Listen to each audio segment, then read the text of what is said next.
Chapter 648, Qing Yu the knowledgeable alchemist spoke again, not necessarily. The rumors are right, Fairy Ming and Huangfu clan are indeed related, but it is a very distant relationship that has a gap of many generations. If Fairy Ming was Huangfu Hao's first cousin, then the Huangfu clan would have wagged its tail everywhere already.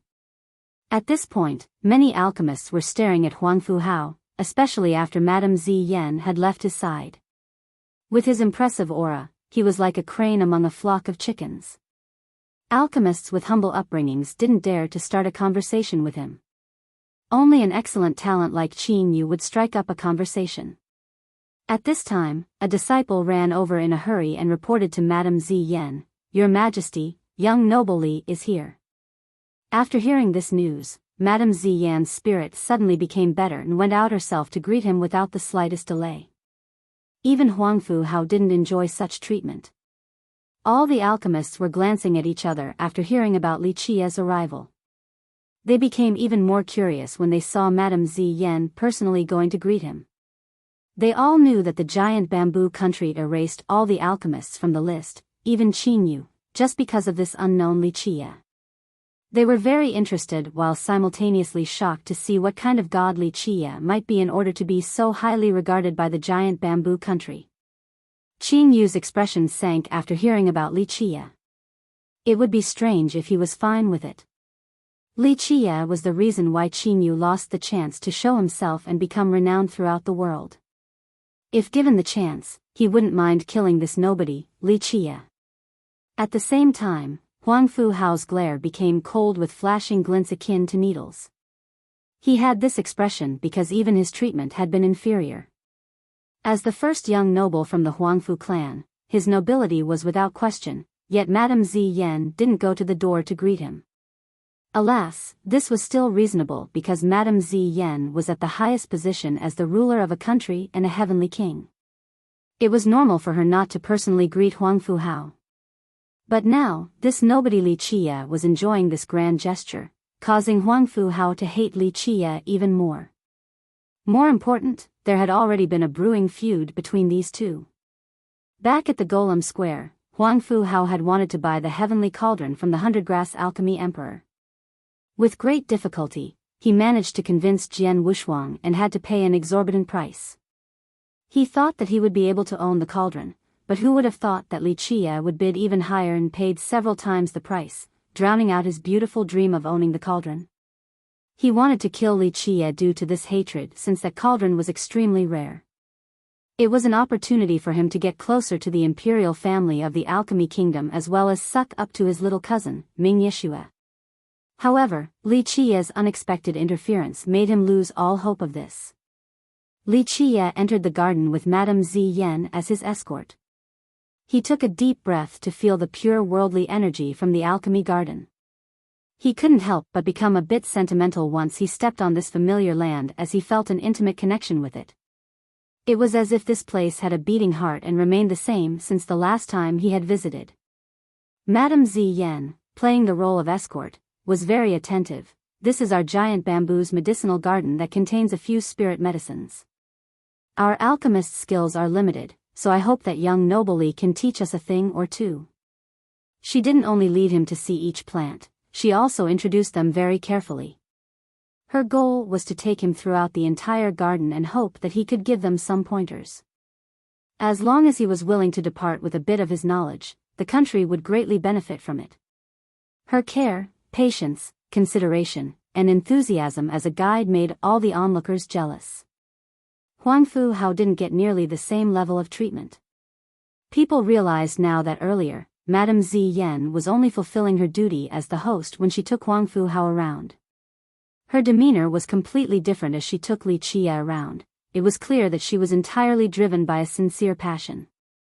However, the young alchemists were greatly disappointed after seeing Li Qia. Everyone here knew that they were removed from the list because of Li Qia. Prior to them seeing his face, they all thought that he was a grand and untouchable character. But now, it turned out that Li Qia was only an ordinary human, an inconspicuous junior. They secretly looked at him with scorn. Why does the giant bamboo country value this Li Qia? Could it be that he is very gifted at pill refinement? This doubt was understandable because any alchemist with some achievements would have a different appearance. It could be due to the sweet aroma of herbs or something special about them. However, there was nothing special about Li Qie outside of his origin, the human race. An alchemist had heard of a certain rumor and spoke. I heard that he threw around enough money to scare people to death. An unconvinced young alchemist snorted and said, "What does being rich have to do with this matter? The giant bamboo country is looking for an alchemist, not a financial backing." Some of them had the urge to challenge Li Qie. They didn't believe that this ordinary human brat was better than them.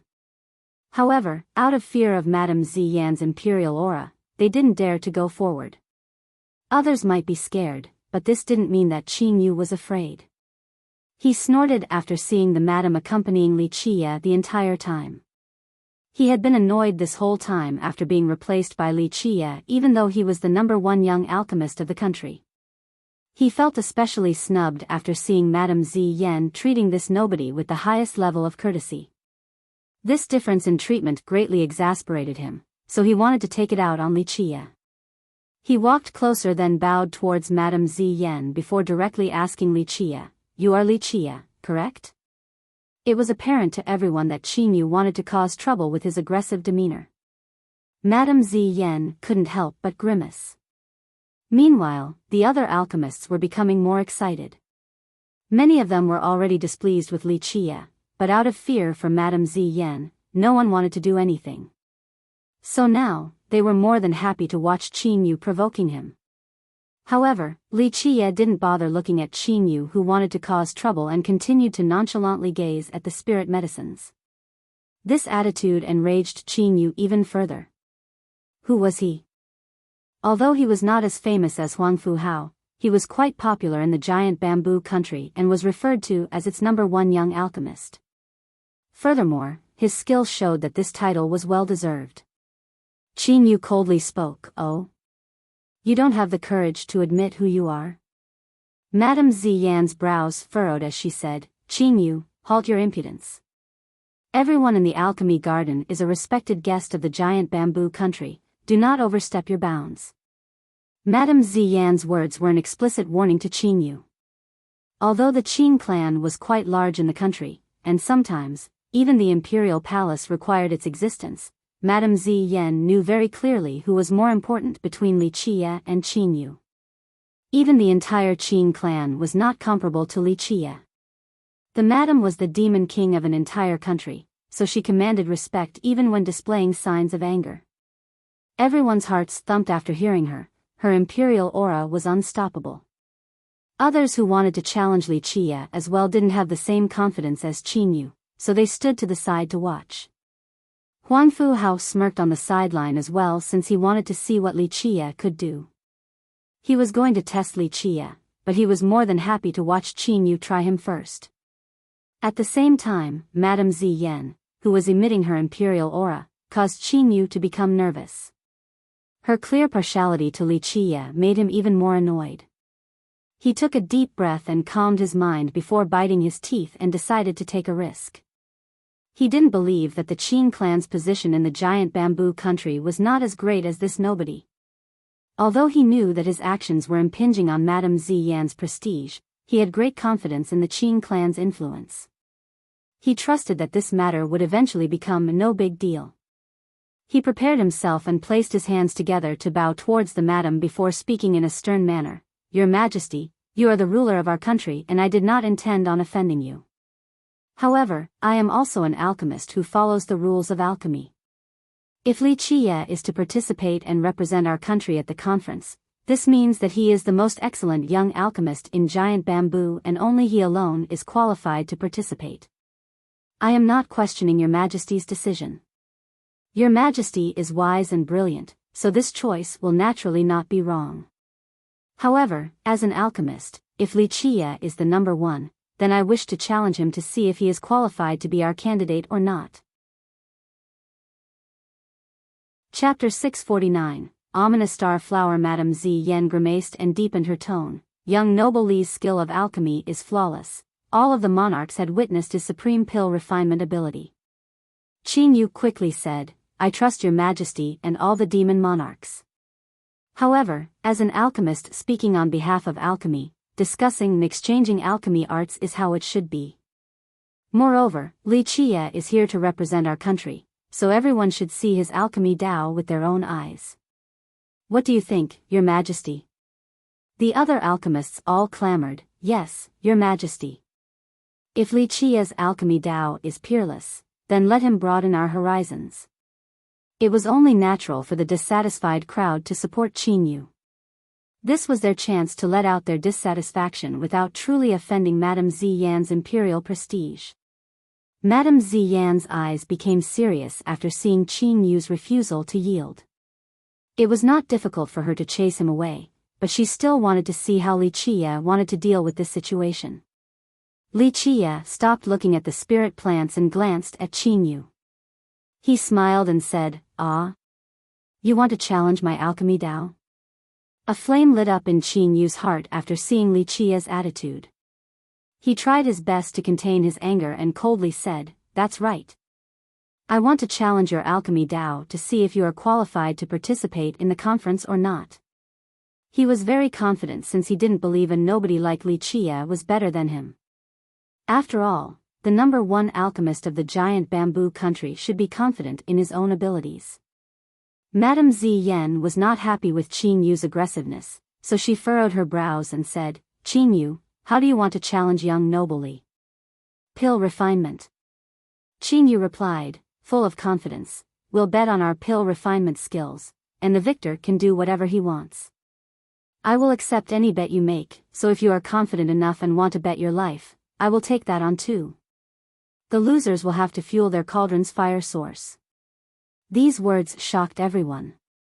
Alchemists might settle grievances with alchemy, but betting their lives and fueling their own fire source was too grave. Generally, unless if it was an irreconcilable feud, no one would make such a bet since it was too serious. Not only would the bet take the opponent's life, it would also humiliate them. A cauldron was a lifelong friend to an alchemist, so killing oneself using their own fire source was an extreme means of humiliation and much more brutal than a simple death. Madame Ziyan's expression sank as well after hearing this. She could understand Qin Yu's desire to challenge Li Qie. After all, he suddenly lost his qualification to represent them, so his dissatisfaction was justified. A simple challenge was tolerable, but now, it was not just a challenge since Qin Yu's aim was to humiliate Li Qie. Qin Yu, do not act rashly. Madame Ziyan raised her tone, do not mention this again lest you wish for a severe punishment. Even without any trace of anger in her voice, she still carried a mighty prestige worthy of a demon king. However, the moment her anger was ignited, her noble and powerful aura would be unstoppable and suppress all directions, rendering people breathless. Qin Yu's expression greatly changed as the imperial aura caused him to take several steps back. Although he was the number one young alchemist of the country, he still couldn't withstand the madame's aura that caused him to turn pale. She didn't purposely want to suppress Qin Yu, but her anger was enough to deter him. Li Qie only smiled and didn't bother caring about him as he walked forward. A person like Qin Yu was not worthy of consideration, so it was enough that Madame Ziyan chased him away. Li Qie didn't want to make a move against such a trivial character unless Qin Yu ignorantly continued to jump and shout in front of him. Then, Li Qie wouldn't mind personally taking care of him. The other young alchemists didn't dare to say anything else since Madame Ziyan's imperial aura was indubitable. They were not as strong as Qin Yu, so how could they challenge her aura? Huangfu Hao became disappointed since he wanted to see Li Qie's abilities. Who would have thought that Qin Yu would be swiftly dealt with by Madame Ziyan? Back in the Golem Square, he saw, with his own eyes, Li Qie's generous spending and extremely arrogant attitude. He wanted to see just what type of person this human junior named Li Qie was. As the first young noble of the Huangfu clan, Huangfu Hao had never been afraid of anyone. He still wanted to learn more about Li Qie. If Li Qie had no backing, then he was only a fish on a cutting board in Huangfu Hao's eyes. Li Qie went to another field and was surprised to see a particular spirit medicine here, ominous star flower. This field only had one large flower around the size of a table surface. It had the appearance of stars with its flashing petals akin to starlight. The huge flower had so many layers of petals that one couldn't see its pistil. In the center was a darkness that resembled a black hole. The flower was very bright and beautiful, but do not be fooled by the appearance of this flower. Its name was the ominous star flower. Outside of its star-like appearance, the most important word in its name was ominous. It was certainly vicious and would capture all existences close to it, not only animals, even other spirit plants would be devoured. Because of this, the plot where this flower grew was devoid of other plants. The older it was, the stronger it became. Once it reached a particular level, it could then even fly around. This flower was extremely malefic but also exceeding rare and precious with a sky-high price. Madame Ziyan explained after seeing Li Qia's interest in the flower, "We bought it several years ago from an auction. At that time, it was only a seedling, but it was quite vicious already." Li Qia only gave a passing glance at the flower and nodded his head approvingly. "It is growing well. It seems that your alchemists have a bit of skill." Others would think that Li Qia was arrogant without peer after hearing this. The imperial palace had many alchemists, but Li Qia said it as if they were not worth mentioning. Madame Ziyan didn't think anything of it. Since she had seen his pill refinement skill personally, she knew he was qualified to make such a statement. However, the other alchemists were very unhappy, especially Qin Yu, who responded with a scowl. Madame Ziyan smiled and said, "Young noble is too kind. This is only a display of insignificant skill and is not worthy of your approval. Moreover, the palace can't take all the credit for this. It was really difficult to grow this ominous star flower. After planting it, it would prey on the other spirit medicines, never settling down. Luckily, an elder alchemist from the Qin clan and Qin Yu researched and created a new fertilizing water meant for this flower. With it, we were able to calm it down and the flower was able to grow much better." Qin Yu's actions caused her displeasure, but she was a wise ruler and didn't want to bury a good talent, so she asserted his contributions to this matter. Qin Yu couldn't help but reveal a smug look after being praised by Madame Ziyan.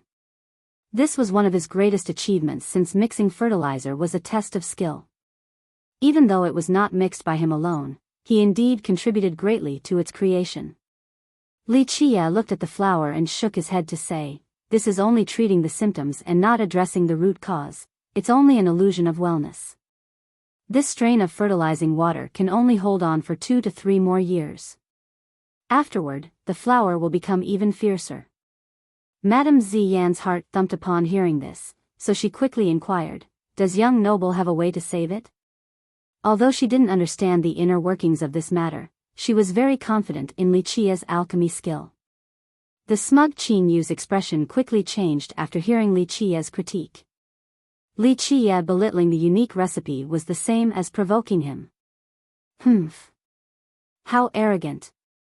Qin Yu coldly said, "Anyone can see that this ominous star flower is growing well. Don't comment haphazardly and delude people with lies."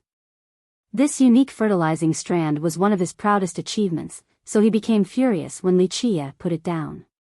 He had previously viewed Li Qia as an enemy, but he became even more aggressive now.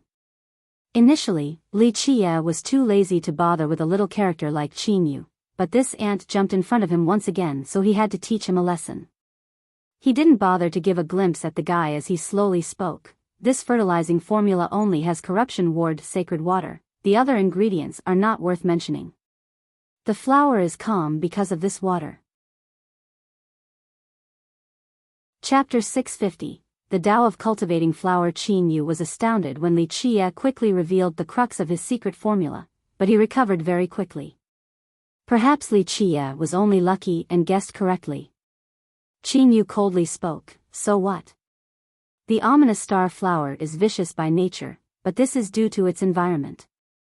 It usually grows up in northern dangerous lands, so it has vicious tendencies. Coincidentally, the corruption ward sacred water is able to dispel the evil aura from these spirit plants. By dispelling the evil impulses from the flower as well as nurturing it with this fertilizer so that it could have a better growing environment, this would allow for it to calm down. Through time, its vicious nature will be erased, and one day, it will become a divine flower. Although Qin Yu and Li Qie were enemies, it had to be said that Qin Yu was indeed slightly capable with some knowledge regarding the Tao of alchemy. Young noble Qin, you definitely deserve to be called the #1 alchemist of the giant bamboo country. This solution truly is wonderful. After hearing what Qin Yu said, many of the surrounding alchemists couldn't help but voice their praise. It really is amazing to be able to use this fertilizer to change the vicious habits of this flower. As long as we continue to use it, with the passage of time, this fierce flower will turn into a divine flower. Another young alchemist couldn't help but admire Qin Yu's method. Madame Ziyan was not an alchemist, but prior to this, she also appreciated Qin Yu's solution. She told Li Qie, Qin Yu's fertilizer was indeed effective. Ever since the ominous star flower was treated with it, it changed a lot and became very docile while exhibiting great growth. Li Qie looked at Qin Yu and smiled, this is only an illusion. The corruption ward's sacred water has the effect of removing evil from ordinary spirit medicines, but what is an ominous star flower? It is an extremely precious and rare strand that has its own awareness. The water won't be able to remove the evil from it. In fact, it would only act as supreme nutrients for the flower. Li Qie nonchalantly continued on, a young ominous star flower would grow very quickly with the sacred water, so why would it need to catch other prey when this super nutritious water was being handed to it directly? It is only pretending to be docile since there is no reason for it not to. Humph. How can an alchemist speak such nonsense?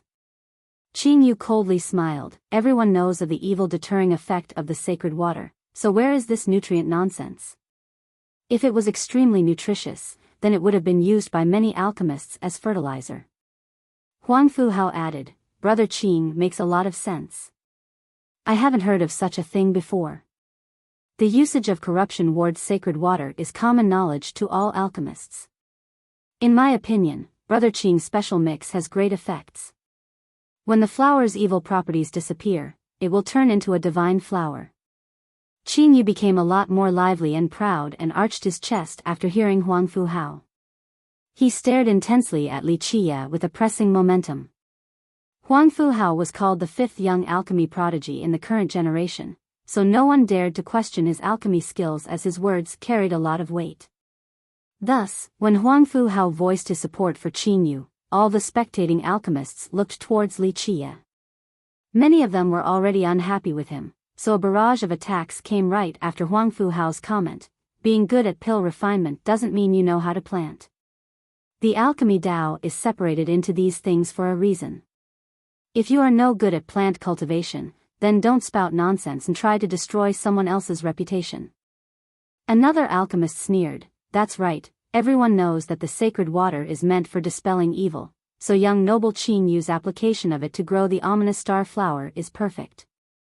It is an incredible formula. One more verbally assaulted Li Qie, it is not enough just knowing the basics. It would be completely humiliating to let someone like this participate in the alchemy conference. Complete garbage. At this time, Qin Yu was emboldened and coldly stared at Li Qie. If you don't have any evidence, then don't speak nonsense. Li Qie, your earlier words are blatant defamation towards my Qin clan's reputation. It is not too late for you to apologize. Otherwise, my clan will not go easy on someone who tried to maliciously stain our reputation. Earlier, Qin Yu was suppressed by Madame Ziyan's imperial aura and couldn't do anything about it, but now, he became much more aggressive after latching onto Li Qie's weakness. He would never let go of this rare chance and would take advantage of this opportunity for his counterattack. He would never let go until he completely defeated Li Qie. If the situation allowed it, he would even kill Li Qie. At this time, Huang Fuhao spoke, the Tao of alchemy is a serious study, so one should conduct themselves carefully. Do not utter words carelessly without thought. Huang Fuhao's status and prestige were great. His showing of solidarity not only made Qin Yu bolder, it even caused the other alchemists who were initially unhappy with Li Qie to want to challenge him. Li Qie was now under attack by the crowd, causing Madame Ziyan's brows to furrow. How could she not understand what Qin Yu, Huang Fuhao, and the other young alchemists were trying to do. She wanted to back Li Qie up, but he waved his sleeve to signal her not to. He smiled and said, "My words are proof." "Your words are proof?" Qing Yu sneered and said, "Your irresponsible defamation is proof?"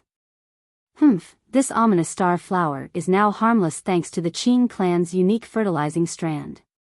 It has been growing here for several years. And not only has it been growing at an incredible speed, it hasn't even harmed a fly. All of this is proof that the ominous star flower has been dispelled of its evil affinity and is slowly growing into a divine flower. So now, how can you say that the flower is still the same? You are jealous of our Qing clan's unique mix and want to destroy our reputation. If you do not make this clear, our Qing clan will not let you off so easily." At this point, Qing Yu drew closer to Li Qie with a frightening momentum, wanting to push him to the very edge. This is true.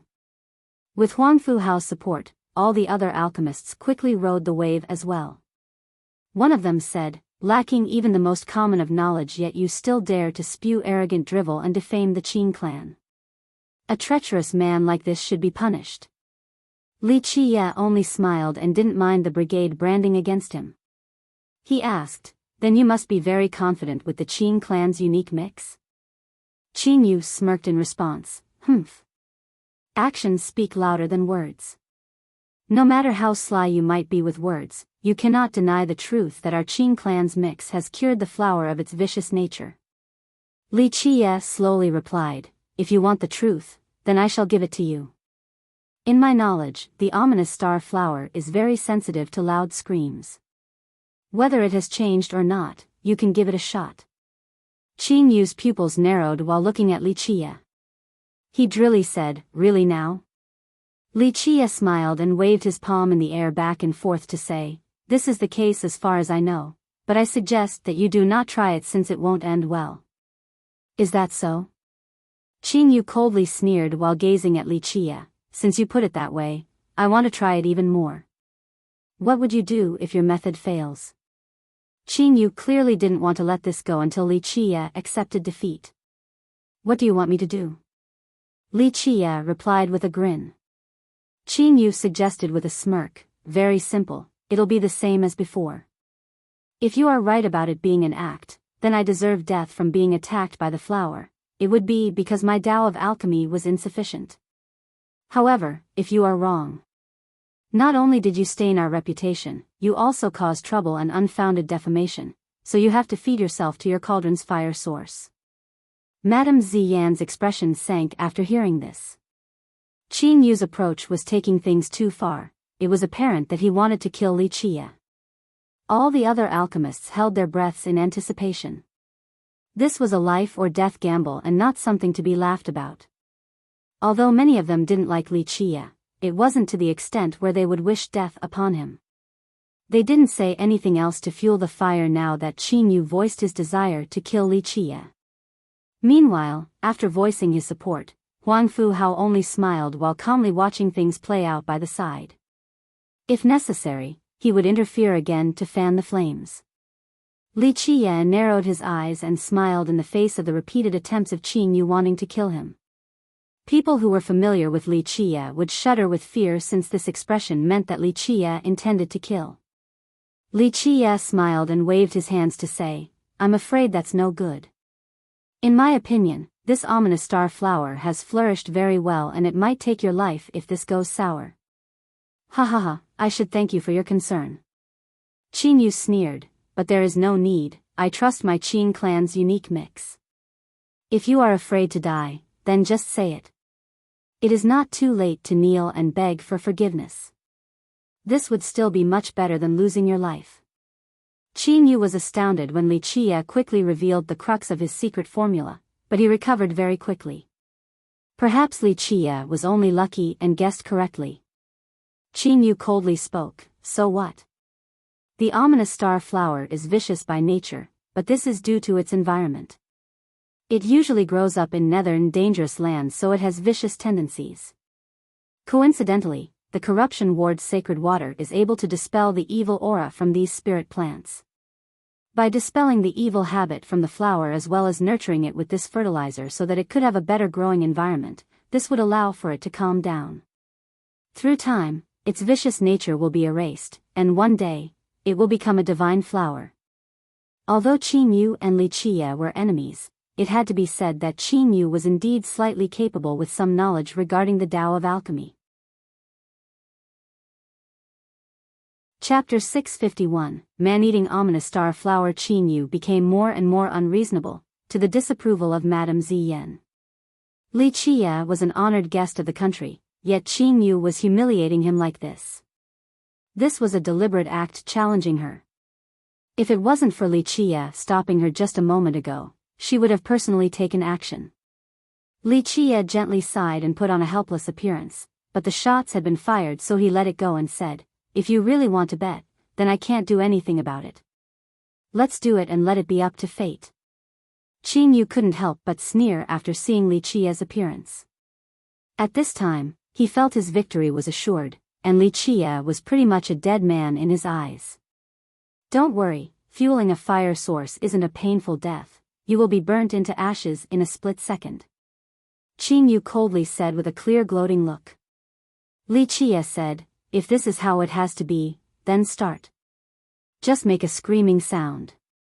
Qin Yu sneered while looking at Li Qie to say, "Since you are anxiously waiting to reincarnate, I'll send you off." With that, he let out a long scream with a considerable sharpness. The moment the scream came out, there was no change in the dormant ominous star flower. Qin Yu then let out a loud laugh and pointed at Li Qie to say, "Li, now it is your turn to fuel the fire source." Oh, but at this second, before Qin Yu could finish, the flower suddenly rushed forward. The pistil of the flower opened its mouth like a bowl of blood and swallowed half of Qin Yu's body in an instant. No! Qin Yu's wail came from inside the flower, but it was too late. The flower was like a hungry beast with a growing stomach and swallowed him entirely. In the blink of an eye, Qin Yu was nowhere to be found. The only thing that was left was the sound of chewing as the flower gorged on its hearty meal. After it finished chewing, the flower let out a popping sound like a belch. It didn't do anything afterward and acted just like before, as if nothing had happened. This sudden development left all the alchemists present aghast, since it happened too quickly. They were sure of Qin Yu's victory and how nothing would happen, so who would have thought that Qin Yu would be swallowed whole by the flower where not even his corpse would be left behind? Such a scary and unexpected scene would, of course, leave all the alchemists in fear. Oh God! Eventually, all the alchemists calmed down and retreated with horrified and blanched expressions as if they had just seen a ghost. Suddenly, all of them stayed far away from the ominous star flower. Even Qin Yu was swallowed in one gulp by this flower, so if they were close, perhaps they would be next and get devoured by the flower without leaving behind a body. Even Huangfu Hao was shocked by this development. Although he supported Qin Yu, he essentially didn't care for Qin Yu's outcome. Huangfu Hao only wanted to use him to test Li Qie. He didn't expect for Li Qie to be right, for the flower to swallow Qin Yu whole. Of course, he couldn't care less about Qin Yu, he only wanted to learn more about Li Qie's abilities. As for a demon king like Madame Ziyan, she stood there unperturbed. With her power, she was definitely able to save Qin Yu. However, he was courting death, so why would she do so and offend Li Qie, causing him to be unhappy? Li Qie couldn't help but laugh a bit. How could anyone in this world be more knowledgeable about spirit medicines and grasses than him?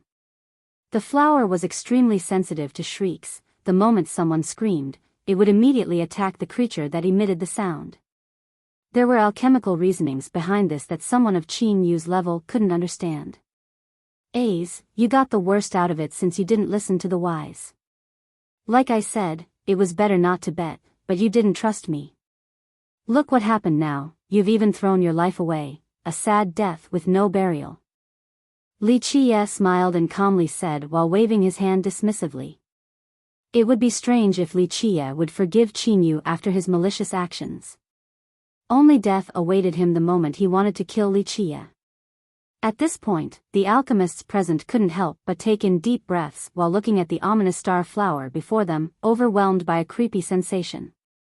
At this time, flashing starlight still came from the flower in a beautiful fashion as if nothing had happened. But now, none of the alchemists dared to approach it. They understood that its vicious nature had not changed and would still hunt its prey. Just like Wuxia had said, this was only an act, and the flower only wanted to absorb the sacred water for its nutritious properties. The other alchemists were not only anxious, they were also dumbfounded. Earlier, they thought that Qin Yu had won for sure and that his logic was sound since it was based on common knowledge privy to all alchemists. They didn't expect that the truth was far from it. At this moment, the common sense that they were used to had been shattered by Wuxia, leaving them in disbelief. The entire scene inside the alchemy garden was now silent besides the howl of the gentle breeze. Many alchemists here couldn't help but glance at Wuxia. Even if these alchemists were annoyed with Wuxia earlier, at this moment, they were aware that Wuxia was someone who was actually capable. Otherwise, the giant bamboo country wouldn't have chosen him so easily. Those who sneered at him earlier shuddered and felt fortunate to not have been the one who tested the waters. Otherwise, they would have taken Qin Yu's place and end up being devoured by the flower. The only person who was calm, perhaps, was Madame Ziyan since she saw Wuxia's peerless alchemy skill with her own eyes. Qin Yu couldn't compare to Wuxia, so his end was within expectations. One can only say that with such low alchemy standards, being eaten by the ominous star flower is no surprise. Wuxia smiled and looked at the seemingly calm flower while leisurely saying, "It seems that the flower won't need to eat for some time now." "You tricked him." At this time, a cold voice came from Huangfu Hao. "You already knew this would be the result, so you urged him to his death." Wuxia turned around to look at him with one eye and nonchalantly said, "So what? I only killed one person, what is there to be alarmed about? Those who provoke me should come to understand that they are being suicidal." Wuxia's domineering reply caused many alchemists to shudder, especially those who sneered at him earlier. They subconsciously took several steps back to create some distance between themselves and Wuxia. They didn't want to die a miserable death like Qin Yu. "You are too cruel," Huangfu Hao's expression sank as he coldly said, "Someone who kills their peers like this will not be tolerated by the world." Huangfu Hao's rhetoric carried an air of righteousness. He simply wanted to use this chance to propel his own agenda. At this time, Wuxia was too lazy to look at him again. He looked around the garden and slowly spoke, "Don't pretend to be a defender of justice in front of me. While my mood is still good, instantly scram back to your Huangfu clan with your tail tucked between your legs before I paint this paradise with blood. If you truly provoke me, then you won't be the only one dead, your entire Huangfu clan will disappear from this world." Everyone gasped after hearing this declaration. It was truly too bold and caused the alchemists here to glance at each other. They didn't expect for Wuxia to dare say such a thing to Huangfu Hao. Huangfu Hao wasn't only the fifth alchemy prodigy, he was also a brilliant cultivator. He had reached Heavenly King, allowing him to look down upon the younger generation. Moreover, he was also the first young noble of the Huangfu clan, thus his prestige rang far across the alchemy realm. But right now, Wuxia didn't care for Huangfu Hao and opened his mouth to declare his murderous intent. Moreover, he even announced his intention of eradicating the Huangfu clan to the roots. Such a claim was far too arrogant. A few alchemists here felt that Wuxia didn't know the immensity of the heaven and earth and could even be described as ignorant. Of course, some alchemists also gloated with cold smiles. Wuxia provoking Huangfu Hao in such a suicidal manner was a good thing for them. Even Madame Ziyan, standing by his side, had to smile helplessly. She herself thought that Wuxia's words were too outrageous. Killing Huangfu Hao was not difficult, but wanting to destroy the entire Huangfu clan was far more challenging. Even their giant bamboo country couldn't do so. Huangfu Hao's expression quickly turned extremely ugly upon hearing this. He was the heaven's proud son of the alchemy realm, a prodigy respected by everyone no matter where he went. Their Huangfu clan was a top-ranked great power that had an alliance with the alchemy kingdom. Not too many existences dared to touch their clan in the alchemy realm. Well, Huangfu Hao was enraged and replied with a cold smile, naive fool, I want to see what you can do. Today, I will personally skin you and pull out your tendons. Having said that, he took a step forward. Earlier, he wanted to find an excuse to teach Li Qie a lesson, but he didn't expect Li Qie to be so bold and choose to meet the blade's edge head-on. This was actually perfect for Huang Fu Hao. With a sneer, he raised his foot and instantly stepped over towards Li Qie's direction. As a heavenly king, his stomp carried an untouchable momentum like a gigantic mountain crashing down. He wielded an attitude as if Li Qie was an insignificant ant in his eyes that couldn't reach the apex. 1 foot alone was enough to crush Li Qie to death. However, Li Qie didn't even bat an eye. He slightly stomped on the ground with his foot and shouted, "Scram!" The moment his words came out, a series of rumbles appeared. It was as if there was a dragon underground. One could hear a crash, and suddenly, the muddy soil seemed to turn into a dragon that soared into the sky. In an instant, a shadow snapped forward like a long whip. Qin Yu became more and more unreasonable to the disapproval of Madame Ziyan. Li Qie was an honored guest of the country, yet Qin Yu was humiliating him like this. This was a deliberate act challenging her. If it wasn't for Li Qie stopping her just a moment ago, she would have personally taken action. Li Qie gently sighed and put on a helpless appearance, but the shots had been fired, so he let it go and said, "If you really want to bet, then I can't do anything about it. Let's do it and let it be up to fate." Qin Yu couldn't help but sneer after seeing Li Qie's appearance. At this time, he felt his victory was assured, and Li Qie was pretty much a dead man in his eyes. "Don't worry, fueling a fire source isn't a painful death, you will be burnt into ashes in a split second," Qin Yu coldly said with a clear gloating look. Li Qie said, "If this is how it has to be, then start. Just make a screaming sound." Qin Yu sneered while looking at Li Qie to say, "Since you are anxiously waiting to reincarnate, I'll send you off." Chapter 652, Green Bamboo Paw. Huang Fu Hao, who seemed to be a gigantic mountain stomping down, was suddenly smashed into a bloody pulp. Ah! Before he could react, his entire body was slapped away by this whip-like shadow. He was blown out of the capital and sent all the way towards the horizon before eventually disappearing in the farthest reaches of the sky. His shrill scream filled the sky after being whipped and blown away. Even if he didn't die, he would still be at death's door.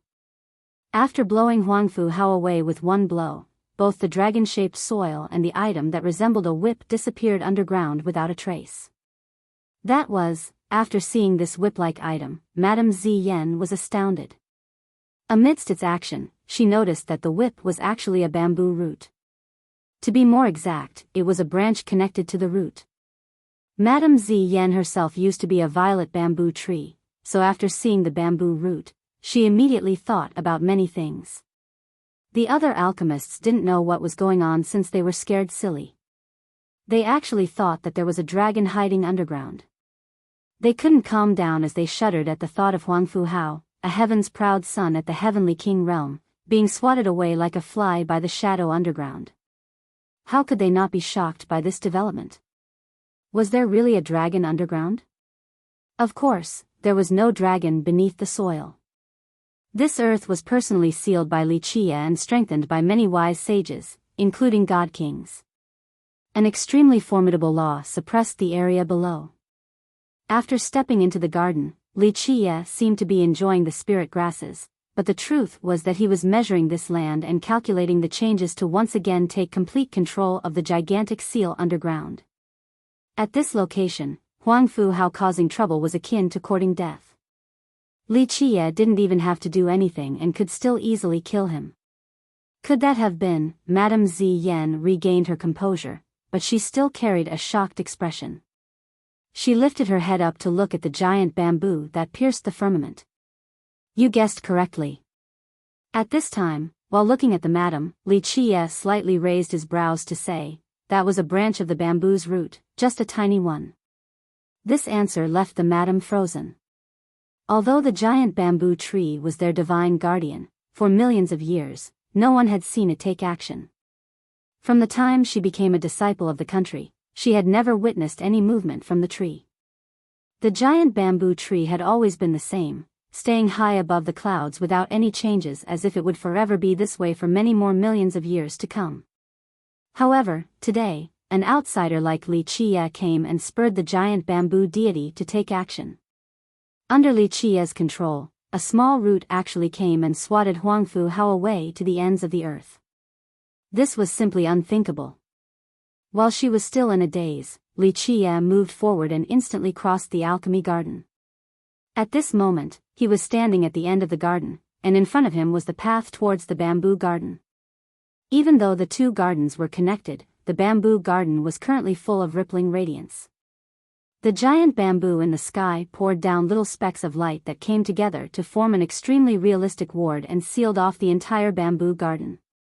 No one could cross this barrier to enter the garden. Li Qie looked at this barrier ahead and then the giant bamboo in the sky. He couldn't help but laugh as old scenes started to play out in his mind. At this time, the endless sea of memories in his forehead shot out a golden law. Bang! This law struck the barrier and dissolved it before swiftly turning these flashing runic lines into a door. The door opened as Li Qie stepped inside the barrier and into the bamboo garden. After he entered, the door disappeared while the barrier remained without any changes, prohibiting entry for anyone else. Impossible. After seeing this scene, Madame Ziyan was horrified and had to take several steps back from the shock. How could she not be shocked? This bamboo garden had always been a forbidden ground in her country. For millions of years, besides the progenitor, she had never heard of anyone else being able to enter the garden. However, an outsider like Li Qie could easily walk inside without using force. It was as if the bamboo garden specifically allowed him entry. It became even clearer to the madam after seeing the door formed on the barrier. This meant that the garden accepted Li Qie, and more importantly, the deity of her country accepted Li Qie. For tens of millions of years, the giant bamboo country had produced many brilliant geniuses along with wise rulers. However, outside of their progenitor, none of these people had been accepted by the garden and the deity. Despite all of this and to the dismay of the madam, an outsider like Li Qie was accepted. She even saw it with her own eyes. As for the other alchemists in the alchemy garden, they didn't know what was going on. They actually thought that Li Qie was a disciple of the giant bamboo country. Fellow guests, today was truly a grand event where everyone took the time to join us here. The madam composed herself and immediately told all the alchemists in the garden. However, some unexpected events happened and there was a misunderstanding, resulting in spilled blood, so we can't do anything except end the party before the appointed time. At this moment, she formally ended the party. After all, this sudden development caught even a royal lord like her unprepared. The alchemists here didn't dare to say anything else. Qing Yu was dead and Huangfu Hao's fate was unknown. They knew a storm was brewing after such a big event occurred, so at this time, many of them quickly left the party.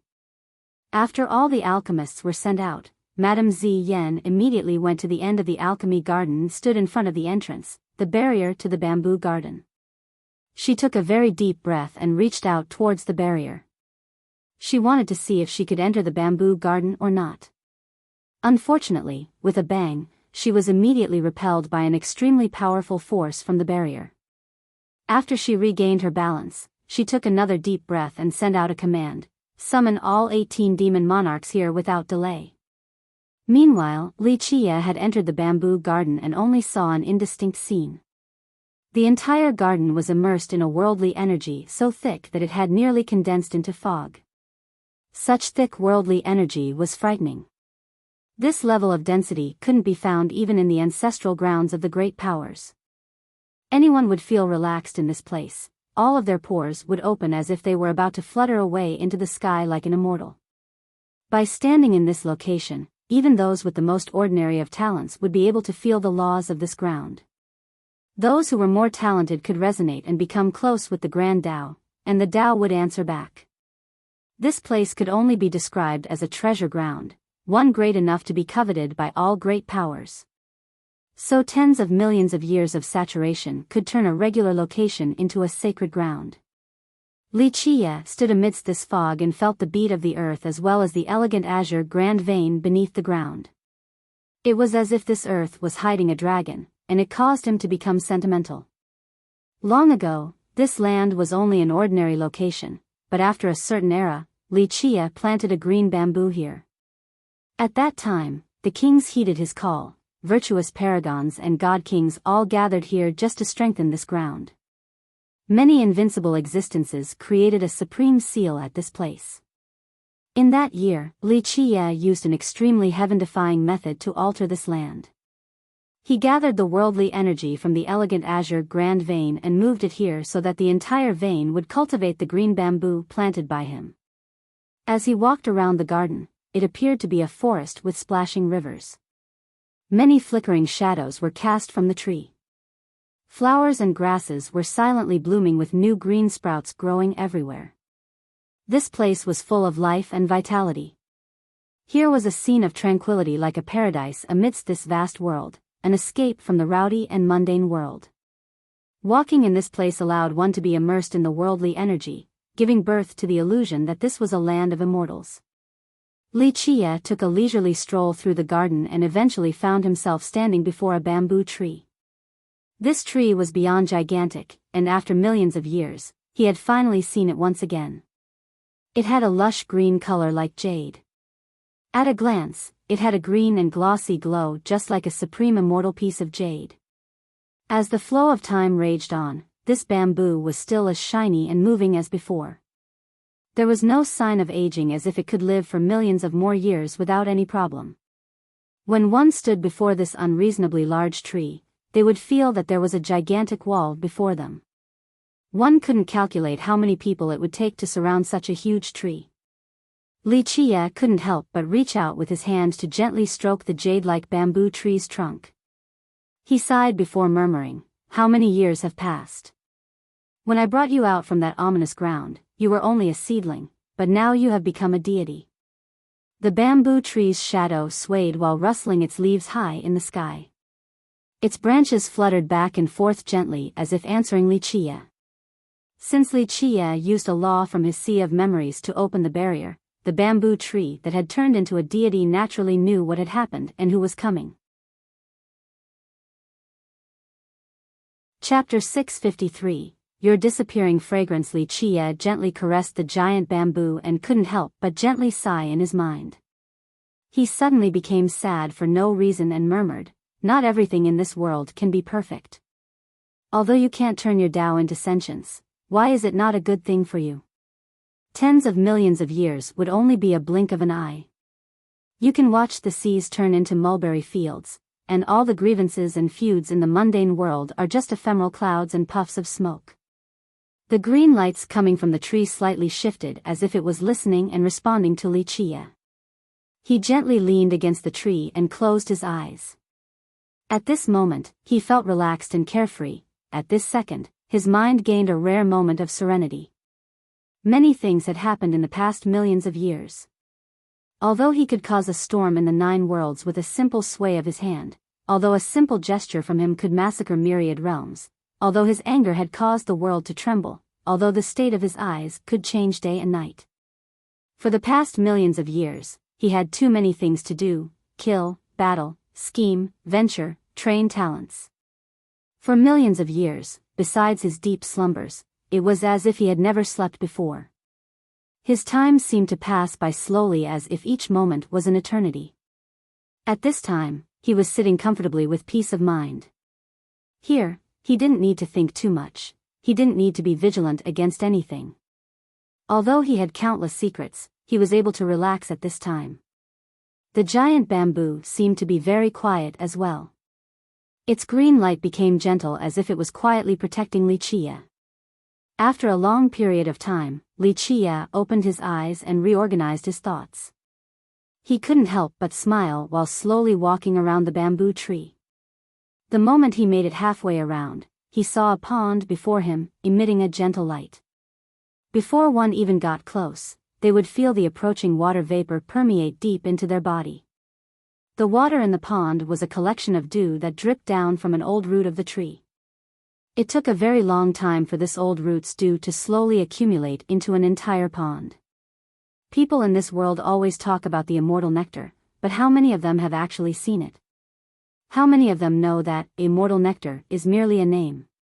Li Chia chuckled after seeing the pond. This was the giant bamboo country's immortal nectar. For many generations, many people of the country had tried to find the legendary immortal nectar, but all had failed. Every single location in the country had been searched, but no one was able to find it. The immortal nectar was merely a name. Only those who were unaware would call this water immortal nectar. In fact, there were many types of immortal nectars, and the difference in rankings was quite great. Li Chia didn't linger by the pond. He continued to tread forward around the pond of nectar and finally stood before a small cabin. This cabin was not big and was also very simple.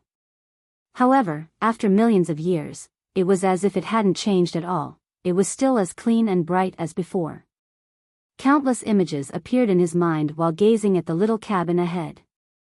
The graceful and lively young girl that was as gentle as water and oh so considerate. As he found himself lost in this scene, it felt as if all of it happened just yesterday, even though millions of years had passed. Squeak. He opened the door and, amidst his daze, he could still hear the two words, young master, being tenderly cried out just like that year. The two words, young master, made his heart so happy. This room was still clean, and the table and chairs inside were still the same. The bookshelf by the wall was still stocked neatly with old scrolls and trunks of books. Yenner, you were not able to let go back then. Li Chia couldn't help but let out a light smile. In the end, he could only sigh softly with a sad and helpless sensation while saying, those years lasted for ages. I once ruled myriad worlds, and some people even said that there was nothing I couldn't do. However, the truth is, since time immemorial, frustration arose countless times. Countless people left my side, and I couldn't keep them even if I wanted to.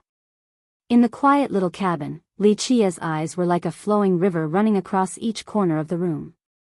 This place was once filled with his presence. Before he knew it, he was standing next to the bookshelf that housed many old scrolls. He couldn't help but open some of them. He easily read the words they contained as old scenes appeared right before his eyes. It was as if the past had struck him, as if it were yesterday, as if he was reliving past events. If Madame Zi Yen saw these old scrolls, her soul would be scared away from her body because all of these things were secrets of the giant bamboo country that were never passed down. Some of them were merit laws and techniques that even her country didn't have.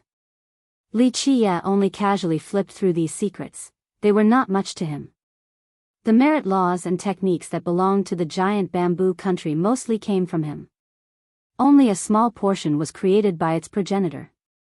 Back in that time, its progenitor was only an ordinary girl. Li Chia let her stay by his side and led her down the path of the Grand Tao while teaching her supreme arts. Due to various restraints, Li Chia didn't train her as a potential immortal emperor.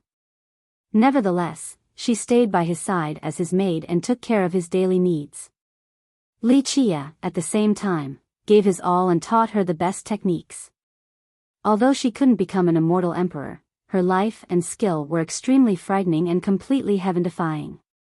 Li Chia gently went through all of the scrolls on the shelf once before putting them back. By the window, a guqin could be found. The sight of it caused Li Chia to gently sigh. He sat before it and took a deep breath to calm his emotions before lifting his hands to play a melodious song that carried a free and relaxed temperament. Outside the bamboo garden, Madame Zi Yen summoned all 18 demon monarchs. The moment they received the urgent order, they immediately came running. At the same time, she ordered that besides her and the monarchs, no one else could enter the alchemy garden. It could be said that at this time, the entire garden was barricaded completely. That can't be real. After hearing the madam's words, the eagle demon monarch couldn't help but take a deep breath and display a shocked expression. In fact, all the other monarchs were aghast as well.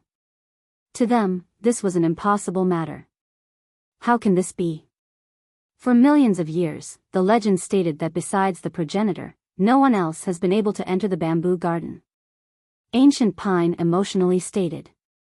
Although they knew that Madame Ziyan was absolutely not lying, they still found such a matter hard to believe and couldn't accept it in a short period of time. For many generations, even invincible virtuous paragons from the giant bamboo country had tried to enter the bamboo garden, but they couldn't successfully do so. And yet, an outsider like Li Chia, a nameless junior, was able to enter as easily as flipping one's palm. If such words didn't come from Madame Ziyan, then the monarchs would have never believed it. He didn't forcefully enter and instead went through a portal. This means that our deity has accepted him. Madame Ziyan said in a solemn tone. The monarchs glanced at each other in astonishment. One of them said, "This is incredible. Our country has produced many wise rulers and geniuses, but none were accepted by our bamboo deity. Yet now, an outsider was able to enter. I just can't believe it. Your Majesty, what should we do now?" Another monarch had to ask. At this point, all the monarchs looked at Madame Ziyan and awaited her orders. They felt a bit helpless when an outsider had been recognized by their bamboo deity. Madame Ziyan looked at the monarchs in a serious manner and said, "Do fellow monarchs have any opinions? Go ahead, voice them." Ancient Pine pondered for a bit before speaking. "Your Majesty, in my opinion, this is a good thing and is killing two birds with one stone. Young noble Li's Tao of alchemy is peerless, so it is extremely hard for us to keep him. But now, with the acceptance of the deity, maybe we can keep him here. Your Majesty, I feel Brother Ancient Pine's opinion is right." The alchemist monarch added, "Since no one from our country was able to obtain the deity's acceptance for so long while young noble Li was able to, this means that he has fateful ties with our giant bamboo country. Perhaps this is the will of the heavens. Perhaps our progenitor in the heavens is answering our call so that we can have a chance to stand proudly on top of all the races. Imagine young noble Li's alchemy skill on top of being recognized by our deity. Maybe this means that our country will be led by young noble Li to a new glorious peak. Your Majesty, in my opinion, this is an extremely good omen and a reason for our country to rejoice." Chapter 654. Which path to take? Regarding this affair, the alchemy monarch and Ancient Pine held an optimistic attitude.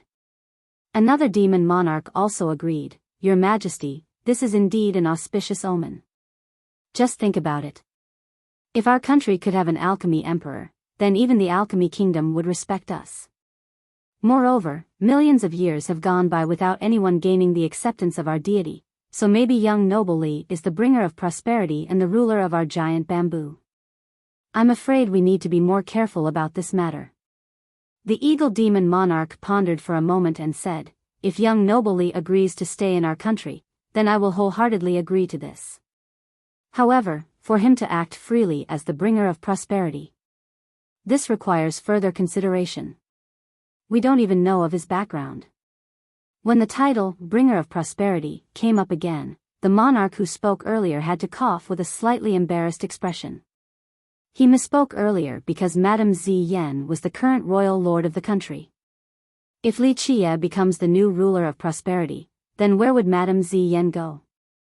Brother Eagle is right, maybe young noble Li only came for our bamboo garden. A different monarch agreed with Eagle's view and said, "It is not that we don't trust young noble Li, but we really know nothing about his origin.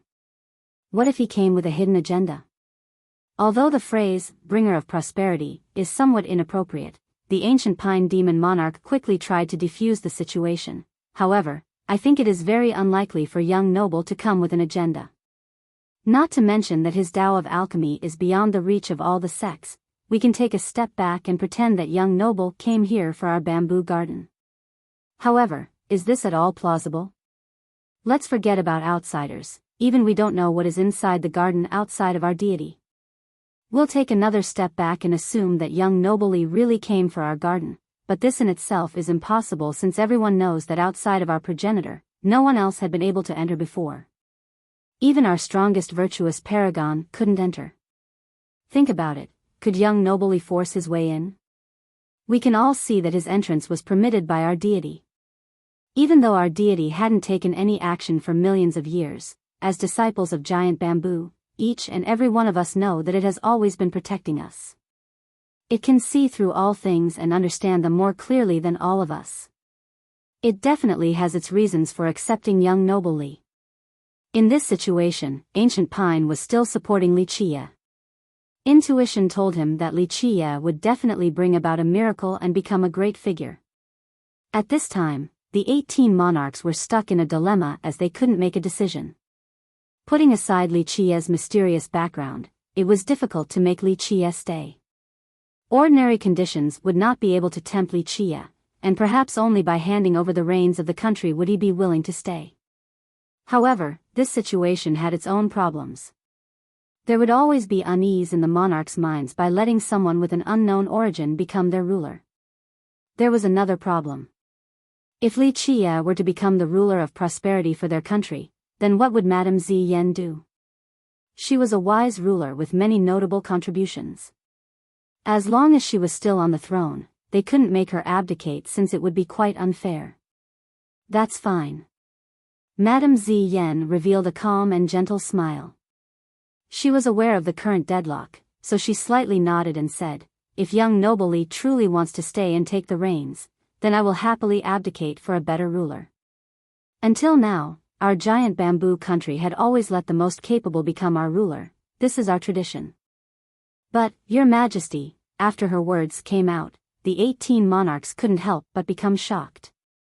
She was a wise and open-minded ruler who was always kind to her subjects. Up till this point, she had been adored and supported by the entire country, so if she had to resign under such a condition, then many loyal subjects as well as the 18 monarchs would feel ashamed for having done her wrong. This conversation might have seemed like a forced abdication, but the monarchs had no intent of doing so. However, if the only way to keep Li Chia was for her to abdicate, how would the monarchs choose? For our giant bamboo's grand plan, my abdication is acceptable. Madame Zi Yan calmly spoke. She was indeed extraordinary and had a will that couldn't be found in others. What if young noble Li does not wish to stay? At this time, another monarch presented a different view. This question caused the monarchs to glance at each other while contemplating. Even the madam pondered for a moment. It seemed that everything was just one-sided and wishfully thinking on their part so far. They still didn't know if Li Chia wanted to stay or not. Time passed very quickly. In the blink of an eye, 5 days had come and gone. Inside the bamboo garden beneath the giant bamboo, Li Chia withdrew his true fate treasure, the rock from the divine dragon mountain, back in the metal realm of the prime ominous grave. At this time, the stone itself had turned into Li Chia's fate treasure. After undergoing continuous transformations, it had now turned into a grand seal.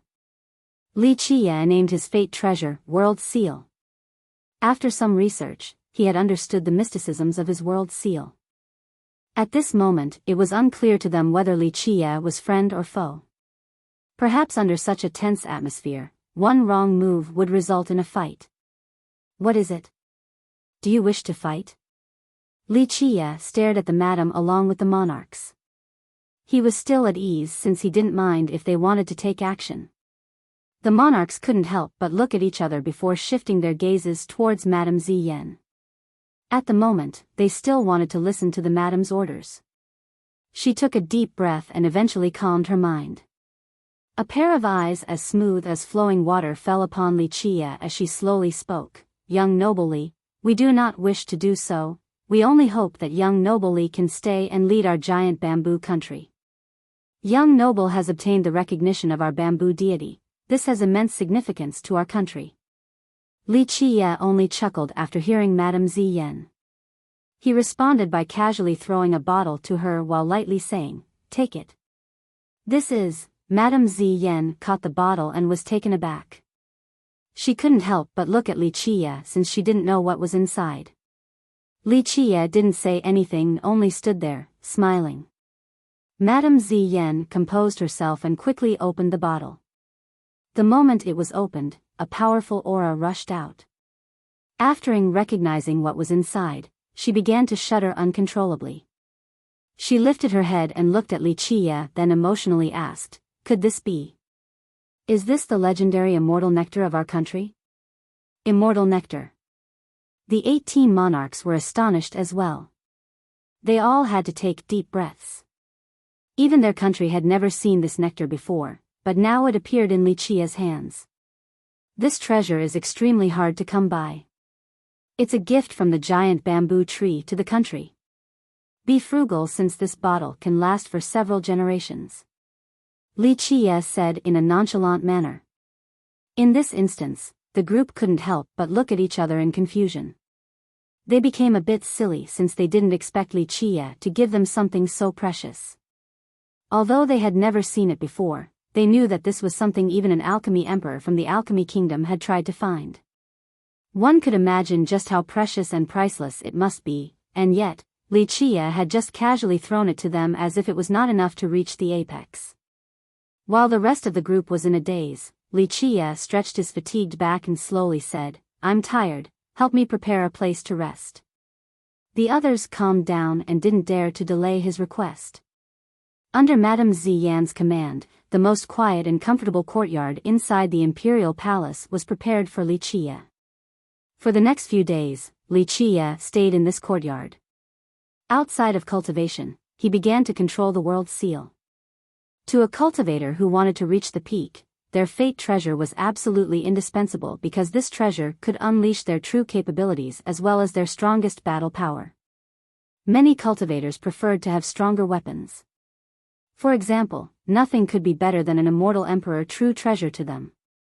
However, for the ones with extraordinary ambition, this was not the case. Even if they had extremely powerful weapons such as immortal emperor true treasures, at the end of the day, those still belonged to other people.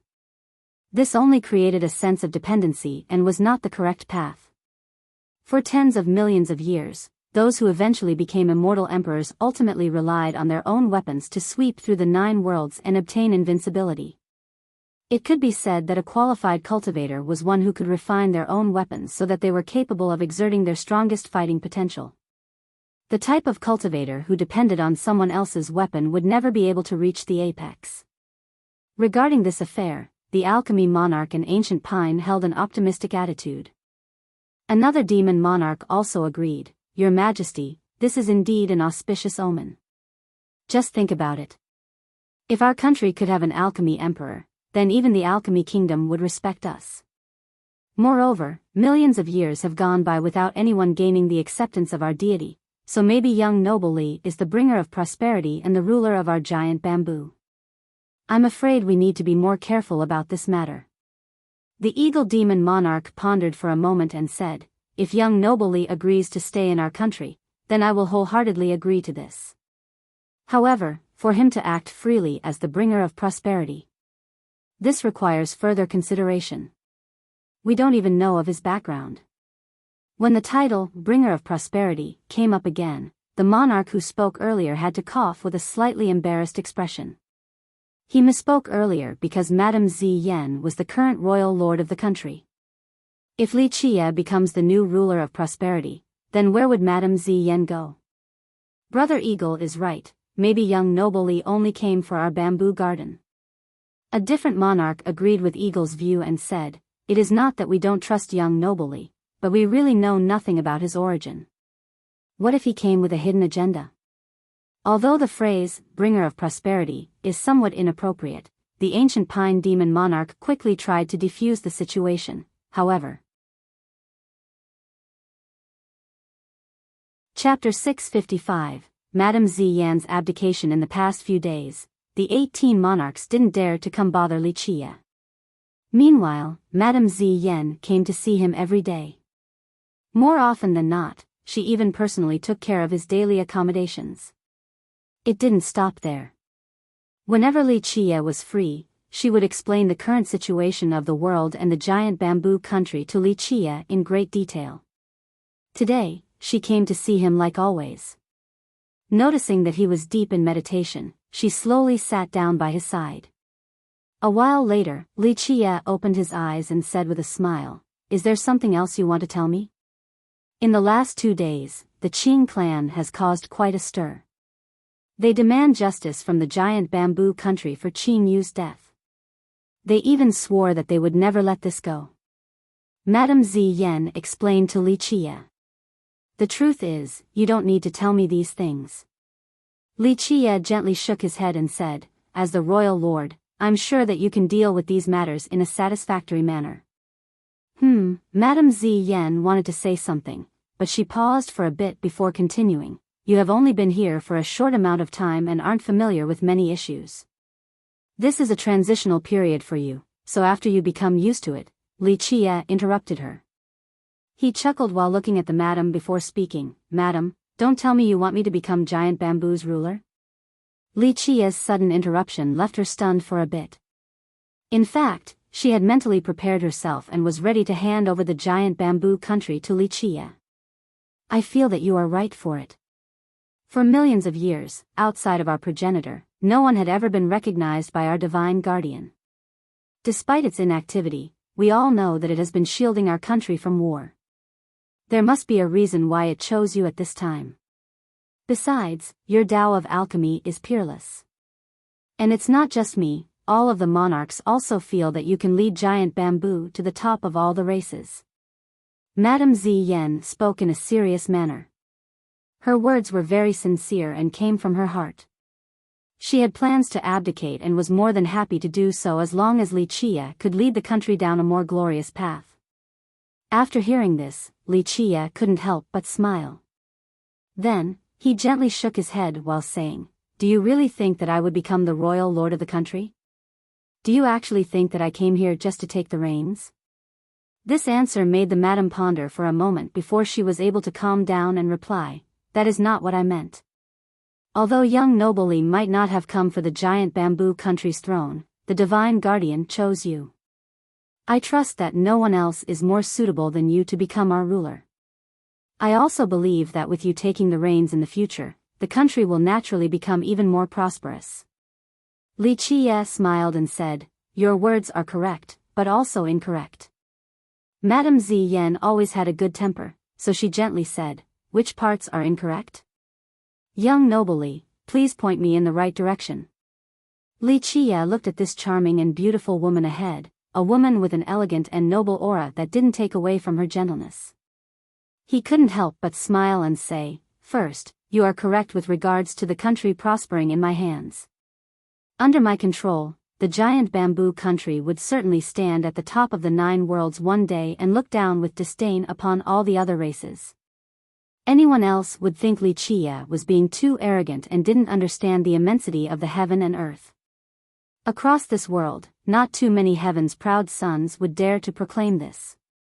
However, Madame Ziyan still attentively listened in a quiet and gentle manner. This aura of hers, an aura as soft as water, was quite pleasing and would make others feel relaxed. Li Qie paused here for a bit before continuing. Second, I will not take the royal lord position of your Giant Bamboo country since I have no interest in it. And even if I were to take this position, I wouldn't be able to take your country to the glorious peak. Li Qie's words puzzled the madam quite a bit. His firm rejection caught her by surprise. His Tao of alchemy was peerless, and such a talent would be sought after by countless great powers. If anyone else were to face the choice of ruling the entire Giant Bamboo country, then even if they didn't start salivating from temptation, they would at least hesitate a bit before declining. However, Li Qie didn't have the slightest bit of yearning. It was as if controlling an entire great power was only a trivial matter to him. The madam calmed down and looked at Li Qie to say, I can understand young noble not wanting to become our royal lord to rule the country. However, like you said, if you are in control, you will be able to take us to the glorious peak with your abilities, yet your second statement contradicted the first. May you explain this? She carefully considered his words. Others might think that Li Qie was spouting arrogant nonsense, but not the madam. Li Qie looked at the elegant and noble woman before him. She did indeed resemble Yenner in the past. He shifted his gaze and looked outside the window before slowly speaking, the Giant Bamboo country. This is a tranquil place, a land of peace. I do not wish to involve it in a bloody conquest. In the future, my path will be paved with blood and corpses. No matter how high the heavens might be, no matter how far myriad worlds are, I will kill my way to the very end. Because of this, let's leave this serene place how it is right now. I do not want to tie it to my war chariot. You can think of the country as your home, and you can come and go as you please. Home, Li Qiye revealed a faint smile and gazed into the distance. After a while, he slightly shook his head and said, "It is impossible for me." At this point, Li Qiye paused for a bit before looking at the madam and smiled. "If you are willing to come with me, I will be more than happy to take you. Follow me and, in the future, you will definitely see many sceneries from the top of the peak." Madame Ziyan was stunned by these words. Any other girl who heard such a thing would think that Li Qiye was teasing or flirting with them.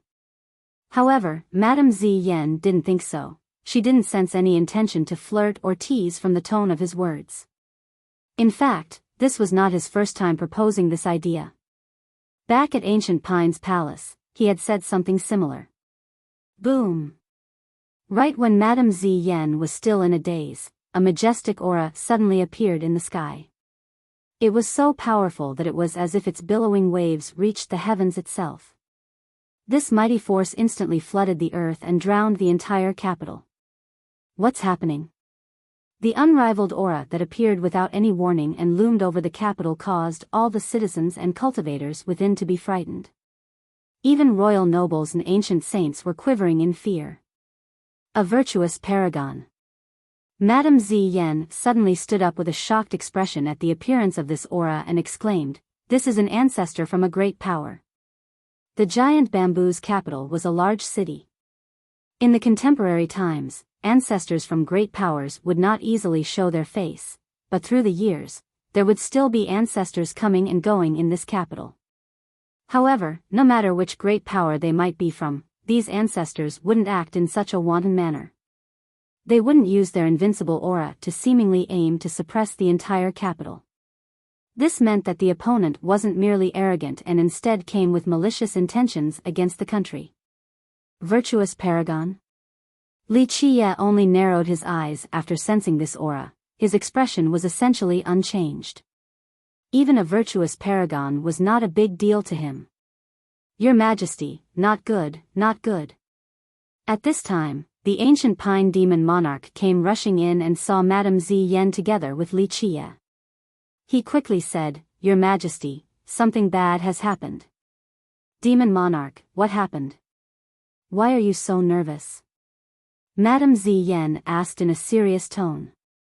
In fact, even if the demon monarch was not in a panic, she would still know that something big had happened. An aura suddenly erupting from a virtuous paragon was a sign of suppression. This newcomer obviously bore malicious intent towards the giant bamboo country. People from the Huangfu clan came. Ancient Pine's expression was quite unbearable to look at as he quickly said, "There are quite a few too. One ancestor is personally leading the group that consists of 3 high elders and 5 elders. In the past few days, the 18 monarchs didn't dare to come bother Li Qiye. Meanwhile, Madame Ziyan came to see him every day. More often than not, she even personally took care of his daily accommodations.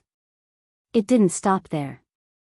Whenever Li Qiye was free, she would explain the current situation of the world and the giant bamboo country to Li Qiye in great detail.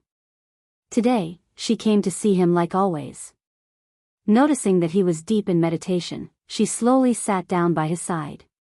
A while later, Li Qiye opened his eyes and said with a smile, "Is there something else you want to tell me?"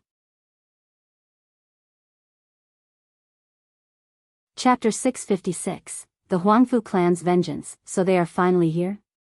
Madame Ziyan's glare became serious as she tried to confirm the situation. Ancient Pine quickly responded, "They still haven't entered the capital and are staying on the outskirts. Their ancestor sent a message to Brother Eagle's group and wants our giant bamboo country to give an explanation regarding Huangfu Hao or face the consequences." It turned out that after being blown away from the capital, the Huangfu clan expended a lot of effort before finding him. Huangfu Hao was found on the verge of death. Although he managed to survive, his wounds were quite grave, so he would be bed-stricken for some time. The Huangfu ancestor quickly brought Huangfu Hao back for treatment. After his wounds stabilized, the people from the Huangfu clan regained their calm and refocused their attention. How could the people from the Huangfu clan swallow this anger? Because of this, the ancestor brought a group of experts from the clan, demanding an explanation. Madame Ziyan's visage became cold as she stated, "So if we say no, they will massacre our capital." Ancient Pine had cold sweat running down his face as he said, "Most likely.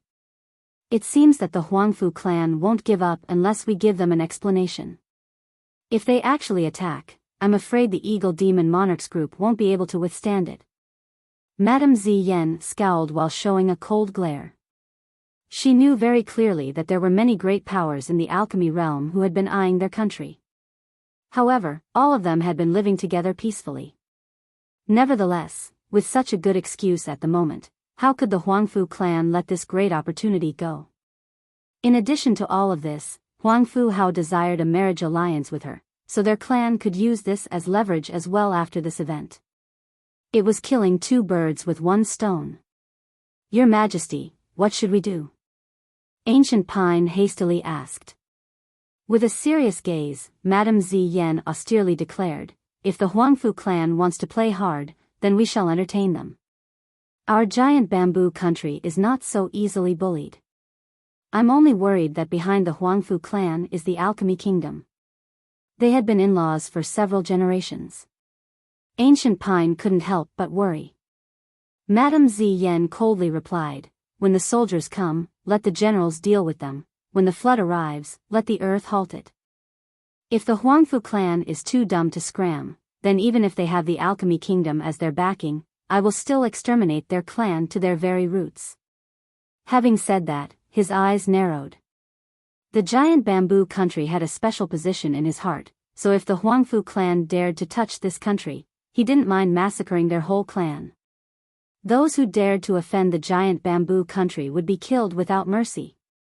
This was one of his uncrossable bottom lines. Madame Ziyan slightly nodded and formally said, "Since you have such confidence. Very well then, we'll leave this for you to deal with." Although she did feel that his words were somewhat arrogant, her intuition told her that Li Chia was not the type to bluster. In fact, all of his actions seemed to be premeditated, so she had faith in him. "Your Majesty." Ancient Pine was startled by Madame Ziyan's decision. To say that the country was being encroached by an army right in front of their gates was not an exaggeration. Right now, the Huangfu ancestor was right outside, but their lord was leaving this catastrophe to Li Chia and didn't even invite an ancestor, so how could he not be scared out of his skin? Over the years, Madame Ziyan had been a great ruler. All of her decisions had been admirable, but now, Ancient Pine, who was counting on her to resolve this dispute, didn't expect for her to throw this matter over to Li Chia. "Demon Monarch, summon all the other monarchs. This time, all the problems will be personally dealt with by young noble Li. All monarchs and disciples must follow his orders." Madame Ziyan slowly declared. Although she was not very loud, her voice carried a powerful resonation that left no room for questions. Ancient Pine paused for a moment but didn't say anything in the end. He left and carried out the order. To him, although this decision was a bit crazy and could even be said to be insane, he still chose to follow Madame Ziyan's command. After Ancient Pine left, Li Chia asked with a smile while looking at the madam, "It seems that you have a lot of confidence in me, ah?" The madam couldn't help but meet his gaze and softly say, "Are you confident in this?" These words were very gentle and pleasant, like soft water that could drown listeners in pleasure. Li Chia looked at the madam and smilingly stated, "I like women like you." This response caught her off guard. Once she composed herself, she smiled back at him. Of course, she was not misunderstanding Li Chia's intent. She didn't feel that he was teasing her or taking advantage of her. At this moment, she believed that Li Chia had no need to take advantage of her. With his attitude, it seemed as if even the goddess of all 9 heavens would not be much to him. Even the fairies from myriad domains would wish for his loving embrace. He was the most confident and indifferent person she had ever met. The moment the monarchs received her order, they all stood there while looking silly. One monarch couldn't help but say, this is a bit too crazy. Perhaps, this is Her Majesty giving young noble Li a chance to gain more experience. Another monarch replied. This speculation made the monarchs look at each other. This made a bit of sense, since if Li Qie were to rule the country in the future, he must experience storms such as this to hone his skill. Despite their skepticism, they eventually carried out her order and gathered around, awaiting Li Qie's command. Seeing the 18 monarchs sitting there while waiting for his orders, Li Qie couldn't help but smile wryly. He shook his head to say, "It's only a little matter, there is no need to make such a big deal out of it." Madame Ziyan didn't reveal her stance on this situation while the monarchs remained silent. Their extremely dangerous predicament was not exaggerated at all, since they were under siege by a virtuous paragon ancestor. But now, Li Qie was saying that it was only a minor matter. This was the most indifferent person they had ever met. Chapter 657, Critical Juncture. Right when they felt that Madame Ziyan's decision was crazy, the Huangfu ancestor outside of the capital spoke. "Royal Lord Ziyan, our Huangfu clan's descendant suffered a sneak attack and was gravely wounded inside your imperial palace. He was your guest, yet not only did you fail to protect him, you are also shielding his assailant. Does your country wish to oppose my Huangfu clan? I hope that you will be able to give us an explanation. Otherwise, I will have to personally take a trip to your palace." At this time, the huge figure of the Huangfu ancestor appeared. Although he had yet to step inside the capital, his mountainous shadow, along with the grand, majestic virtuous paragon's aura, was about to suppress the entire capital. A virtuous paragon's voice was able to reverberate throughout the capital so that every single inhabitant would be able to hear his words. The presence of a virtuous paragon was boundless. The moment his voice hovered around the capital, each of his words were like hammers nailing the hearts of everyone in the city. Countless people felt the pressure and couldn't help but stagger backward. A Huangfu clan ancestor, a heavenly sovereign from the previous generation, exclaimed while aghast after seeing the mighty figure outside of the capital. After knowing that the Huangfu ancestor was personally sieging the city, countless cultivators went pale from fear. There were even those who fled the capital overnight. It was understandable that they felt fear. After all, the one who appeared all of a sudden was a virtuous paragon.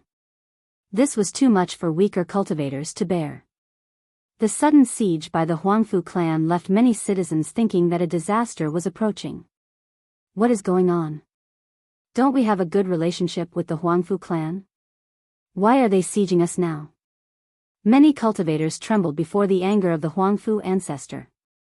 One cultivator who knew a thing or two said, "I heard that something happened to their first young noble, Huangfu Hao, several days ago at the feast in the palace. I don't know what happened, but he was blown away from the capital. Although he is still alive, he was seriously wounded, so he can only stay in bed.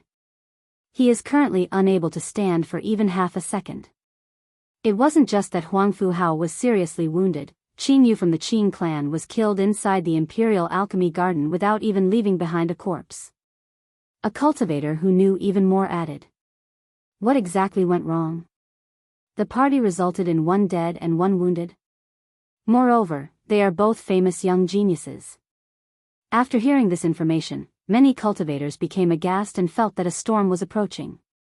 Sure enough, while the Huangfu ancestor was causing trouble outside of the capital, the Qin clan also sent their own words of intimidation. "Your Majesty, my son attended the royal feast and died a terrible death inside the alchemy garden, yet your Majesty didn't even send notice. His killer is still free and is still considered a guest by the court. For millions of years, even if my Qin clan had no notable contributions, the blood-spent effort was still there, but now, my son is dead. Your Majesty, however, continues to harbor the killer. This will sadden everyone's hearts and deter all the talents in this world. Your Majesty must give our Qin clan justice." The Qin clan revealed its stance. At this time, not only did they express their attitude to the court, they did so in an open manner as if they were going to inform the entire country. This indeed happened after the Qin clan's message came out. The entire country was sent into turmoil with rumors spreading everywhere. A wave was stirred in just a moment. Many messages were spread across all the counties. Moreover, most of them criticized the current royal lord of the country, Madame Ziyan. Her Majesty is famous for her righteousness and love for talents. People praised her as a wise ruler, but now, it turns out that she is harboring a killer? Wouldn't this negatively affect her reputation? All of a sudden, in all the streets and corners, all the inns and tea shops, everywhere was full of people discussing this issue. This news spread way too fast, and all kinds of rumors from all over the place eventually returned to the capital. I heard that Her Majesty and the killer has a special relationship. Because of her protection, the killer dared to act so wantonly without a care for laws. Don't people say that Her Majesty is impartial and wise, a true virtuous ruler? How could Her Majesty protect the killer? Because you don't know. These praises only act as a pretense for outsiders to see. From this matter, one can immediately conclude that it was all political posturing. The rumors became increasingly harsh. There were hidden helpers with unknown agendas pushing for chaos in the nation. One messenger sneered, Madame Ziyan's love for talents, humility, and impartialness are only an act so that she could climb to the throne. In my opinion, she has already viewed the country as her own property, so right now, since her rule has been consolidated, she is beginning to reveal her true colors. At this moment, she basically sees human life as trash and will do whatever she wants with no consideration for Giant Bamboo's prosperity. All sorts of messages were sent. Another one stated, think about it, only the wise and virtuous rule the country. This was the order created by our progenitor and has been upheld for millions of years. Although the Qing clan is not considered her direct subject, the clan is absolutely loyal to the country and has commendable contributions. Every time the country was in danger, the Qing clan would rush to the front to protect it. Think about it, a family of heroes like this had to suffer the injustice of the death of their descendant. This is blatantly wanting the clan to end, so how could people not cry in pain from this grievance? Since our Giant Bamboo country has a tradition of wise and virtuous rulers, if our royal lord is not wise and uses her power for personal gains and also treats lives like trash, then the throne should change hands to a new wise ruler. At this time, the rumors were no longer simple, and their intentions were clear. It could be said that overnight, not only was it just the street of the capital, all the provinces of the country were full of these rumors.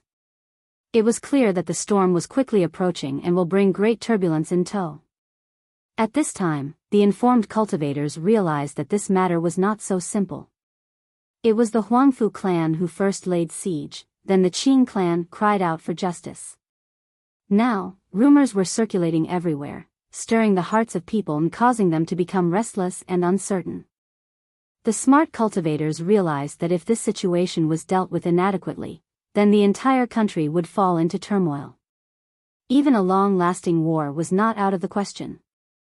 Sure enough, on the second day after the Qing clan's cry for justice, the Qing clan's leader brought many people to the capital. Before entering, he cried out, "My son had died a terrible death. Your Majesty, please hand over the culprit and punish anyone who was involved in this matter. Give our Qing clan justice." The Qing clan does need an answer.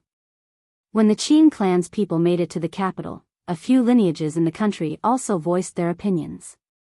Some even sent their disciples to the capital to declare, the Qing clan deserves fair treatment. Boom! The moment the Qing clan's people made it to the capital, a cauldron's flame pierced all the way to the sky, illuminating an entire zone as if a fire god was emerging. What just happened? Even the distant border regions of the Giant Bamboo country could sense this huge commotion, especially when this endless flame shot through the sky like a violet aura from the east heading towards the capital. Such momentum caused all the cultivators inside the capital to feel its presence. I heard that the Qing clan's Pill King is about to come into being. Since the Qing descendant died a horrific death and the Qing clan suffered unfair treatment, the Pill King was enraged and didn't mind breaking his blood era stone to come into being. In a short period of time, this frightening news reached the capital as if this scenario had been prepared beforehand. The Pill King is about to appear? Another virtuous paragon is about to come to the capital? After hearing this ancient title, a few cultivators from the previous generations were startled. In the legends, the Pill King was a Qing ancestor, a brilliant alchemist. Word of mouth stated that the Pill King's cultivation stopped at the Heavenly King realm, but he was extremely well versed at pill refinement, so after gathering countless ingredients, he was able to refine one batch after another.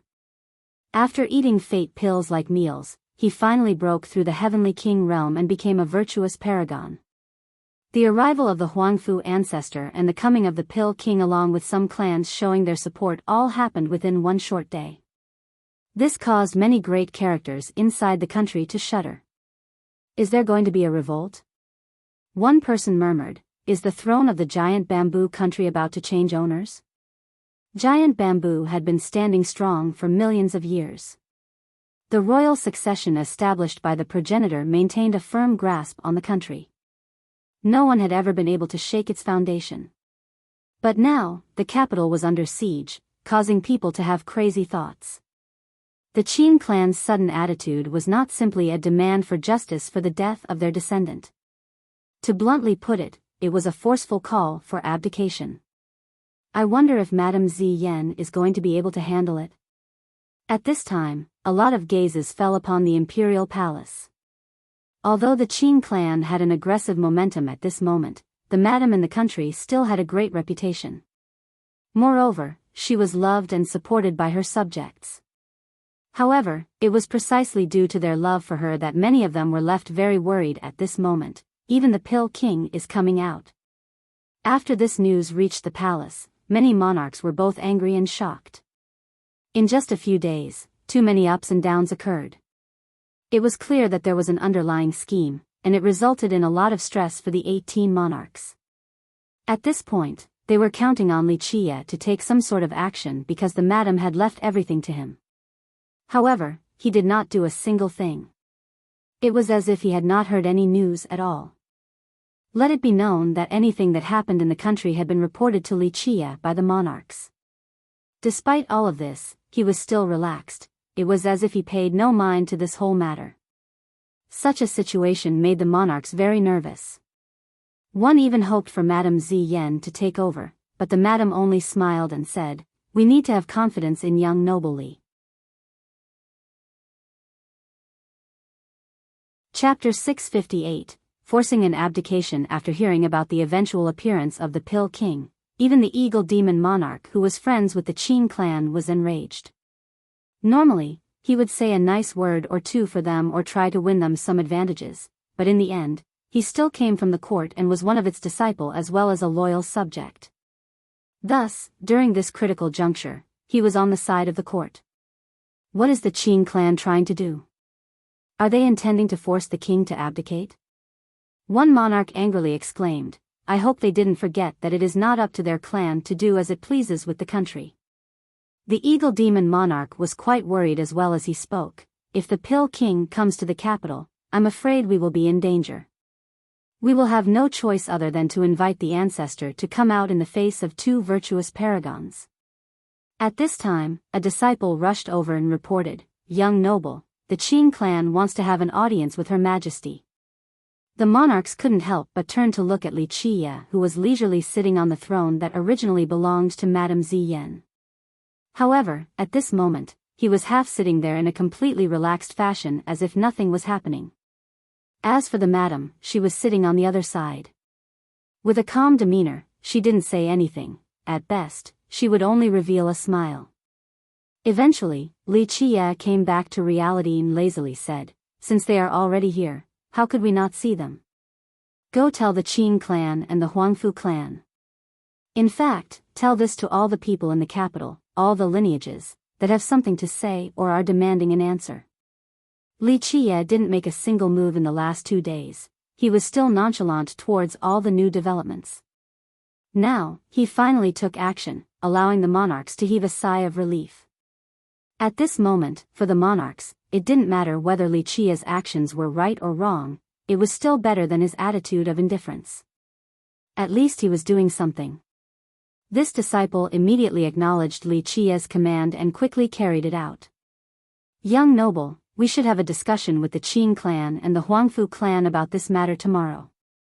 This is only a misunderstanding, so as long as young noble shows sincerity and relies on the reputation the giant bamboo country that has already been established, erasing this animosity shouldn't be a problem. The ancient pine demon monarch busily said. He thought very highly of Wuxia, so he didn't hope for Wuxia to ascend to the throne in a state of war before consolidating his power. The eagle demon monarch also pondered for a moment before speaking to Wuxia. Young noble, I volunteer to talk to the Qing clan. We have some time, and with my mediation, resolving this conflict shouldn't be a problem. The eagle demon monarch also didn't want to see the country fall into disarray, so he was willing to solve this side of the issue. Mediation and erasing this animosity with me showing sincerity? Wuxia couldn't help but chuckle after hearing these two and slowly replied, Who said I wanted to mediate? Who said I wanted to resolve this conflict? This answer took the monarchs by surprise.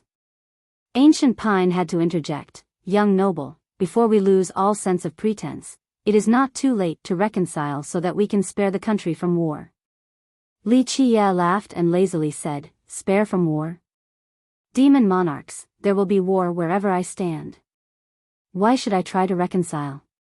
Very well, if you want peace, then I will think about it.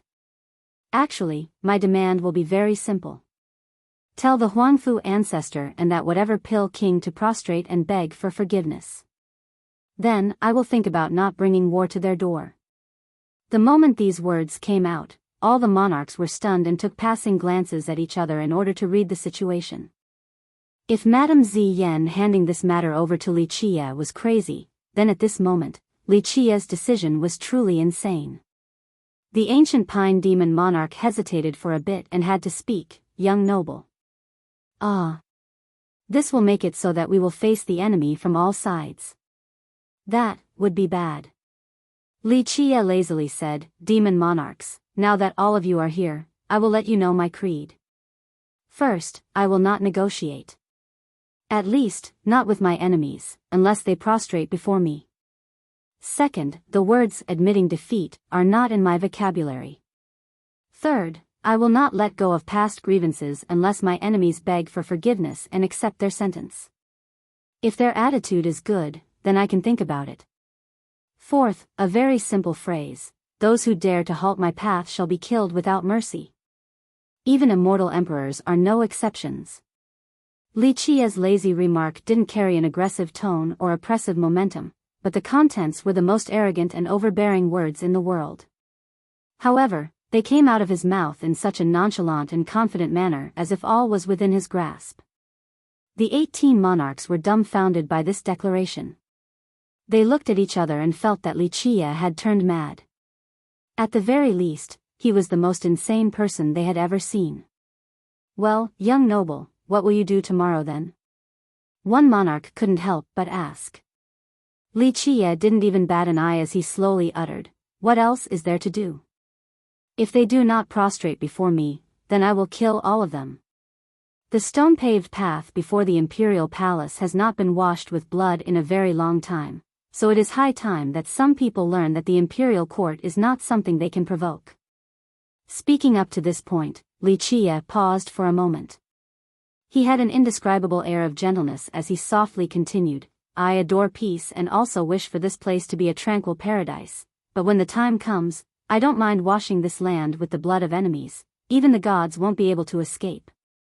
Let the people of the 9 worlds and myriad realms know that those who offend the giant bamboo country, no matter their background or race, will be massacred by me. His eyes turned fierce at this point. The gentle expression was replaced by this fierce gaze. It wasn't only the madam, the 18 monarchs all quivered as an illusion appeared in their minds. At this moment, Wuxia had become a fierce prehistoric beast.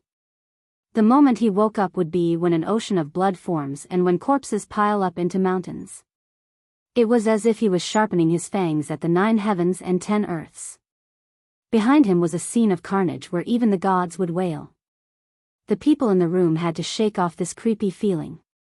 After finally calming down, they all took deep breaths. Inadvertently, they would feel a cold chill whenever they looked at Wuxia. However, they found Wuxia lazily seated in a leisurely posture. At this moment, he was but an ordinary and carefree young man, so where was the aura of a prehistoric beast devouring the world from earlier? This disparity, this contrast was hard to accept for the monarchs. However, we are about to face two virtuous paragons. The eagle demon monarch paused for a bit before speaking after finally calming down. Essentially, we alone cannot deal with two virtuous paragons. Just one of them is more than enough to slay all of us. If we don't invite our ancestor, we simply can't resist their might. At this time, Li Qie glanced at the eagle demon monarch and slightly shook his head to say, "Eagle demon monarch, you are mistaken, it is not we, but I. You all have no part in this, I alone shall deal with them." This development silenced all the monarchs. Even Ancient Pine was quite skeptical as he repeated, "Just young noble alone?" How could he not be skeptical?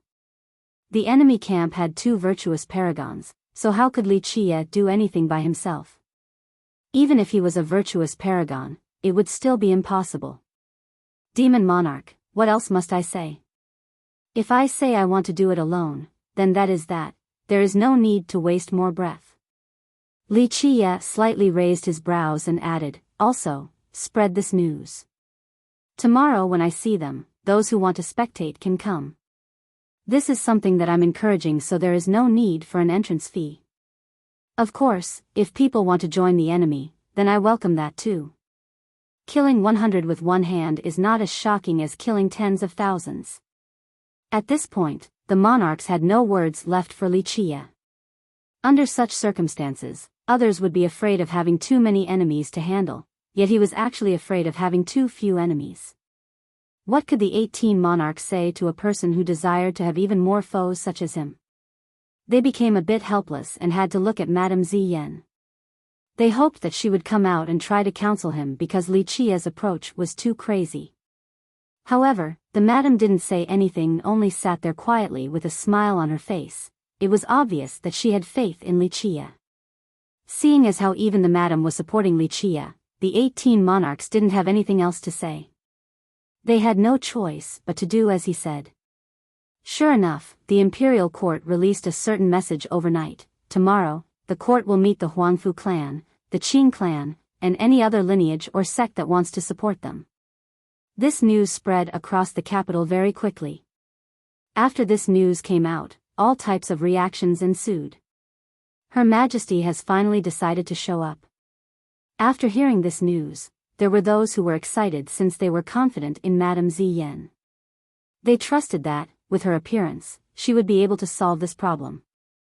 In fact, her popularity was very high in the country. Even though there were two virtuous paragons challenging them, there was still quite a lot of people who believed that the madam was capable of quelling this storm. However, there were also those who were shaken by this stormy situation. A few gazed towards the imperial court and murmured, "Will the court survive this disaster?" After hearing the eventual appearance of the Pill King, even the eagle demon monarch who was friends with the Qing clan became enraged. Normally, he would say a nice word or two for them or try to win them some advantages, but in the end, he still came from the court and was one of its disciple as well as a loyal subject. Thus, during this critical juncture, he was on the side of the court. What is the Qing clan trying to do? Are they intending to force the king to abdicate?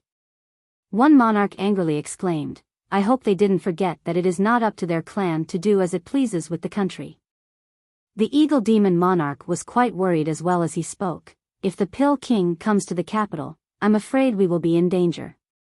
We will have no choice other than to invite the ancestor to come out in the face of two virtuous paragons." At this time, a disciple rushed over and reported, "Young noble, the Qing clan wants to have an audience with Her Majesty." Chapter 659, Opening the Gates to Welcome the Enemy. I'm afraid both the Qing clan and Huangfu clan will not easily halt their troops. Any wise man was able to see this. The turmoil in the last 2 days and the rumors that spread everywhere allowed them to conclude that the Qing clan didn't just want justice, they wanted to force an abdication. A cultivator from the previous generation murmured, "If this isn't dealt with correctly, then the giant bamboo country will change. I think the Qing clan has had ambitions of ruling the court for a long time now. The sudden upheaval from the Qing clan was not strange at all. The Qing clan had been in the country for millions of years. Although they were not considered a great power and could only be considered a first-rate sect at best, they were deeply rooted in the country. Although the clan's biggest weakness was their lack of invincible experts, since it was hard for them to produce a virtuous paragon, this was also their strength. The Qing clan was an alchemy clan that was famous for its medicines.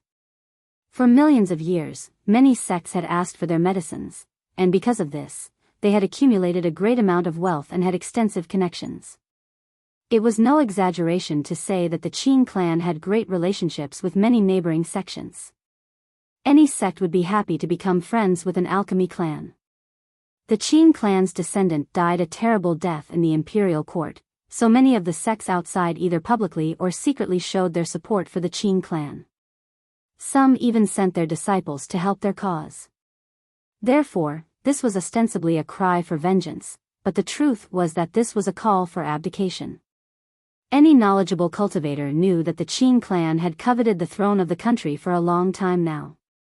This had always been the case, but until now, the imperial court had always held a firm grasp of the country's territories. Moreover, there was very little fighting in the country, so on top of having wise rulers, the Qing clan never had the chance despite its ambitions. Thus, the current development was a God-sent opportunity for them. The death of Qingyu along with the uprising caused by the Huangfu clan, especially the arrival of its ancestor, allowed for circumstances where they could suppress the imperial court. In such a situation, the Qing clan and the Huangfu clan were quite close. The Huangfu clan wanted to cause a storm in the country while the Qing clan wanted the royal power. Moreover, the Qing clan's Pill King, who had always been in seclusion, finally decided to show himself. This move could only be described as quite menacing. In fact, they were very optimistic about this situation. The imperial court was not very favored against the Huangfu clan, so now with the uprising from their Qing clan, this was definitely the best time to make a move. If they were successful, then they would seize control of the giant bamboo country. Even if we take a step back and assume that they couldn't seize it instantly, the imperial court would be too busy dealing with the Huangfu clan. At that time, the Qing clan would still be able to gain the greatest benefit.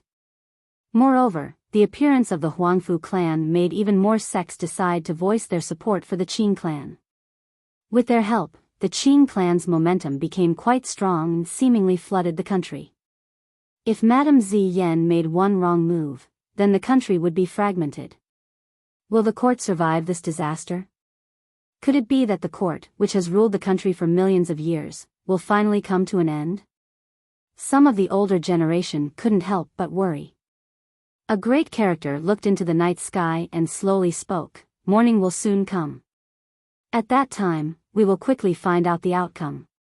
For many sects in the country and cultivators in the capital, this night was very long and boring. It was nearly torture for many of them. They all knew that tonight would be peaceful, but this was merely the calm before the storm. With a single misstep, the entire country would undergo a massive change tomorrow. A ray of sunlight finally shone into the capital, waking up many people.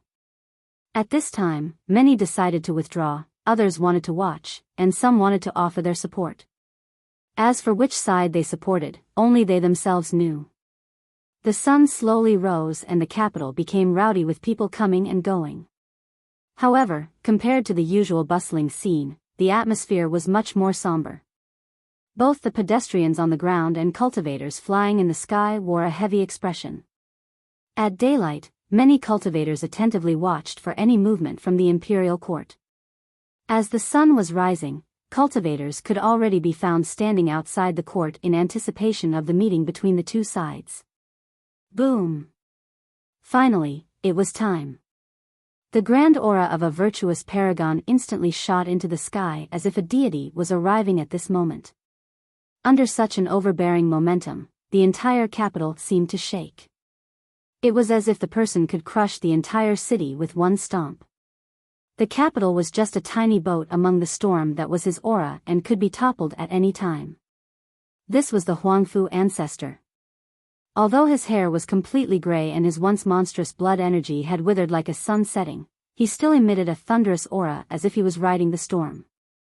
This was a power capable of controlling myriad realms. The Huangfu ancestor was an extremely powerful existence and was absolutely capable of causing cultivators to tremble. It was as if a slight gesture from him could burn the sky and split the sea. Meanwhile, behind him was a group of experts that included heavenly kings, heavenly sovereigns, and ancient saints. Their blood energies soared to the sky as groups of divine rings pulsed around them. They came with their ancestor and held no one in their eyes as they traveled without any hesitation. They didn't bother hiding their auras at all.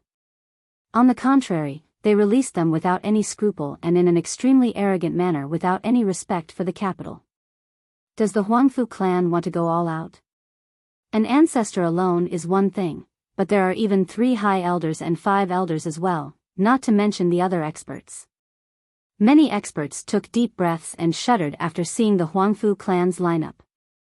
It was apparent to them that the Huangfu clan didn't come for reconciliation. It was apparent that they had no intentions of sitting down for a talk. Even random passers-by knew that they wanted to fight. After the Huangfu people entered the city, the people from the Qing clan were next. This group was led by the Qing clan master, and it was made up of quite a few people, including high elders. Besides the people from the Qing clan, there were also a few accompanying experts from the other lineages that wanted to assist the Qing clan. Although this group was not as powerful as the Huangfu clan, they made up for it with numbers. They entered the capital one after another with an aggressive momentum as well. In an instant, the groups from the 2 clans were right outside of the palace. They were together and created a very powerful aura, causing many spectators to shiver nervously. At this time, a squeaking sound appeared as the 2 heavy gates in front of the palace eventually opened. Above the palace on top of a series of steps was a wooden armchair with a very ordinary-looking youth sitting on it. Behind this youth were 18 demon monarchs standing in a line while Madame Ziyan, the royal lord, was standing next to this ordinary youth. Who is that guy? When the cultivators standing far away from the palace saw this scene, they were startled by this unimaginable image. The 18 monarchs could be described as lords of their own domains, individuals with great prestige. Moreover, they were all heavenly sovereigns. But now, they were lining up behind this young man. It was even more astonishing for Madame Ziyan. A royal lord and a heavenly king like her could only stand beside this young man. A single glance could tell that this young man was the person in charge at the moment and Madame Ziyan was only standing there to keep him company. This frightened and confused many cultivators as they tried to uncover the identity of the young man ahead. Just who was he to be able to command the 18 monarchs and even Madame Ziyan? He is an alchemist that recently appeared in the capital. I think his name is Li Chia, the one who spent some scary amount at the Golem Square. A cultivator knew who about Li Chia told the person next to him. At this point, many onlookers held their breaths while watching the confrontation between the 2 sides. It seemed that both sides had shown up with all their forces. All 18 demon monarchs of the giant bamboo country were here, so everyone knew that with one wrong turn, both sides would fight until the very end and bathe the palace in blood. At this time, the Huangfu ancestor stepped forward. At this level, each of his steps created an oppressive and terrifying aura. Anyone would have to shudder before this force. The 18 monarchs were intimidated and had to take a step back with shocked expressions plastered on their faces. Frankly, this was not shameful at all since the disparity between the 2 sides was too great. The monarchs were only sovereigns while the Huangfu ancestor was a true virtuous paragon. Even a heavenly king like the madam was in awe and unable to withstand the aura of a paragon, leaving her with a shaken expression. Only Li Chia remained as calm as water in a well. He remained leisurely seated in his chair as if he was at home and nothing was happening. It could even be said that the Huangfu ancestor before him was only a passerby, not enough to cause any trouble. A rare author's note in the chapter itself, which I think is at the right timing after reading some comments. I, of course, share the same sentiment as well for the long parts before the killing, but it is still demotivating to read the negative comments. However, I'm sure some Chinese readers were complaining at this time as well. After the big battle in the ancestral realm, the first part of the stone medicine world starts at a low point. As an author, I, of course, wish that it could always be exciting, but this is a very difficult thing to do. Each story must have their ups and downs. In short, the plot afterward will become even more brilliant, and I will try to refine it even more in the future. Good night, sweet dreams. Chapter 660, Playing with the Enemies. The Huangfu ancestor was a person who knew his stuff. His eyes narrowed after seeing how Li Qia was unperturbed by his aura. In his opinion, for a young man like this to not be intimidated by his aura, he had to either be a virtuous paragon or have an unshakable Tao heart. At this time, the Huangfu ancestor asked with an austere voice, "Did your ancestor come into being or not?" Although it was not too sonorous, it was thunderous like a drum next to everyone's ears, creating quite a deterrence and caused them to shiver. The ancestor hadn't taken action yet, but his aura alone was enough to scare the people present. This was the frightening part about a virtuous paragon. Those who were present could sense the gap between them and a paragon.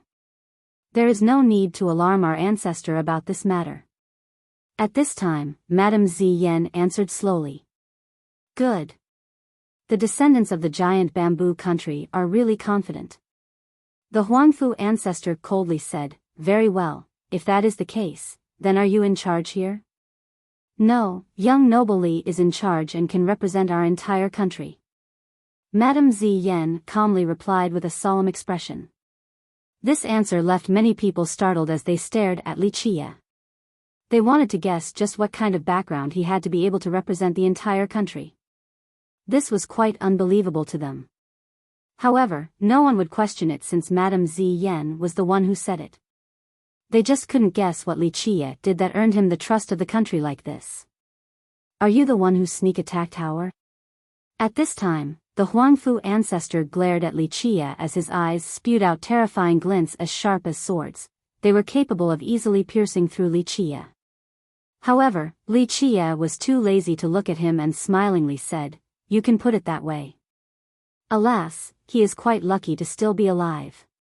This is me pulling my punches."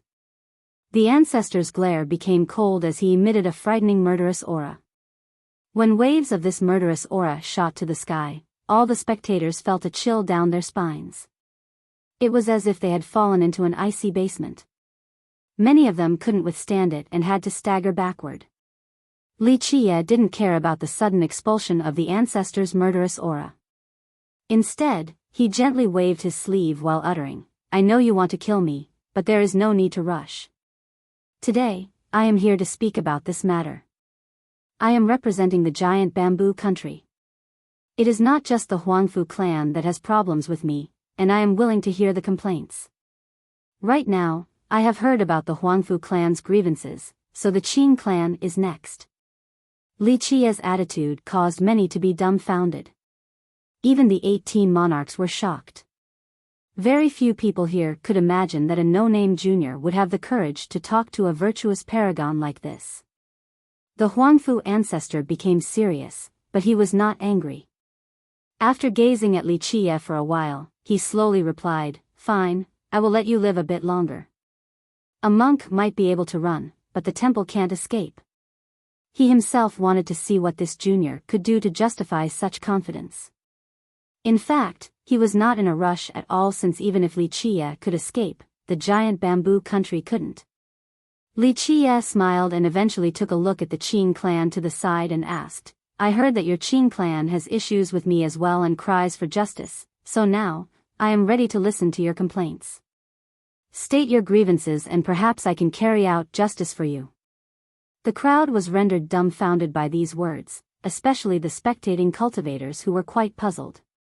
At this moment, the country was facing a disaster and could meet its end at any moment, but Li Qia was acting as if it was nothing, as if it was merely a trivial matter. This caused many people to wonder what the madam and the monarchs wanted to accomplish by picking such an untrustworthy person like this. This was simply picking the wrong person for the task. "Li, you already know full well, yet you still have the nerve to ask. You set my son up, you shameless wretch. The Qing clan master bitterly said. His eyes were burning with furious flames as he glared at his son's killer in front of him. He couldn't wait to rush forward to kill this brat. Oh, so you are talking about this matter. Li Qie gently waved his sleeve again and interrupted the clan master. He nodded his head and said, I already know about this, that means I have heard your grievances. With that, he ignored the clan master and turned his head towards the sects who were supporting the Qing clan. The Qing clan master was shaking with anger due to Li Qie's attitude and almost vomited blood. Both the Qing clan and the Huangfu clan were extremely outraged by the demeanor of this junior, Li Qie. Only the Huangfu ancestor remained indifferent. He wanted to see what ploy Li Qie would carry out. In fact, his only concern was the giant bamboo ancestor, so he stood there, waiting to see if the ancestor would come into being or not. What are your grievances? Did your sect master die at the capital? Or perhaps your sons were killed at the imperial palace? Li Qie slowly asked the lineages who were supporting the Qing clan. At this moment, these sects couldn't help but look at each other. They were not afraid of a nobody like Li Qie, but they were still quite apprehensive of the imperial court. In the end, an expert of one of the lineages came out and spoke. You murdered the Qing clan's young noble, you slew innocent and loyal subjects, you will be a disaster for the giant bamboo country with your treacherous words that confuse people, got it? Li Qie interrupted this expert and said, okay, so all of you want to be the harbingers of justice and defenders of the weak.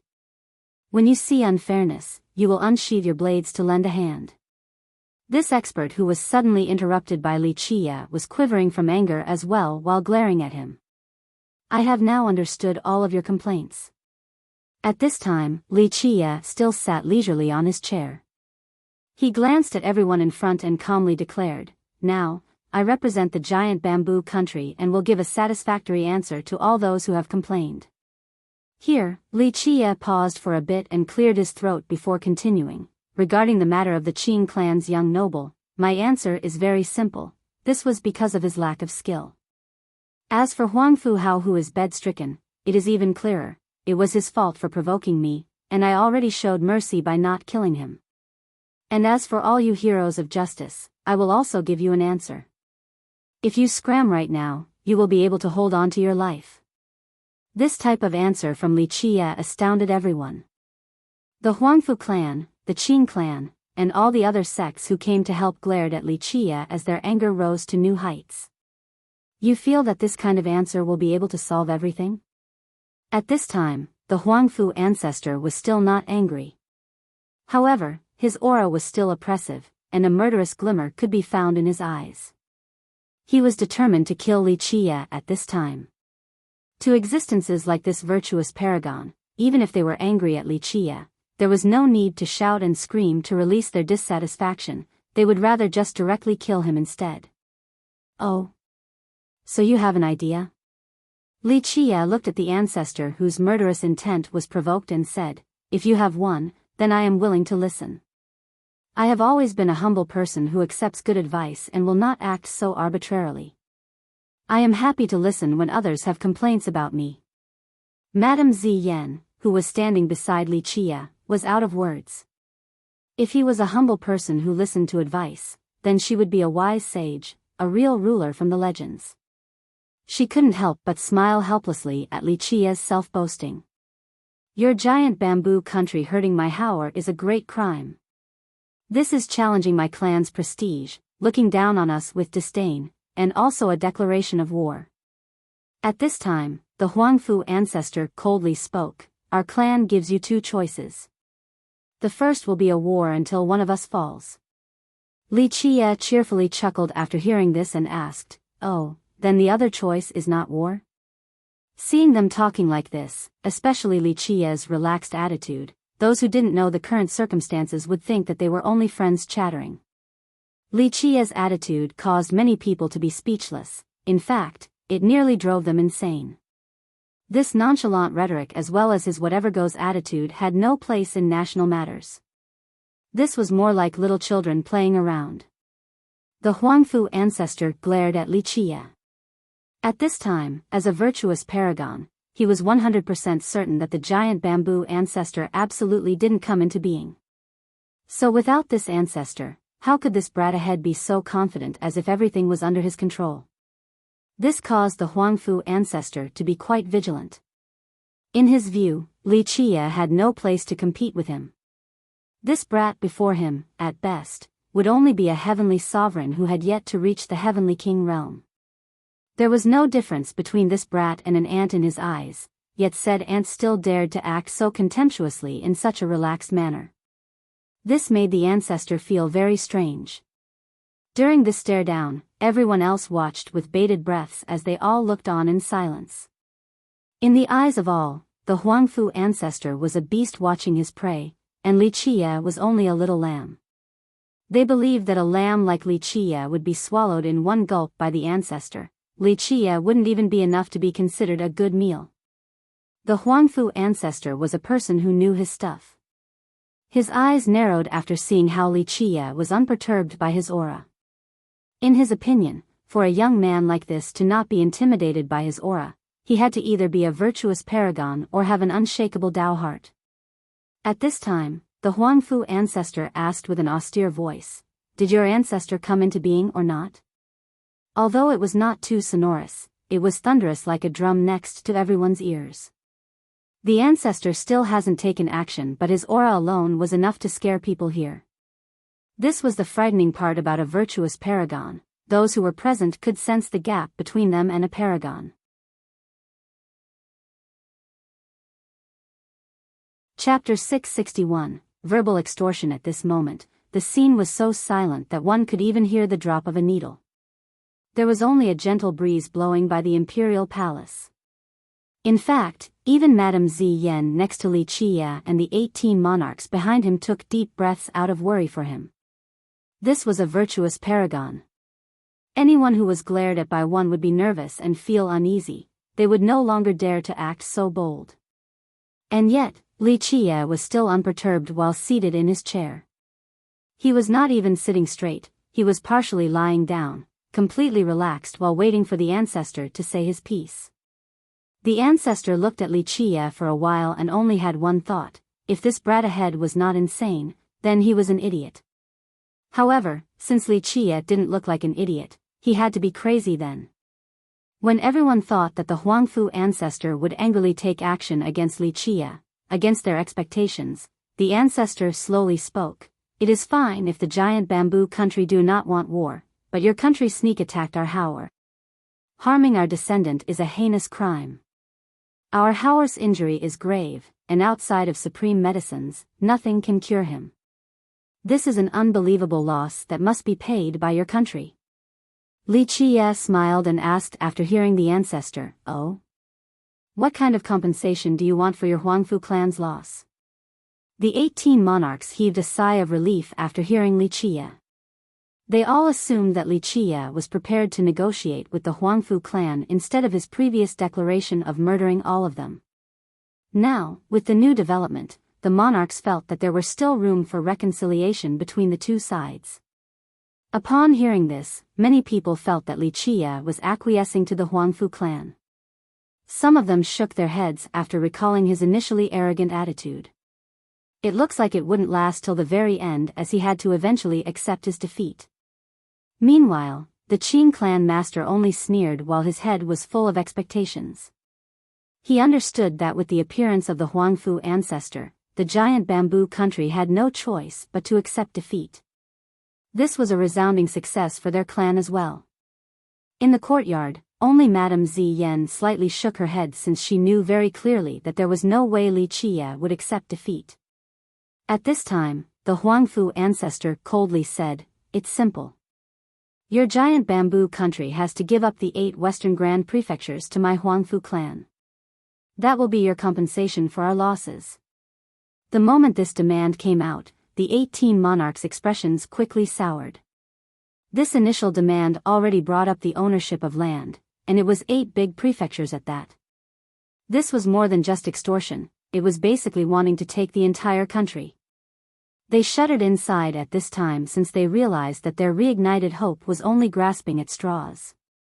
The Huangfu clan had never considered resolving this peacefully or letting go of their previous animosity.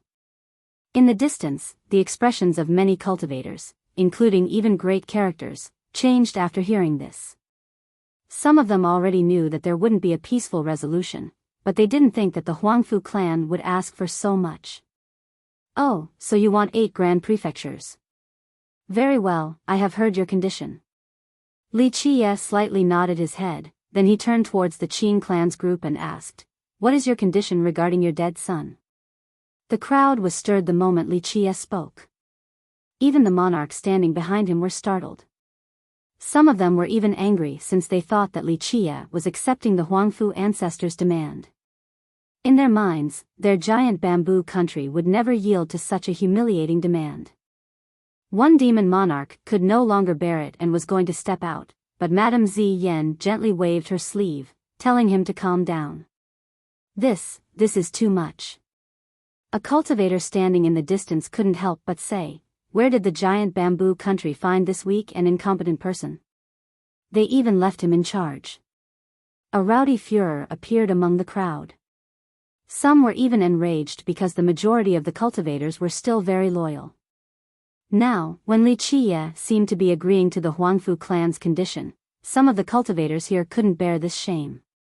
In fact, even people from the Qing clan and Huangfu clan along with the supporting lineages were caught off guard. This negotiation was a bit too easy. The Qing clan master stumbled a bit after being asked by Li Qie. He felt a bit dazed because this came too easily. He calmed down and took a deep breath before speaking. "You tricked my son, so this crime is unforgivable. However, Her Majesty even gave you protection. This is not only abusing her power for personal gains in an arbitrary and prejudicial manner against the giant bamboo country's reputation, it is also breaking the tradition of having wise rulers until now. I understand." Before the Qing clan master could finish, Li Qie waved his sleeve and interrupted him. "You are trying to say that you want the royal lord position of the country, and your Qing clan will enter the imperial court to rule the country. As for me, I killed your son, so I have to pay for it with my life. Am I correct?" The clan master was a bit surprised when Li Qie said everything he wanted to, causing him to nervously swallow his saliva. However, he still bit his teeth and nodded solemnly to say, "Yes, exactly right. Okay, your request is not surprising." Li Qie nodded and then looked at the experts from the lineages that were assisting the Qing clan to say, "The Huangfu clan and the Qing clan have made their cases. What are your requests? If you have nothing, then I will resolve the issues of these two clans." Astonishment was the only reaction to Li Qie's reply. At first, it was only giving up territory to the Huangfu clan, but now he even handed the imperial rule over to the Qing clan. Everyone now felt that Li Qie wasn't the only one who was crazy. Madame Zi Yan's group were as well, since they actually let such a crazy person take charge. "We want the territory along the South Stream." An expert from one sect immediately shouted after calming down. Since Li Qie would even pass away the imperial rule, how could these people not try to latch on to this once-in-lifetime opportunity? "Our Yao clan wants the Langfang region," another expert immediately stated. This scene sent many people into a daze. At this time, they felt that this location didn't resemble a national negotiation of important affairs anymore. It was more like a food market. Actually, it couldn't even be considered a market, it was more like children playing around.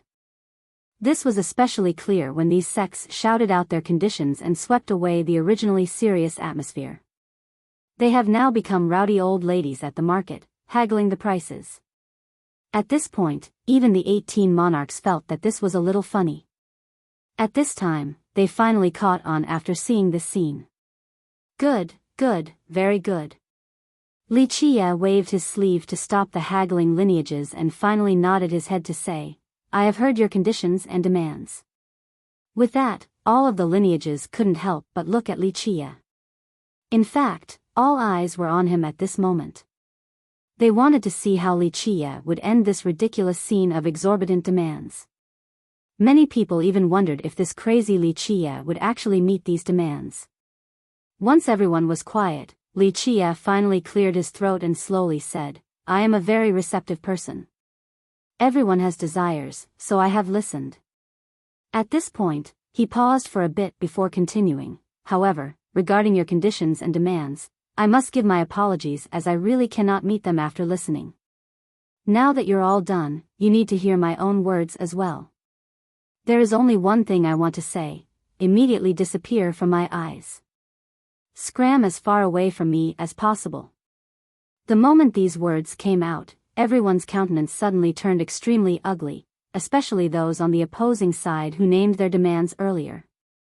At this point, many spectating cultivators felt particularly satisfied, especially after seeing the experts from the Qing clan and the other sects look like they had just swallowed a fly. Some were laughing on the inside, but they didn't dare to laugh out loud since the Huangfu ancestor's aura was still quite threatening. Do you think this is a joke? At this time, the Huangfu ancestor's aura was extremely scary, especially when his face turned cold. His aura could completely freeze the surrounding radius of 10,000 miles, causing everyone to feel as if the entire capital was inside a glacier. There was no doubt that the Huangfu ancestor, at this time, had become angry. The rage of a virtuous paragon could change even the temperament of the sky, causing the world to be without light. At this second, everyone became nervous and completely quiet beneath the ancestor's fury. Li Qiye slightly lifted his brow and said, "To me, this is not much different from a joke. Junior, when my Huangfu clan is enraged, rivers of blood will flow. When I make a move, mountains and rivers shall crumble." The Huangfu ancestor coldly said, "If you can't be in charge, then have someone else from your country step up and meet my demands as it is still not too late. If you refuse, hurting Howard and making a fool out of me are more than enough cause for me to destroy your country." That's right, the imperial court needs to show sincerity. If you don't stay true to your words and treat national affairs as a joke, it will lead to the collapse of the country. At this time, the Qing clan master also said in a serious manner, "The imperial court set up my son and even protected his killer. Now, it doesn't want to stay true to its words. This discredits the entire country. It is time for a change of leadership. The giant bamboo country should be led by a wise king."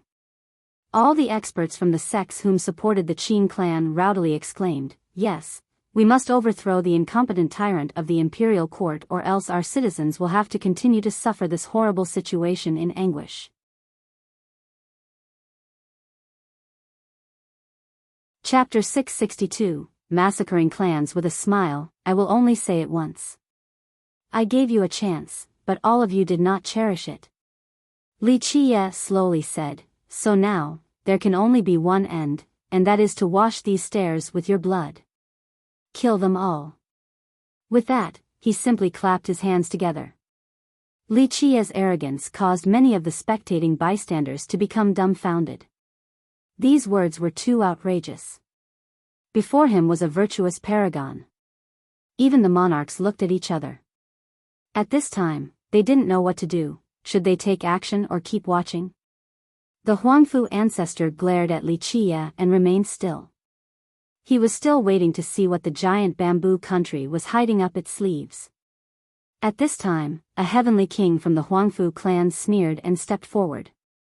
His blood energy immediately soared to the sky like a dragon as he shouted, "Ignorant fool, kneel before me." The moment these words came out, a huge palm instantly headed for Li Qiye, wanting to grab him alive. Li Qiye didn't even bat an eye in the face of this heavenly king's palm. He still sat there motionlessly. At the same time, Madame Ziyan and the 18 monarchs became quite startled. Bah! But before the gigantic palm could catch Li Qiye, a small sound appeared, and this heavenly king was instantly turned into a bloody mist. He didn't even have time to scream and he didn't know how he had died. "Don't you dare!" In a flash, the Huangfu ancestor loudly roared. This roar was capable of shattering mountains and rivers. At this time, he finally took action and immediately took out his true fate weapon. A divine saber soared across the sky, wanting to kill the thing that had just slain the heavenly king. Boom! But before the saber could slash downward, it was immediately shattered as countless little pieces flew everywhere. Next, a little ping came about as this ancestor's body was nailed to the capital's gate. At this time, his eyes were still glaring at his opponent, yet they were filled with fear. He failed to see how the opponent made a move even at the second of his death. Eventually, people clearly saw that the culprit that killed the Huangfu ancestor was only a little bamboo branch with fresh leaves. This branch pierced the ancestor's forehead and pinned him to the gate. The branch immediately destroyed his true fate. One branch, one fatal blow. This was too shocking. This was a virtuous paragon. A great power's ancestor. However, he died just like that without a chance to fight back. How could the spectators not be shocked? At this moment, people were gasping with their mouths opened wide enough to fit an egg. They couldn't calm down and their minds were completely empty. I have given all of you a chance, but you chose not to take it. Everyone only has one life, so I can only apologize. While everyone was still shaken, Li Qie slowly uttered these nonchalant and carefree words. During the commotion, one person managed to calm down and shuddered with a blanched expression before stuttering, My Qing ancestor is the Pill King, an invincible virtuous paragon. If you dare, at this moment, the Qing clan master's soul had already been frightened out of his body and kept on retreating backward. Qing clan? From today on, there will be no Qing clan in the giant bamboo country. However, I'll give your clan a path for survival. To the elderly and young, all of you get the hell out of the giant bamboo country. Li Qie smiled dismissively and commanded, destroy the Qing clan and its ancestral ground. Buzz. Up in the high clouds, one could see glimmers of green rays moving from the giant bamboo tree. At this time, a bamboo branch in the shape of an arrow appeared. With a quiet sound, the branch immediately pierced through the sky and traversed the great distance to the Qing clan's grounds. Boom! At this second, a boundless raging flame soared to the sky from the Qing clan, lighting up the entire country. No. However, this raging flame was immediately extinguished in the blink of an eye. A miserable, shrill wail echoed across the world, followed by a loud banging noise. The earth shook once as if something had penetrated the earth in the far distance. Biyao. Amidst the confusion, the bamboo branch that crossed the domain earlier had returned. Countless bodies were dropped before the imperial palace. No, ancestor. The moment these bodies fell down, the Qing clan master let out a sad bellow, grandfather, father, uncle, the Pill King. A cultivator yelled out in horror after seeing a very majestic old man among the corpses. This old man's chest had been thoroughly pierced, he couldn't be deader. These bodies were all great characters from the Qing clan, consisting of ancestors, high elders, and elders. All had been pierced by this bamboo branch. From their expressions, one could tell that they were all powerless to resist, outside of the Pill King, and lost their lives in just one attack. At this time, the Qing clan master was drowned with grief. He lost all hope after seeing these bodies because all the experts of the Qing clan were here. Each of them was able to uphold a region by themselves, but now they were all dead. Kill them all, leave none alive. Li Qie slowly said without batting an eye. Buzz, a green light fell down as a bamboo leaf slowly fluttered down. After seeing this leaf, all the experts from the sects and the Huangfu clan lost their minds in fear. Someone screamed, "Shit, run!" At this time, many turned to flee, but it was too late. Pluff! The bamboo leaf suddenly flashed and decapitated all the fleeing parties, including high elders from the Huangfu clan and the Qing clan master. One by one, a bunch of heads started to roll for a fair distance on the ground. The eyes on all of these heads were opened wide. They couldn't believe it since, in this very instant, they could see a spring of blood spurting from their own necks. These spraying fountains of blood were spectacular beyond words. The streams were brilliantly red and painted the ground, slowly flowing together. Eventually, thuds could be heard as numerous headless bodies fell down to the ground. After seeing this scene, whether it was the spectators or the monarchs or Madame Ziyan, all were standing there looking silly without being able to speak. At this point, all the sects and clans who appeared here were killed entirely. Not even one person managed to leave alive. The verdant bamboo leaf gently flew into Li Qia's palm. Li Qia gently blew on it, causing a drop of blood on the leaf to fall to the ground, permeating the mud. The leaf was still as green and delicate as before. Li Qia gently stroked it as if it was a rare treasure. However, in the eyes of others, this was not a green leaf but the most terrifying weapon in this world. A ferocious weapon of murder. At this moment, all were petrified and unable to calm down, including the madam. There were no thoughts running in their minds, only emptiness could be found. No one thought that things would happen like this or that it would end in such a manner. Prior to this, many had different speculations about this disaster. Some assumed that the imperial court would split, some thought that it would have a peaceful resolution, and some thought that the ruler of the country would change. However, across all of the speculations, no one had thought about the giant bamboo, not even the madam. Although she was very confident in Li Qia, she didn't consider the giant bamboo. Not even in her wildest dreams did she think she would have the chance to see the giant bamboo take action during her lifetime. The country had been named after the giant bamboo since it was their divine guardian. This story had been passed down for millions of years. Ever since the founding of the country, the bamboo had been there and was considered an auspicious symbol and the protector of the country. In fact, the country rarely had wars, it had always been peaceful, so no one had heard of the giant bamboo making a move or killing an enemy. Thus, despite it being referred to as the divine guardian, the majority of people had only considered it to be part of the beautiful scenery, the symbolistic attraction of the capital. Even the capital's inhabitants had forgotten about this tree above their heads that towered into the firmament. To them, the bamboo had been integrated into their lives. The country had viewed the existence of the bamboo as something familiar. However, people finally saw the giant bamboo in action today. One branch killed a virtuous paragon while another destroyed the Qin clan, not to mention that one leaf massacred many heavenly kings and heavenly sovereigns. This illustrious battle record was too terrifying and frightening. Such an existence was indeed worthy of being called a deity, and not just in name. In the yard, no one had expected to see the giant bamboo attacking with its invincible presence, not even in their dreams.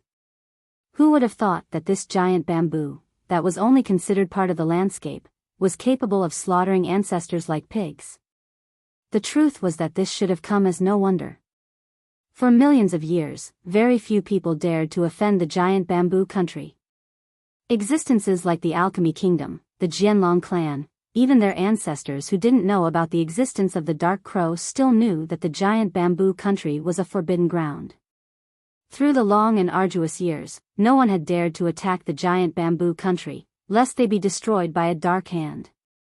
In fact, for a behemoth like the Alchemy Kingdom, even when their immortal emperors were alive, the emperors had warned their disciples to never offend the giant bamboo country. Existences like immortal emperors knew that although the country was only of average size, it had an extraordinary status in the 9 worlds.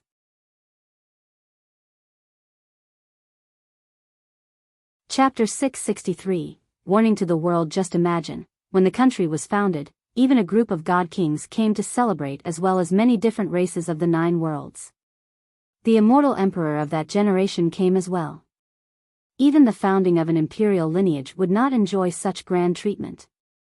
Because of the giant bamboo country's mysterious origin, it became a real forbidden ground to many grand characters, giving it generations of peace.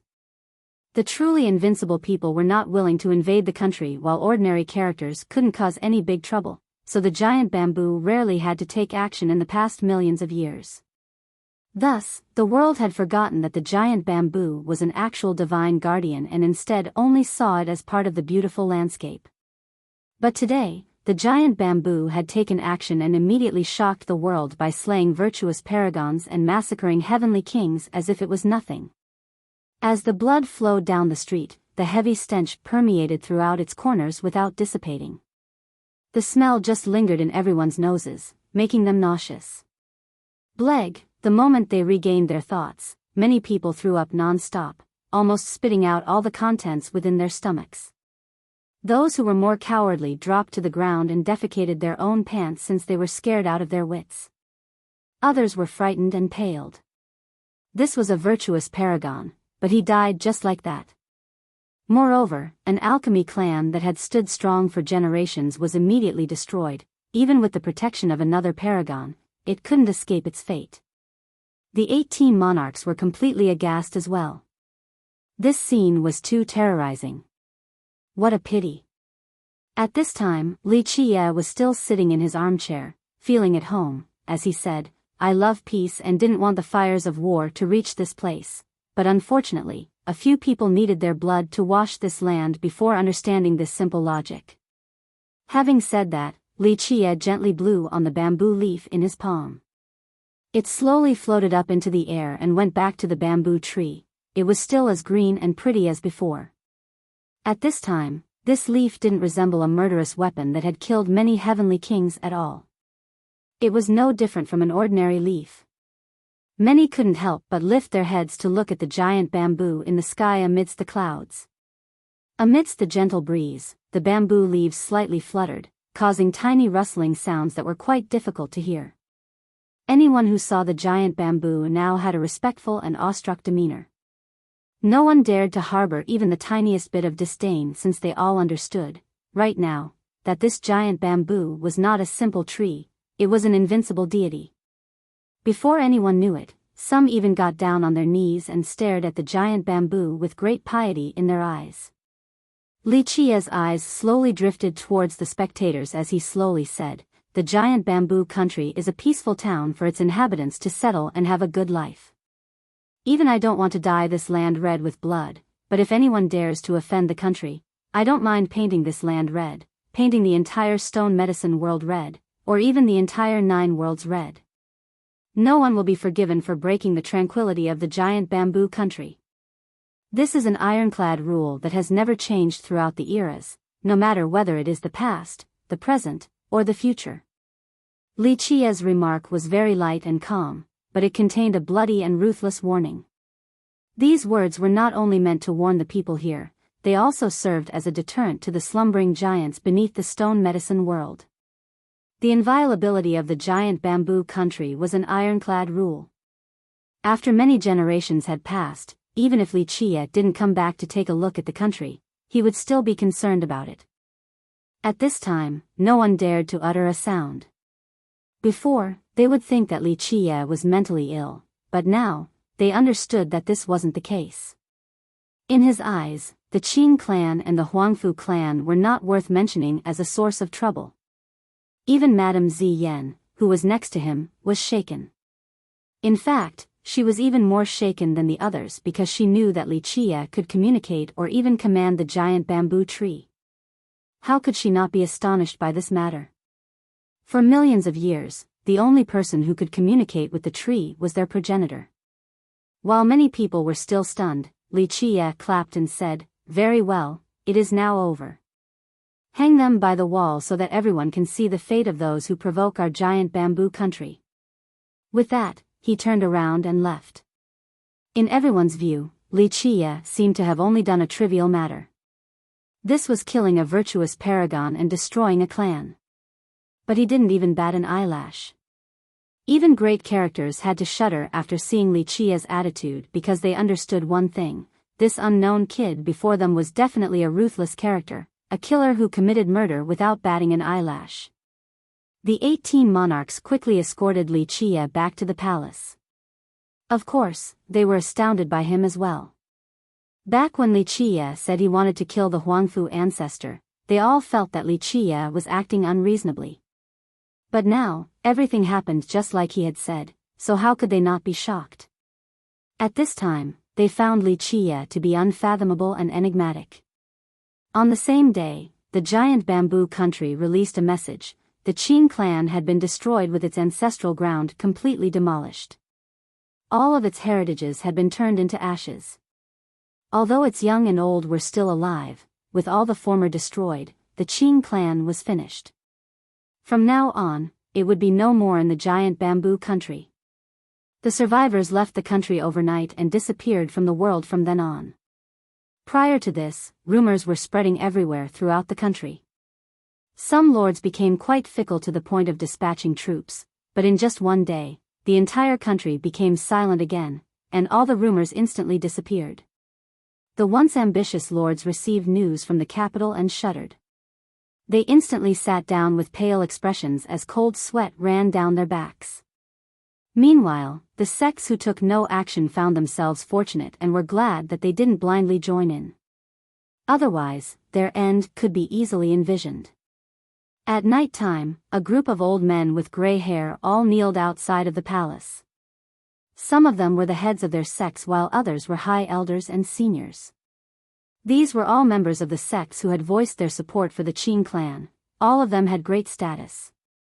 After these sects received the news from the capital, they were paralyzed.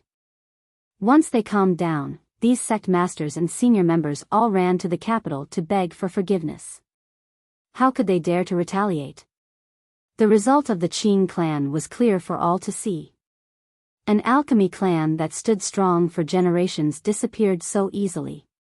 Even an existence like the Pill King was killed, so sects like them were even more negligible. Thus, the sect's masters and senior members could only prostrate within the capital. As long as this could protect their sects and heritages, they were willing to do so even at the expense of their own life. In one night, the chaotic unrest and rumors were instantly quelled. No sect or cultivator dared to do anything reckless.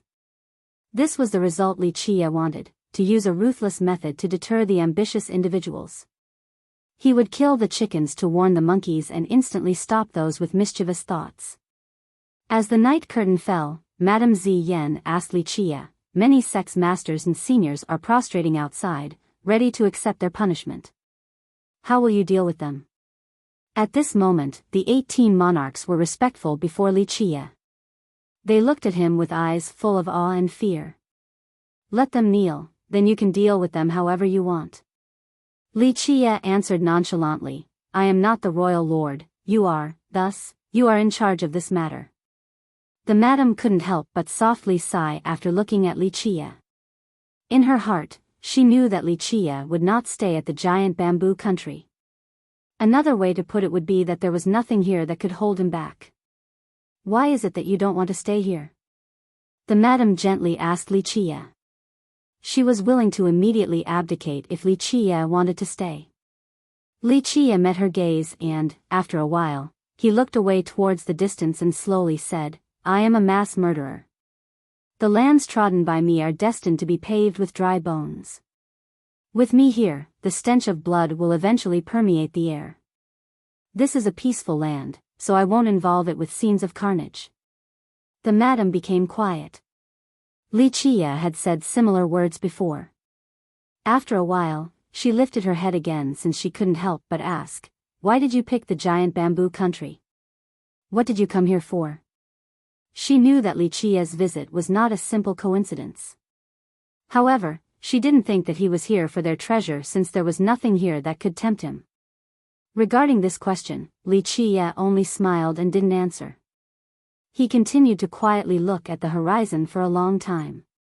Of course, he couldn't tell her his secrets. After a while, he gently sighed and lamented the ongoing vicissitudes of time. He eventually turned to look at her and asked, "Why must you participate in this conference?"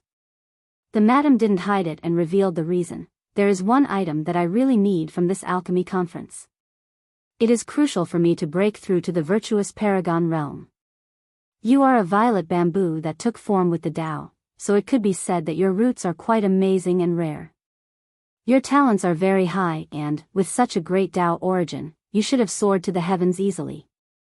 If I am not mistaken, before you took form, you suffered a lightning tribulation, so your Tao origin had been harmed. Although the wound is now gone, it is difficult for you to continue to take the next step, thus you need a heavenly treasure, correct?" Li Qia slowly said while looking at her. Just imagine, when the country was founded, even a group of god kings came to celebrate as well as many different races of the 9 worlds. The immortal emperor of that generation came as well. Even the founding of an imperial lineage would not enjoy such great treatment. Because of the giant bamboo country's mysterious origin, it became a real forbidden ground to many grand characters, giving it generations of peace.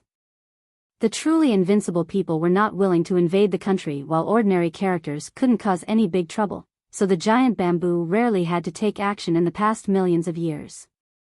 Thus, the world had forgotten that the giant bamboo was an actual divine guardian and instead only saw it as part of the beautiful landscape. But today, the giant bamboo had taken action and immediately shocked the world by slaying virtuous paragons and massacring heavenly kings as if it was nothing. As the blood flowed down the street, the heavy stench permeated throughout its corners without dissipating. The smell just lingered in everyone's noses, making them nauseous.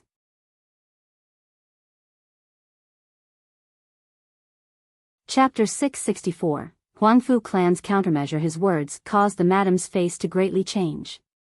This could be said to be a secret of the country, a secret that very few people knew about. Even those who were privy to this wouldn't reveal this secret, but Li Qian knew it so well. The madam took a deep breath. She had slowly grown accustomed to Li Qian's tendency of bringing about surprises. After thinking about it, she realized that ointments for recovery were part of the alchemy Dao, and with his great skill, he should be able to see through her past injury. This should come as no surprise. She wryly smiled and gently nodded to say, "Yes, this is true, I have suffered from a lightning tribulation before." At this point, she sighed again and continued, "The giant bamboo country has not produced a virtuous paragon for several generations. Our ancestor is sealed inside blood era stones, and his situation is not looking too optimistic as his blood energy has withered. We don't know how long he will be able to last underground. Thus, in this generation, I yearn to reach the virtuous paragon realm to contribute to the country. For tens of millions of years, many ancestors and invincible existences were entombed in blood era stones and buried underground. However, many of them still eventually died inside these stones. Although the stones could cover someone for a long time, they were not a cure-all remedy. As time went by, even those within the stones would slowly lose their vitality, and this loss would add up over the years. This was especially true for the ancestors whose lifespans had already depleted. It was even harder for them to persevere. Because of this situation, the near-death ancestors didn't want to come into being because the next time they came out would signal their demise. Li Qian gave her a look before lightly saying, "Don't worry, I will get you the item you want since I'll be personally going to the Alchemy Kingdom's Alchemy Conference." He narrowed his eyes after finishing this sentence. The madam gently nodded without commenting. Inside the Huangfu clan, its clan master had received the news from the giant bamboo country, resulting in his sudden exclamation, "What?" He fell down on his chair after listening to this news. The elders that were present all glanced at each other with ugly expressions plastered on their faces. Some were full of anger while others showed shock. An elder couldn't help but angrily shout, "The giant bamboo country is going too far. First they harmed Hauer, and now they even killed our ancestor. This shall be an irreconcilable blood feud." After a while, the clan master calmed down and took a deep breath before speaking in a grave manner to the elders. "This is a great humiliation to our clan. Do you elders have any opinions on this?" The shocked and angered elders naturally found it hard to let this go, unless they were able to obtain their vengeance. Their clan had always thought highly of itself. It was an alchemy clan, and although they had never produced an alchemy emperor, their Tao of alchemy could be said to have branched off from the alchemy kingdom. Their alchemy skill was not something clans like the previous Qing clan could compare to. What made them even more proud was that their clan had been in-laws with the alchemy kingdom for several generations, winning them a pivotal position in the alchemy realm and even the entire stone medicine world. As the old saying goes, even if you don't care for the monk, you still have to give Buddha some consideration. Thus, many great powers were very supportive of the Huangfu clan within the alchemy realm. This only further fueled their pride. From their perspective, no one in this realm would dare to provoke them, but now, not only did the giant bamboo country harm their descendant, they actually killed their ancestor as well. How could they not be furious? However, despite their enraged state, they didn't lose their rationality. The ancestor who went to the giant bamboo country was their youngest ancestor, but still, he was now a dead virtuous paragon. Perhaps we should invite 3 ancestors to come out. One high elder mused. This raised some thoughts from the other elders because this would be their strongest force.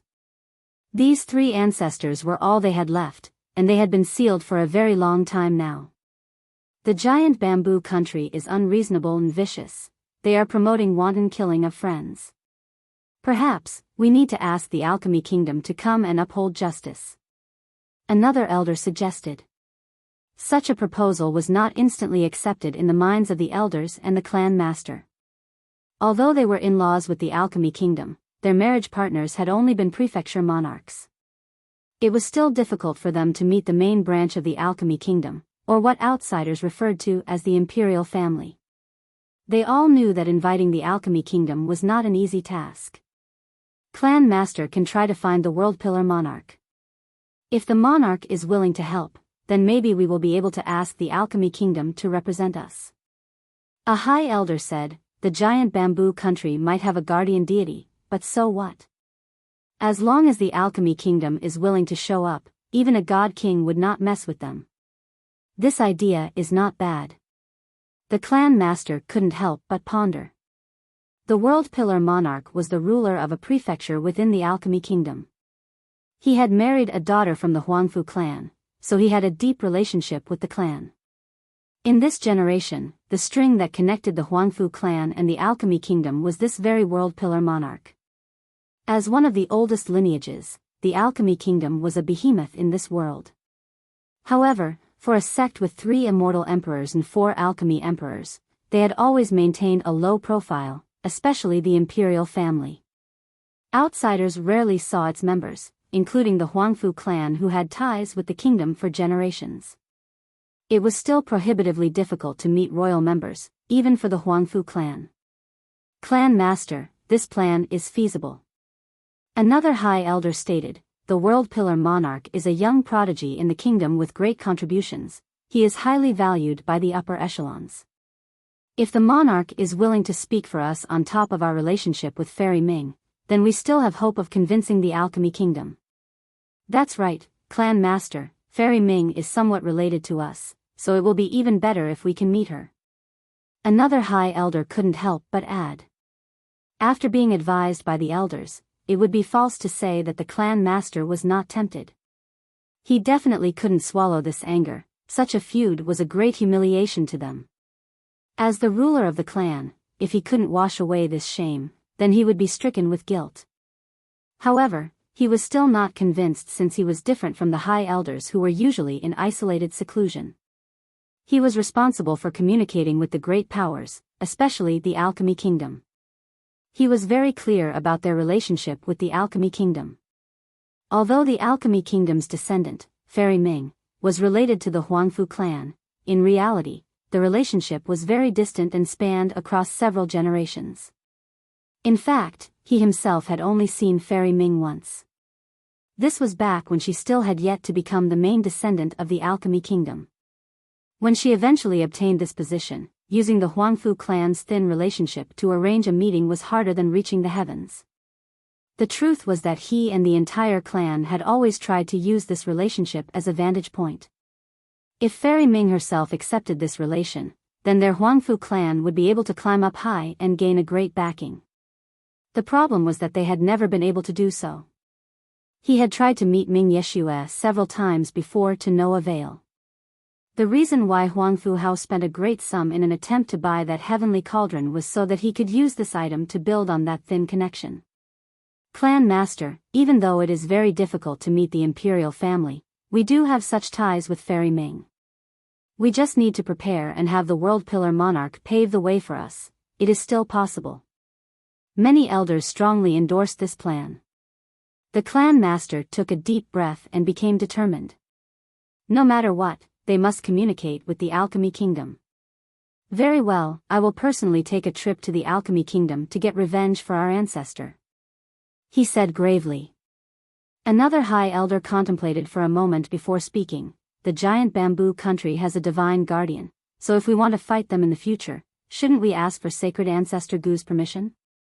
Sacred Ancestor Gu was one of the 3 fortunate ancestors of the Huangfu clan that remained. He was the oldest and also the strongest one. The Huangfu clan master nodded and said in a formal tone, I will go visit Sacred Ancestor Gu and ask for his opinion. There is no need to come see me, I already know what happened. At this time, a deep and hoarse voice appeared inside the room. Although they couldn't see the person, the voice itself was full of authority. Sacred Ancestor Gu. After hearing this voice, everyone in the room instantly prostrated. The old voice continued, I have understood the current situation after listening. The clan master can go to the Alchemy Kingdom and not to convince the Alchemy Kingdom to represent us, but to build on this relationship instead.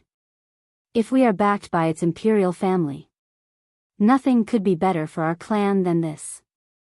This disciple understands. The prostrating Huangfu clan master complied. However, one thing is forbidden. The old voice said, all Huangfu disciples are forbidden to step inside the giant bamboo country for revenge, not a single step. If anyone disobeys, expel them from the clan. The words from the ancestor left the elders present in shock. They didn't know why their ancestor would say such a thing. But, ancestor, the clan master was dumbfounded by this. Their descendant almost died in the giant bamboo country, and they also lost one ancestor, 3 high elders, 5 elders, and numerous experts. It was simply impossible to tell them to let go of this enmity. This is my decree, no one is exempt from this. The old voice sounded, no one dared to oppose his prestige.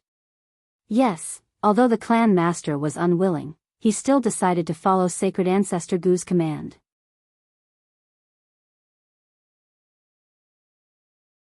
Chapter 665, Leisurely Cultivation. I know all of you are feeling indignant. The old voice spoke, but there is no other way about it. The giant bamboo country is not considered strong, so even if they are listed amongst the first-rate powers, it would still be at the bottom. However, in the minds of all the great existences, it is a forbidden zone in our stone medicine world. Forbidden zone? All the elders were stunned since this was their first time hearing this. The clan master couldn't help but ask, why is that?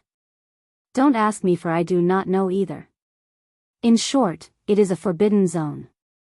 If this wasn't so, then why does that country occupy a huge amount of worldly energy from the entire elegant azure grand vein, and no one has ever dared to object to this since the ancient times? The voice of the sacred ancestor continued, even the Alchemy Kingdom would not easily step into the giant bamboo country. Their 100-grass alchemy emperor had once coveted the immortal nectar, but even he didn't dare to try and seize it.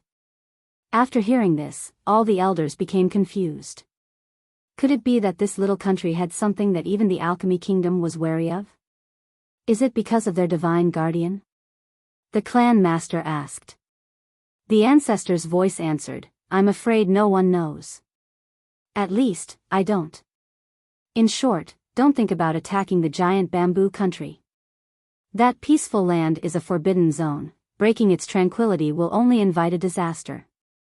The elders and clan master became silent. Since their sacred ancestor Gu had said so, they didn't bring it up again. But the blood of our Huangfu clan will not be spilled in vain. The ancestor spoke again in a grave tone. Clan master said that this whole matter is because of a junior named Li Chia? That's fine then, death will be repaid with one's life. Use his blood to wash away this humiliation. Do not step inside the giant bamboo country. Wait until this junior leaves, then take your time to deal with him. Let the people of this world know that those who oppose our Huangfu clan will not have a good end. The clan master bowed and said, this disciple understands. Bring Howard here, I will treat him. At this time, the voice spoke again. The clan master became ecstatic. Their sacred ancestor Gu not only had a profound cultivation, he was also an amazing alchemist. With his help, their Howard would definitely be fine. At this time, the giant bamboo country was completely quiet. The Qin clan had been destroyed, and those who supported them accepted their sentence one by one. The imperial court was just as unshakable as before, perhaps it was even more stable after this event. The giant bamboo tree inside the capital became even more awe-inspiring as well. At this moment, anyone who entered the capital and looked up into the clouds to see the giant bamboo would carry a sense of respect in their heart. There were even those who bowed and prayed for the tree to protect their homes and families. After slaughtering the Huangfu ancestor along with numerous experts, Li Qia wasn't asked to take care of any matters of the giant bamboo country. All the work had been handed over to Madame Ziyan. She was still the ruler just like before, taking care of the big picture. In fact, she and the 18 monarchs truly wanted Li Qia to stay and even take the position of royal lord, but Li Qia had no intention of doing so. Because of this, they didn't dare to bring it up again. Li Qia remained in the palace and had never stepped outside. He only cultivated behind closed doors. He painstakingly trained and, with his effort, his cultivation advancement speed was quite ideal. For cultivators, the heavenly sovereign realm was very important since this was the realm where one communicated with the grand Tao to derive their own profundities. This was to build a great foundation for becoming a heavenly king or even a virtuous paragon in the future. Only by truly communicating with the Tao and deriving its mysteries would one be able to reach the sublime culmination. From doing so, one would be able to go even further in the virtuous paragon realm and create their own grand Tao that belonged to them alone. Communicating with the Tao and deriving its mysteries was a piece of cake for Li Qia. No one in this world was more versed than him with regards to understanding the Tao and deriving the mysteries to its ultimate state. Of course, this was needless to say. Li Qia had 13 fate palaces, the one and only person to achieve this. The 13th palace loomed above the high heavens and encompassed myriad laws. With such an unparalleled advantage, these issues were trivial to him. Despite that being the case, Li Qia still calmly cultivated step by step and derived each merit law and grand Tao to its ultimate evolution. Then he went one step further. It could be said that Li Qia was polishing all of his merit laws and techniques that were already outstanding to begin with. Under such training, even the most common art in his arsenal became incomparably enigmatic.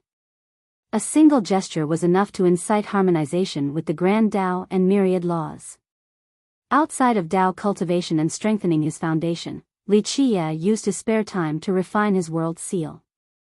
At this moment, his true fate treasure had taken form, so it needed even more blood energy and grooming from the Tao. During this period where he had nothing else to do, Li Qia would take out the stone left behind by immortal Emperor Wan Shi for a look. At other times, he would think about the other treasures. For example, the item taken out from inside the alchemy fowl. Speaking of the alchemy fowl, it was very comfortable and free.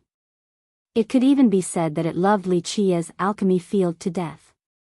This alchemy field housed the ancestor ginseng, the reincarnation heavenly soul vine, the immortal injury peony.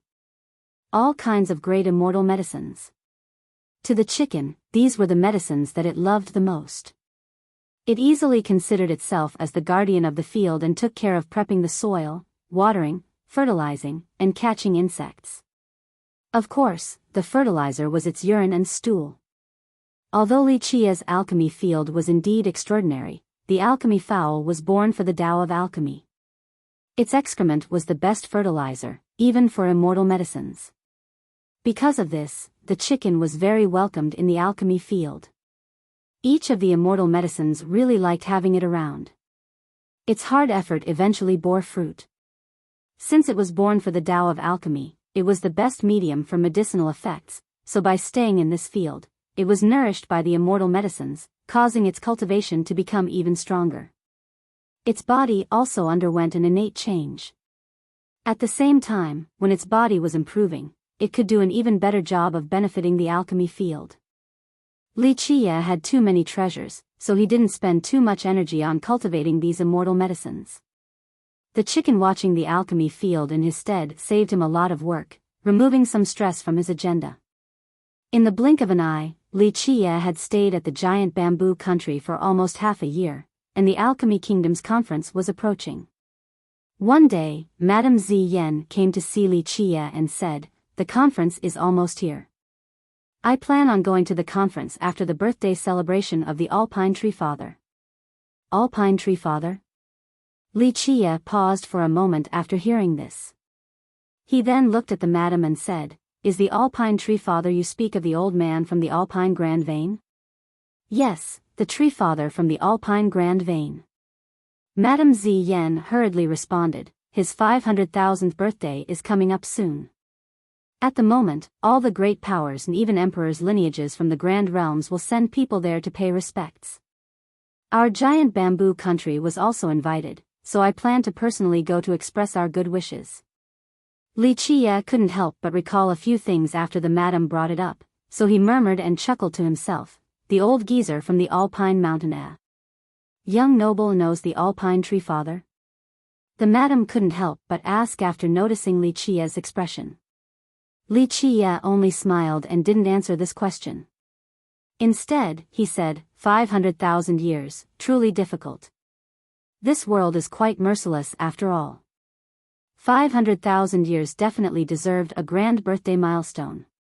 Although there were many existences in this world that had survived since the ancient times, these existences were all entombed in blood-era stones underground. This type of cultivator couldn't be considered to be alive. Even if one was sealed for 1,000,000 years, this didn't mean that they were 1,000,000 years old. Their real age would be counted by the time they actually spent in this world. 500,000 years was absolutely a very old age. Although cultivators could live even longer, for the majority, living for 100,000 years was already extremely difficult, let alone 500,000 years. In fact, even a god king wouldn't live to his 500,000-year birthday. It could even be stated that in the 9 worlds, not even immortal emperors could live that long. Madame Ziyan nodded and said, "This is indeed the case. In the stone medicine world, outside of our giant bamboo divine guardian, I believe no one else is older than the Alpine Tree Father. The Alpine Tree Father and our divine guardian are known as the 2 great demon forefathers of the stone medicine world." That would be incorrect. Li Qie smiled and gently shook his head to say, "Our giant bamboo is not a demon forefather." The madam was taken aback for a bit and said, "Not a demon forefather? Our divine guardian has been called a deity, so it must have reached the Tao. Besides, I'm afraid no one in the stone medicine world has lived longer than our divine guardian." "Do you what defines a demon?" Li Qie explained with a smile, "A demon obtains intelligence from the Tao, but the giant bamboo has yet to achieve this." These words frightened the madam. She had always thought that the giant bamboo tree had become a demon, especially after its actions this time around. The recent events strengthened her belief that it had reached the apex and become a god king. Now, Li Qie's response took her by complete surprise. She couldn't help but ask in a daze, "Our divine guardian didn't become a demon?" For an existence like the giant bamboo, becoming a demon was an easy thing, but it didn't become one. This was truly a cause of bewilderment. "No. To be exact, it is still just a green bamboo tree. Of course, you can also call it an immortal bamboo or divine bamboo, but it absolutely is not a demon," Li Qie responded.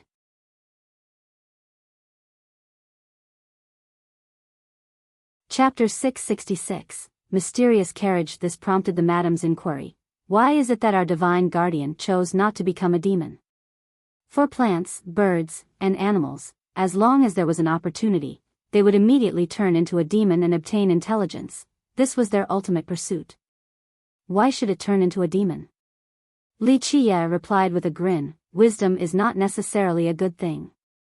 Whether you are human or demon, there is too much trouble and sadness, too much responsibility as one gains strength. Even immortal emperors have moments of weakness and fatigue." At this point, he couldn't help but gently sigh. The madam noticed his expression and was jolted for a moment. Looking at his countenance that seemed to be worn out by the vicissitudes of time, she felt an unexplainable pain in her heart. She gently reached out and took his hand while gazing at him with her most tender and sincere pair of eyes to soothe him. Finally, Li Qie smiled and gently raised her alluring chin. She looked back at him quietly with her eyes as gentle as water. He eventually smiled and withdrew his hand before letting out a faint smile. What is so bad about being a bamboo tree? Shouldering the 9 heavens while looking down on everything. Hundreds of thousands of years would simply be a snap of the fingers to it. Madame Ziyan was startled. She was initially a violet bamboo, so after hearing this, she couldn't help but have an inexplicable feeling. Back when she was still a bamboo, she was cultivated by the country. After she gained the slightest bit of sentience, she yearned to become a demon. Her congenital conditions were quite favorable due to the giant bamboo country's cultivation. After she gained intelligence, she kept on cultivating hard, aspiring for the day where she could reach the Tao. The high heavens didn't let her down, and eventually, after 20 or 30 years, she finally became a demon. But now, after Li Qie said those words, she couldn't help but recall the days when she was still a violet bamboo. Inadvertently, she became lost in thought. After a while, her mind returned and she couldn't help but wryly smile. She shook her head and didn't want to think about this matter. After I leave, the demon monarchs will be under your command. Madame Ziyan said, for the Alpine Treefather's birthday milestone, the entire stone medicine world will go to celebrate, so I'm afraid it will last for a while. No. Li Qie interrupted her and gently shook his head to say, you don't have to leave the national affairs to me, just leave it to the monarchs. I also intend to leave. He had spent a long time waiting at the giant bamboo country, and Sure Hao had finally settled in. If it wasn't for the alchemy conference, he would have left already. Young noble wants to leave? The madam was frightened after hearing his wish. Li Qie couldn't help but laugh and say, you don't need to be so alarmed. I already promised to attend the alchemy conference, so I will go. I have a place I want to visit and I also have a few things to do. You can go to the birthday milestone. After I'm done with my business, I will take a trip to the Alpine Mountain as well. The madam let out a sigh of relief after hearing Li Qie. She was still very unwilling regarding Li Qie's departure, but she knew that she couldn't prevent him from leaving. In that case, after we meet each other, we can go straight to the Alchemy Kingdom. We should have plenty of time to go to the conference after the birthday celebration. Madame Ziyan told him of her decision. Not necessarily, maybe we will be very busy after entering the Alchemy Kingdom. Having said that, Li Qie revealed a smile with narrowed eyes. Right now, the madam knew a bit about Li Qie. She couldn't help but feel a bit jumpy after seeing Li Qie narrowing his eyes.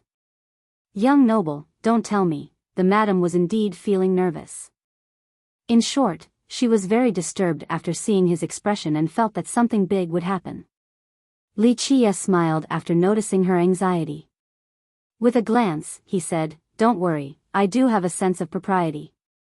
The madam paused for a moment before whispering, young noble, although the Alchemy Kingdom's imperial family rarely shows itself, their power is unimaginable. She had always felt that Li Qie's trip to the Alchemy Kingdom could herald a bloody mess, so she couldn't help but worry for him. In the end, they would be facing the behemoth that is the Alchemy Kingdom. I know that. Li Qie smiled and said, I'm going to the Alchemy Kingdom for the conference, not to kill people. Of course, if people don't mess with me, then I won't mess with them. Madame Ziyan sighed softly. She could only pray that those other people would grow a pair of eyes. Otherwise, some would die miserable deaths. In the end, Li Qie was the first to leave the giant bamboo country. Madame Ziyan still had a lot to do before leaving for the birthday celebration, unlike Li Qie who could leave as he pleased. Li Qie left the capital and after deciding on a direction, he immediately soared into the sky. However, as he was not in a hurry, he would frequently stop. Sometimes, he decided to cross over rivers or stop at a solitary peak. Sometimes, he stopped in a small village to take a break. As he traveled towards his destination, he passed by a few places and couldn't help but recall the past. In the beginning, there were no problems at all. However, after a few days, Li Qie noticed that there was a carriage right behind him. There was nothing special about this carriage. At a glance, it seemed to be very common, and the curtains were closed so no one could see who was inside. The driver was a very old woman. Her hair was gray and her face was covered with wrinkles. This old woman had average looks as well. However, from her tidy clothing, it was clear that her master was not a nobody. She sat on the carriage as her whip gently met the back of the horse. Her head was hanging loose as if she was fairly drowsy. This carriage had not been following Li Qie the entire time in the last 2 days. Sometimes, it was not able to keep up, but after some time, it once again appeared behind Li Chia. If it was only 1 or 2 days, then perhaps they were going towards the same destination. However, after 2 days, it still continued to appear behind him. Although Li Chia had always been calm like the water in a well and didn't even bother glancing at the carriage behind him, one must keep in mind that despite his numerous stops, when he was moving, his speed was extremely frightening and even faster than many flying treasures. It didn't matter if he moved fast or slow, the carriage always followed behind him. This was impossible for an ordinary carriage. Of course, Li Chia's courage stemmed from his skill, so even if the carriage was purposely following him, he was not the least bit afraid. He also didn't care about this horse-drawn carriage. But after the 6th day, this carriage began to appear in front of Li Chia. It was no longer following him but was speeding ahead. Oddly enough, it seemed to know where Li Chia wanted to go. Along the trip, Li Chia was still taking breaks, and no matter where he chose to go, the carriage would appear before him time and time again. Whether it was in front or behind him, Li Chia continued to ignore it. The same could be said for the carriage's master. Despite their close proximity, the master didn't bother Li Chia and maintained a distance between the two of them. This situation continued for some time until Li Chia entered Celestial Peak Mountain. The carriage then disappeared and never showed up again. As he entered this mountain range, a gust of cool air blew into his face. This was a desolate place with many rolling mountain ranges and tall trees that had old vines coiled around them. There were many wolf packs and eagles flying in the sky. After taking a look, no signs of humans could be found in this land. Li Chia emotionally said after entering this mountain range, Celestial Peak. Although the Celestial Peak was not one of the 8 grand veins of the stone medicine world, it was still quite large and spanned over 100,000 miles across a vast expanse of different sceneries. Despite its immense size, there were very few sects here. Even if there were some sects, they would be outside of the mountain range. However, a very long time ago, there was an extremely huge lineage in this place. Moreover, it was established by humans. Because of this, a legend once told that this was the gathering place of humans in the stone medicine world. Li Chia became a bit emotional after seeing the rolling hills and lush trees inside the Celestial Peak. Who would have known that this beautiful and majestic landscape ahead used to be an ancient battlefield? An epic war had taken place here as blood flowed like rivers and mountains were made of corpses. It could even be said that many ominous things had happened here until an invincible god-king of the human race took over and established his lineage. After a long period of change, this place finally became magnificent, as one could see before them in present times. Future generations were unaware that this once invincible god-king was a brave general under the Dark Crow, a general that had once swept through this world. They didn't know that a great war against the ancient Ming took place here. In this war, the most powerful sector of the ancient Ming during its era was wiped out in one fell swoop in the stone medicine world. They didn't know that because of this victory, there was the stone medicine world that everyone came to know of today. Without this victory, the masters of the current stone medicine world wouldn't be golems or demons, but the ancient Ming instead. After this great war, many terrible things happened in this location. Afterward, Li Chia commanded this god king to protect this area and build a lineage. Eventually, after the god king's efforts transforming this place for tens of thousands of years, this battlefield gradually calmed down and the celestial peak of today appeared. However, the lineage of this god king had fallen a long time ago. Eventually, it disappeared from this land, along with its past brilliance that evaporated into smoke.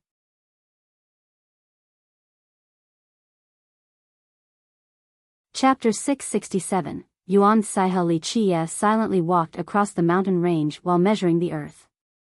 This land was calm without any commotion. Li Chia knew that this was the result of the God King's countless efforts.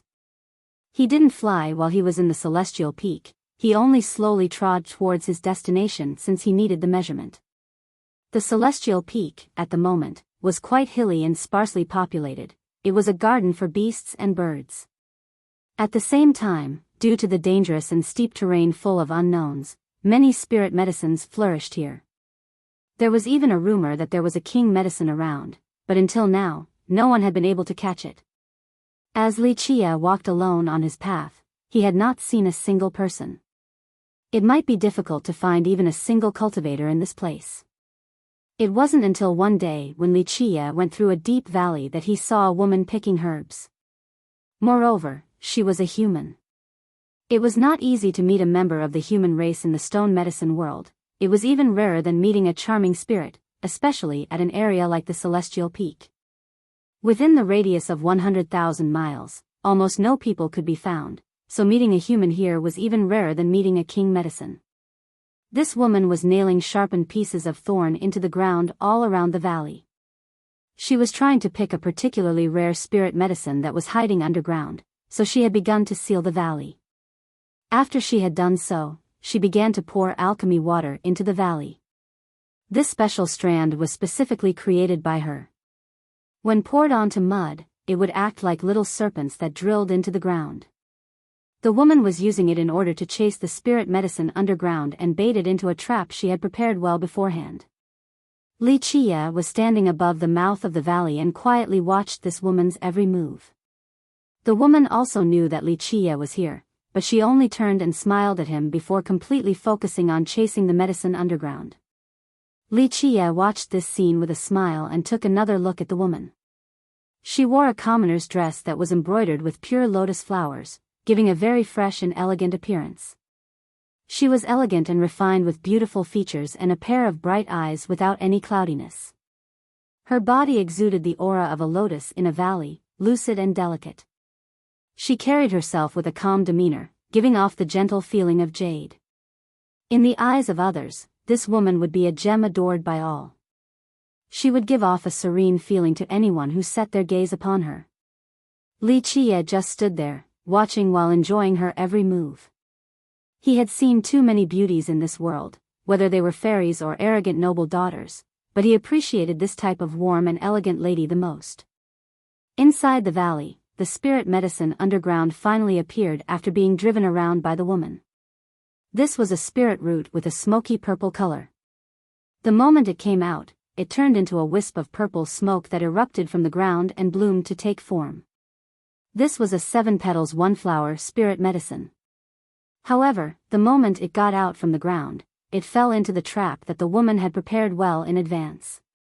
With a popping sound, it was immediately sealed. Any attempt at escape would be in vain. The woman couldn't help but reveal a smile after seeing the trapped spirit medicine. She quickly approached and wanted to put the flower into her treasure container.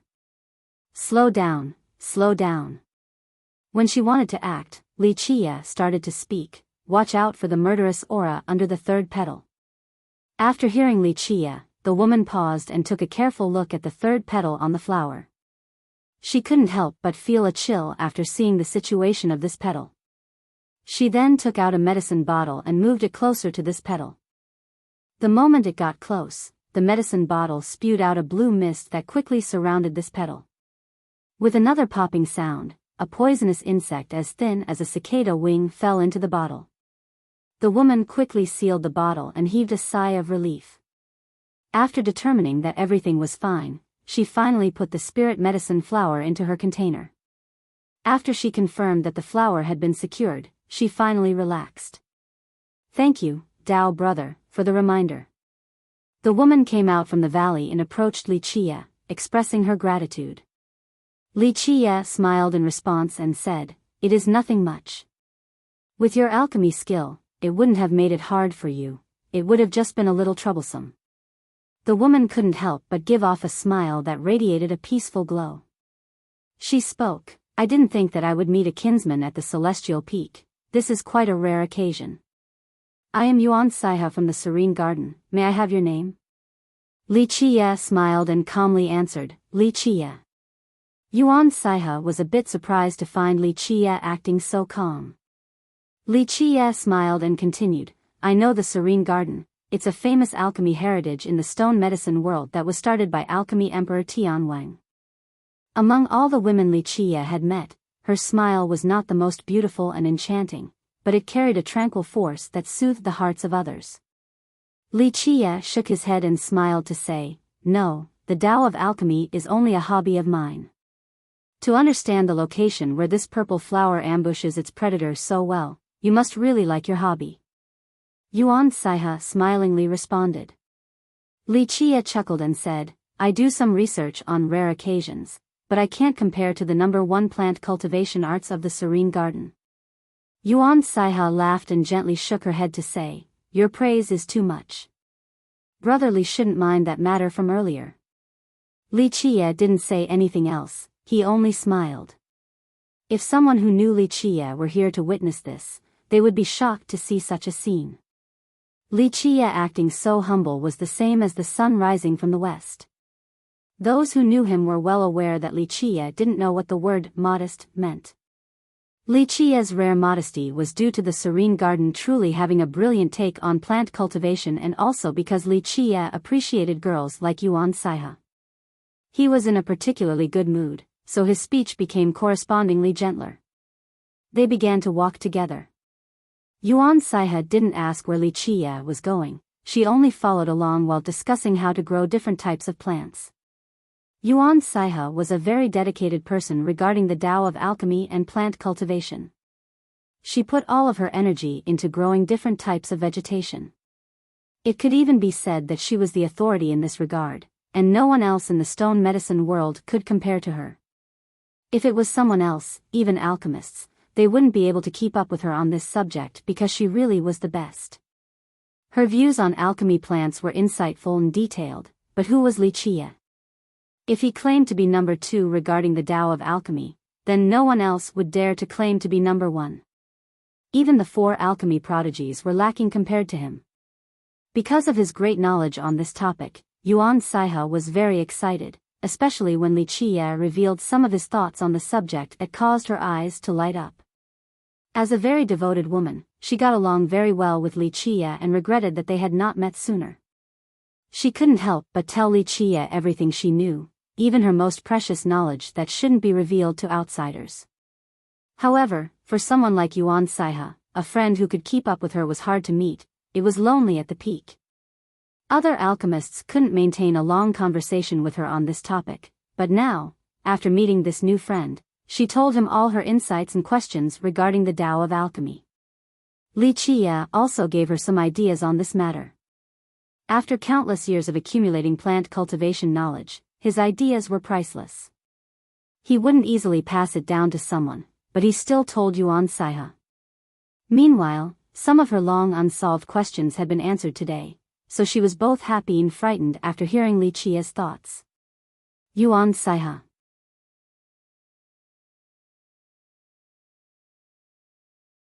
Chapter 668, Heavenly Peak Divine School. Brother Li's achievement in plant cultivation can only be better than mine. You are the one who deserves to be one of the 4 alchemy prodigies. Her elegant face was glowing red from excitement after saying so. Li Chia chuckled and gently shook his head. The Tao of alchemy is only a hobby to me.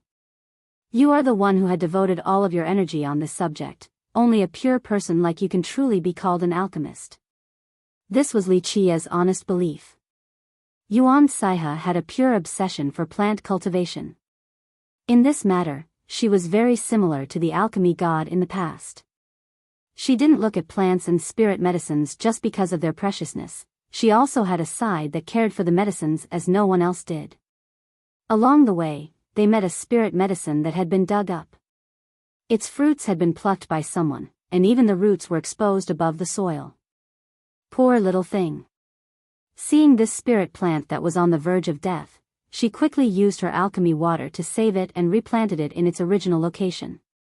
This spirit plant's energy quickly recovered. After seeing it flourishing again, Yuan Saiha heaved a sigh of relief and became very happy. Li Chia quietly watched her actions on the side and couldn't help but chuckle after seeing her look of relief. At the beginning of their journey, the celestial peak was very quiet, but in recent days, people had begun to show up. Thunderous sounds appeared in the sky every day as great carriages soared across the horizon. Some experts also flew here, including some weaker ones. It was clear that they were in a rush. Another boom resounded in the sky. A group of huge golems flew right over Li Chia's head and disappeared in the depths of the mountain range. The Draco bulls want to cross the river, so many alchemists are here to catch some immortal sulfur. Yuan Saiha commented after seeing so many cultivators and alchemists flying in the sky. After calming down, she looked at Li Qie and asked, "Is Brother Li also here for the immortal sulfur from the Draco bulls?" Along the way, she didn't ask where Li Qie was going, and he didn't ask her either. Inadvertently, they had an inexplicable and tacit understanding. You can put it that way. We can go take a look at the river. Li Qie gently nodded and said, "But I didn't come for the immortal sulfur, I'm more interested in the Draco bulls themselves." Then we share the same destination. Yuan Saiha calmly smiled and said, "I also want to go to the Celestial Peak River. Recently, I have been refining a type of pill and am in need of an aged immortal sulfur that isn't available on the market right now. This is the season for the Draco bulls to cross the river, so I came here to test my luck to see if I can find some aged immortal sulfur." Li Qie nodded and said, "That shouldn't be a problem. There will be a scary amount of Draco bulls going to the river, so there will definitely be an older bull among them." A Draco bull was a type of spirit beast that appeared in very few locations in the stone medicine world, and the Celestial Peak just happened to be one of them. Thus, whenever it was the season for Draco bulls to come out, many alchemists came to obtain some immortal sulfur. Li Qie and Yuan Saiha moved on. Their trip was supposed to be fairly smooth, however, when they wanted to cross a giant mountain, they found that the road was blocked. A group of armored experts barricaded the path into the mountain, so when Li Qie and Yuan Saiha got close, they were immediately blocked by these experts. "Fellow Taoists, please take the long way around. Our Golden Leopard Prince is picking some herbs at this location. Please excuse us." The experts who stopped Li Qie and Yuan Saiha spoke in a serious manner. Li Qie glanced at the mountain and lightly asked, "Is there a need to seal off the path just to pick some herbs?" The expression of one of the experts quickly turned cold as he spoke in a rude and unreasonable manner. "Our Golden Leopard Prince is picking medicines for the Supreme Celestial Being. This is of the utmost importance and there is no room for errors. No one can handle the responsibility of messing this up." Li Qie's eyes narrowed as he slowly responded, "Is that so?" Until now, only Li Qie played around without restraints. Others were certainly courting death by doing so before him. To Li Qie, this so-called Golden Leopard Prince and Supreme Celestial Being were not worthy of consideration.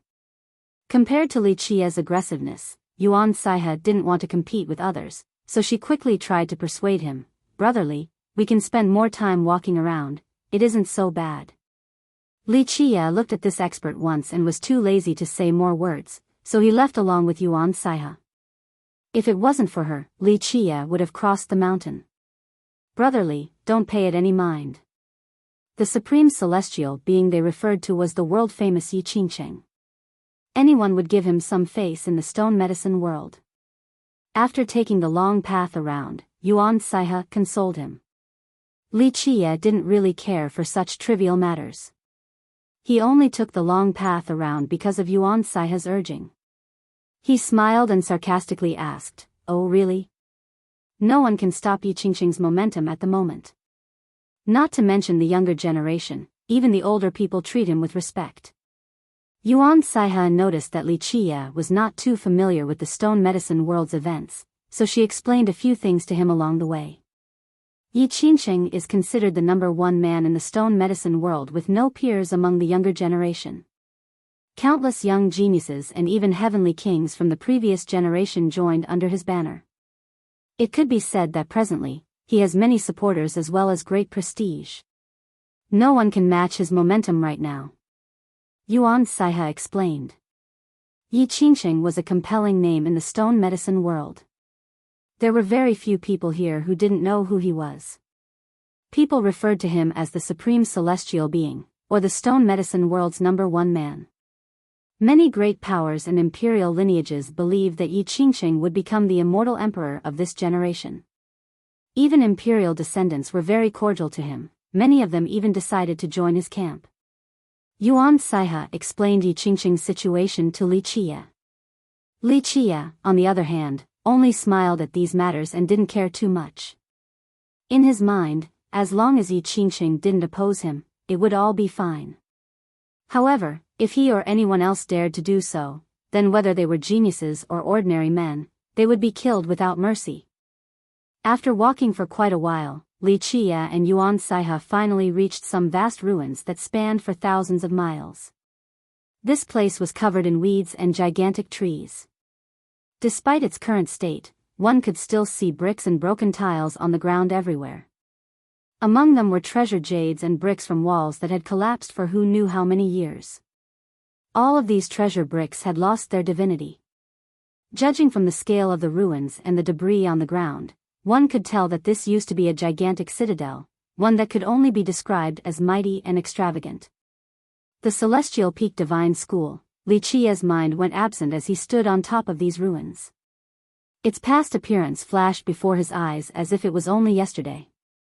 After so many years, even the most long-standing heritages would fall into decline and eventually be unable to escape the fate of destruction, only to become ruins from then on. Brother Li also knows about the Divine School? Yuan Saihe was surprised to hear Li Qia because along the way, from their conversation, she knew that Li Qia was not too familiar with the stone medicine world situation. Therefore, she didn't expect him to know an existence like the Celestial Peak Divine School. Keep in mind that this heritage had perished a very long time ago. In the contemporary era, very few cultivators knew about it. I have heard a thing or two about it. Li Qia smiled while looking at the ruins ahead. How could he not know about it? The Divine School was created by an invincible God King under his banner. In the past, he personally chose the location for the school's establishment, but now, it was in ruins. The Divine School used to be the pride of our human race. Yuan Saihe couldn't help but passionately say, legend states that at its inception, its fame spread far and wide. During that era, humans from all over this world came to ask for favors from the Divine School. The human cultivators looked at it with pride. Yes. Li Qia gently nodded. Although he was the one who selected the site, he didn't stay here for long. At that time, the flames of war incinerated the entire sky as all of the 9 worlds were in the middle of a great war.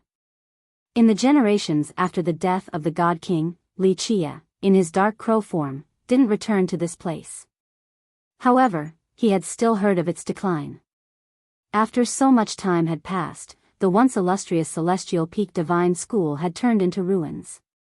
Yuan Saihe continued, tales told that the old Celestial Peak Divine School was not weaker than any imperial lineage in the stone medicine world as it dominated the lands for an era. What a shame that with the passage of time, the strongest lineage of our human race in the stone medicine world collapsed. Even imperial lineages will fall one day, so it is not strange for the Divine School to collapse. Li Qia said. He had seen these types of things too many times and had become numb to it. For tens of millions of years, countless unbeatable characters had answered his call. Countless unbeatable characters established their own lineages afterward, and eventually, all of these lineages fell before disappearing from everyone's minds. Such things happened in every era, so Li Qia had grown accustomed to it. However, I heard that the Divine School's decline was due to a different reason. Yuan Saihe said. Different reason? What would that be? Li Qia was intrigued to hear this. Rumor has it that although the Divine School was very powerful, it seldomly made enemies in the stone medicine world. It could even be said to have very good relationships with many lineages. Moreover, since it was situated at the Celestial Peak, it rarely had conflicting interests with the other great powers. Yuan Saihe said.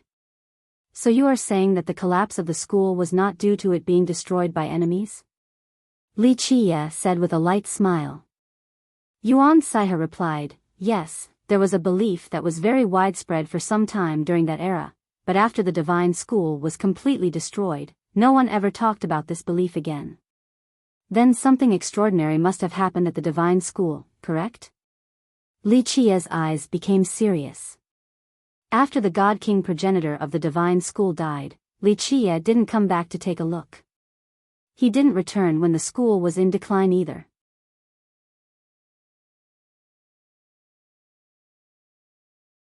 Chapter 669, Legends, Yes. Yuan Saiha said, legend states that something happened at the divine school. At that time, it was extremely prosperous with immense might. Some believe that the school, at that time, was no weaker than when it was back during its inception with its progenitor still present. Perhaps this was destined, an inevitable decline from being too magnificent.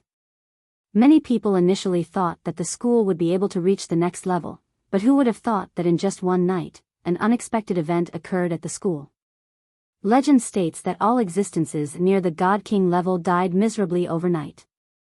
After hearing this, Li Qia's expression quickly changed because he thought about a certain something, a matter that he didn't want to happen the most. It was said that something was dug out from the school's grounds. Yuan Saiha didn't see Li Qia's change of expression and continued to speak as she gazed at the ruins.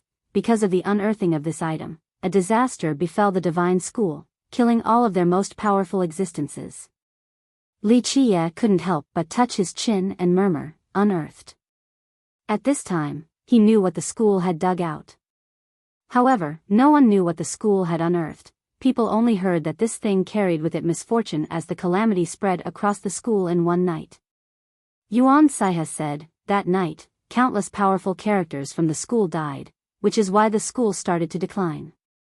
Eventually, it was unable to rise up and collapsed completely. What about the whereabouts of that thing? Li Qia asked with a serious expression. He hadn't thought that such a thing could have happened because it was essentially impossible. Of course, he knew that it existed underground and just how terrifying it was. There was a reason why the ancient Ming chose to fortify this place with such a mighty force in the past. This was also why he commanded his most powerful God King to preside over this territory and transform it. At the same time, he warned the God King to never dig out the item or else it would bring about a calamity to their divine school. The God King also made a grand vow. Moreover, he forever sealed this secret and suppressed this ground. It could be said that the item underground never had the chance to see the light of day again. After the transformation to turn this place into an auspicious ground, it became quite majestic. Especially after the death of the God King, no one knew that an item was being suppressed underground at this location. In fact, the God King never told this secret to his descendants. This was the reason why Li Qia could leave with peace of mind. He knew that there was no way the item could come out since no one else knew about it. But now, it seemed that the divine school failed their duty and personally unearthed the item. They didn't know that this action was akin to courting death and bringing them onto the path of no return. After hearing Li Qia's question, Yuan Saiha shook her head in response, no one knows. By the time the outside world learned about this matter, the divine school was virtually deserted already. Later on, others found out that after the unearthed calamity, the school's elite forces were annihilated and the survivors fled to elsewhere in the world. As for the location of the item, this remains a mystery. Li Qia sighed softly after hearing this. He didn't expect for this thing to eventually be excavated. If he knew that this would happen, he would have paid more attention before and perhaps would be able to find out its whereabouts now. However, it came as a surprise. The God King kept his promise that year and the land was sealed, so after the death of the God King, that should have been the end of it. Ultimately, all the calculations of man cannot overcome the whim of the heavens. The divine school somehow dug it up and caused a disaster. Li Qia looked towards the distance with a serious gaze. He knew what had been underground. In fact, he had thought about taking it out to put an end to it once and for all. However, back then was a period of endless war in the 9 worlds, and he didn't have time to deal with this matter. Afterward, everything went as planned with the creation of the divine school and the God King's promise, so he no longer wanted to take it out. Perhaps it will come out again one day. Li Qia murmured as he gazed towards the horizon. If there was a chance to find it again, he absolutely wouldn't let it go. It is possible. Of course, Yuan Saiha didn't know what Li Qia was thinking about, so she misunderstood his intention and said, I heard that item is extremely ominous. Although it had disappeared, people had searched for it during that era. Such a monstrous and evil item wouldn't just disappear, it will surely come out again one day. As for when, I'm afraid we'll never know. Let's go, we'll head for the Celestial Peak River. Li Chia took one last look around and gently shook his head before burying his thoughts. He had to go to the river to find a certain something before contemplating this matter again. This time, Li Chia came to find a certain thing, a living creature, to be exact. However, Li Chia was not too certain about whether this creature was still alive or not. After all, so much time had passed. Nevertheless, he still had to find it because he had a certain plan for going to the Alchemy Kingdom. It was not just simply to participate in the Alchemy Conference. After traveling through the extremely vast ruins, some pavilions and palaces could still be found standing. One could imagine just how majestic and extravagant this place used to be. Alas, even the most powerful lineage would collapse in due time. One couldn't help but become emotional when gazing at this scene, including someone who was numb like Li Chia. However, before they made it through the ruins, a rustling sound appeared and a figure emerged from the ground. This thing immediately stopped Li Chia and Yuan Saiha while shouting, "This is my mountain and these are my trees. If you want to pass, you must pay the toll." Li Chia had yet to truly see the appearance of this thing that came out from the ground, but he was already speechless after hearing such bandit-like words. What generation was this to still have robbers hanging around? The thing that blocked their path was a very old-looking demon. It was clear that he was from the demon race because his entire body had taken human shape, with the exception of his left hand which retained its ant-like features. People would be able to immediately guess his origin just by looking at his left hand. This had to be an ant demon. This demon bandit had just finished speaking, but he choked on his words the instant when he saw Yuan Saiha, showing a very embarrassed expression. The old demon scratched his head with his left claw and said, "So it is Fairy Yuan, I didn't think someone as great as you would come here. You know this fella?" Li Chia was going to teach this blind bandit a lesson, but after hearing him, Li Chia stopped. "You are," although this old demon recognized Yuan Saiha, she didn't seem to remember him. The old demon hurriedly said, "Fairy Yuan doesn't remember me? I am Tai Yi, the one who went to the Serene Garden 5 years ago to ask for medicine." "Oh, I remember now." Yuan Saiha responded, "You are that old demon who came with the sacred cure water."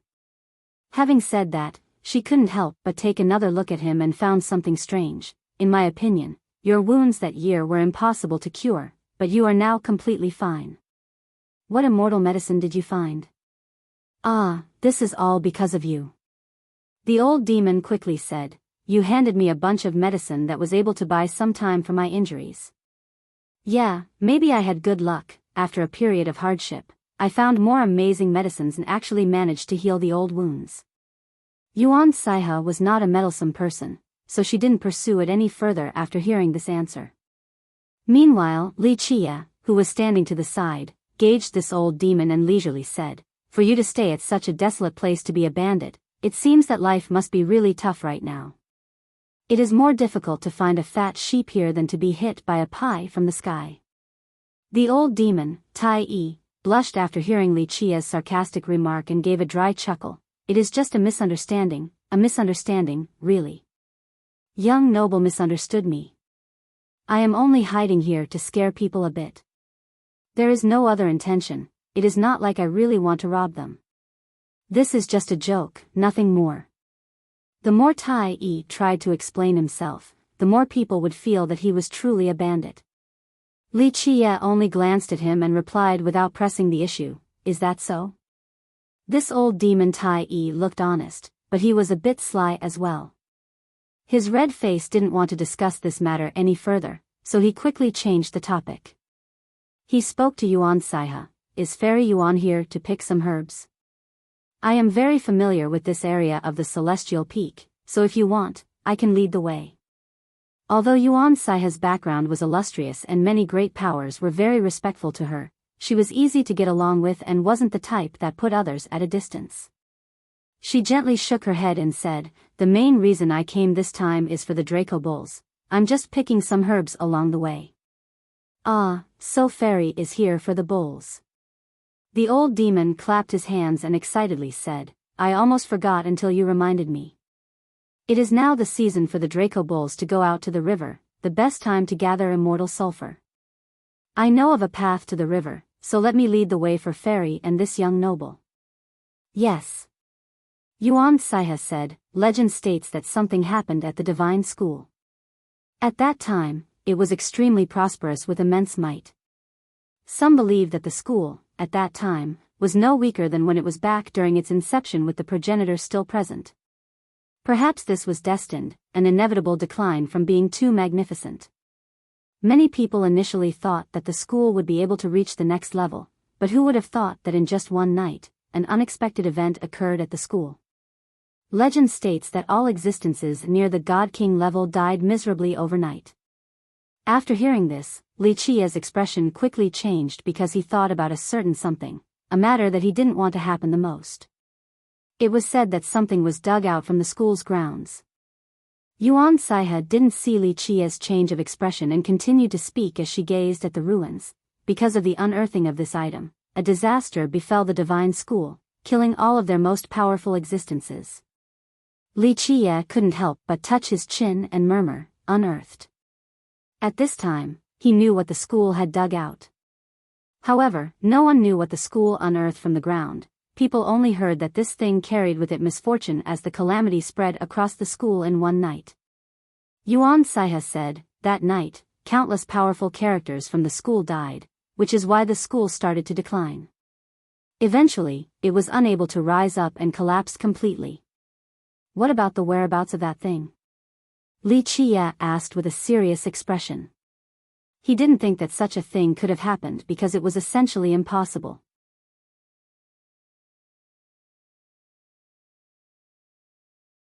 Chapter 670, Old Demon Tai E. This old demon volunteered and immediately led the way for Li Qia and Yuan Saiha with great enthusiasm. With the old demon ahead, Li Qia and Yuan Saiha walked side by side while looking at the old demon. Li Qia revealed a mysterious smile, then told Yuan Saiha, "You know this fella?" Yuan Saiha slightly shook her head in response and replied, "I don't really know him, but he came to the Serene Garden in the past for medicine and even brought the extremely precious sacred cure water in exchange for ointments. At that time, I examined and helped his injuries, but they were extremely fatal and I was powerless. I gave him some ointments and let him leave. Without some immortal medicines, I thought he wouldn't survive for another half a year. Who would have thought that he could persevere for so long and is actually still alive to this day?" While recalling the event, she couldn't help but look at the old demon in front of them once more. This was a cause for astonishment. Although she was not versed in refining ointments, the Serene Garden had a unique Tao of alchemy, and it also had some very precious ointments. Although Yuan Saiha's healing techniques were far from comparable to her plant cultivation skill, in her eyes, the old demon's wounds that year were not curable by anyone in the entire stone medicine world, unless he managed to find some immortal medicines. She was a kind person, and although she knew that he would not last much longer, she still gave him some ointments. She guessed that without immortal medicines, he wouldn't make it past half a year, so who would have thought that the old demon managed to persist and even fully recover? She found it very strange, but she was not a nosy person. This was the old demon's personal matter, so she didn't question him despite her curiosity. "So it is like that." Li Qia stroked his chin and smiled while looked at the old demon's back as he walked on. "Brother Li thinks something is amiss?" Yuan Saiha couldn't help but ask. Of course, she also found it strange as well. "Well, only he knows." Li Qia smiled, but a little glimmer could be found in his narrowed eyes. The Celestial Peak was a wild area with dangerous hills. It could be said that there were dangers everywhere in the form of ferocious beasts and vicious birds. Although these creatures had yet to become enlightened, they were powerful beyond imagination and capable of rending the earth with their claws and destroying the sky with their wings. There were poisonous insect kings all over the place. There were creatures so vile that a mouthful of toxic fumes spat from them could kill everything in a 1,000-mile radius, terribly shocking. Because of this, ordinary cultivators didn't dare to intrude on the Celestial Peak. Only the strong would dare to show up here. Its dangers also meant that there were many great treasures here that were untouched by man. Thus, this vast and majestic land was full of spirit medicines and herbs. Along the way, Li Qia and Yuan Saihe, accompanied by old demon Tai Yi leading the way, found many spirit medicines and herbs. Of course, the good ones had their own awareness, so it was a bit difficult to pluck them. In fact, herb picking was also part of the Tao of alchemy.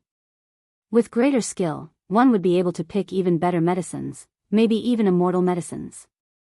Of course, this was no issue for Li Qia and Yuan Saihe. They managed to pick many along the way. Meanwhile, old demon Tai Yi also got some leftovers from Li Qia and Yuan Saihe.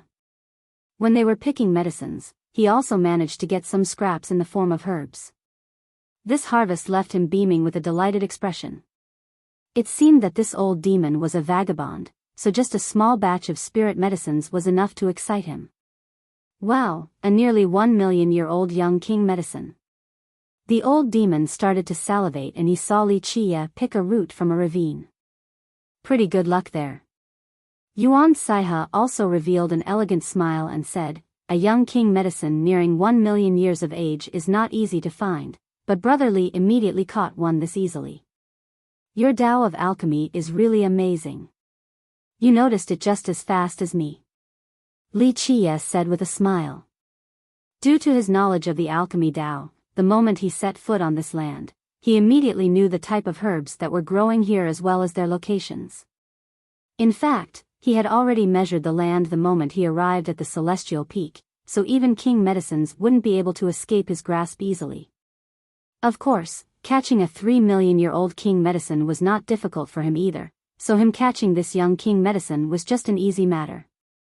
Yuan Saihe gently smiled and said, Brother Li flatters me too much. Although I also noticed that the root was hiding around this area, I wouldn't have been able to catch it as well as you. Whether it was the catching technique or sealing the area, I would be one step slower than Brother Li. Your moves are swift and flexible like flowing water and floating clouds and shows the great mastery ingrained in your mind. I have to say that regarding plucking medicines, you are a level higher than me. Li Qia only smiled after receiving the praise.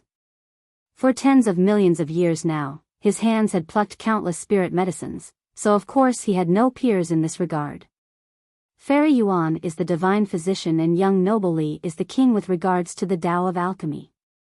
The two of you are at the peak of alchemy without rival. Meanwhile, old demon Tai Yi immediately flattered the two of them. He looked at the young king medicine in Li Qia's hand and couldn't help but gulp. Suddenly, right at this moment, a group of people descended from the sky with an imposing aura. This was a group of experts that wore precious robes, giving off a cold atmosphere filled with disdain. The leader of this group was a young man around the age of 20 with an imperial robe that showed off his nobility and contempt for others. The Golden Leopard Country's cavalry and the Golden Leopard Prince. The moment the old demon saw this group of people coming down from the sky, his expression greatly changed. He did a roll and immediately went underground, disappearing without a trace. His sudden escape into the ground left Yuan Saihe speechless.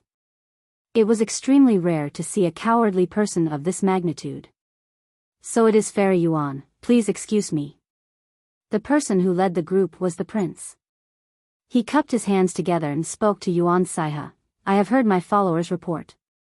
They were blind and stopped your path, so I am here to apologize. Having said that, he slightly bowed.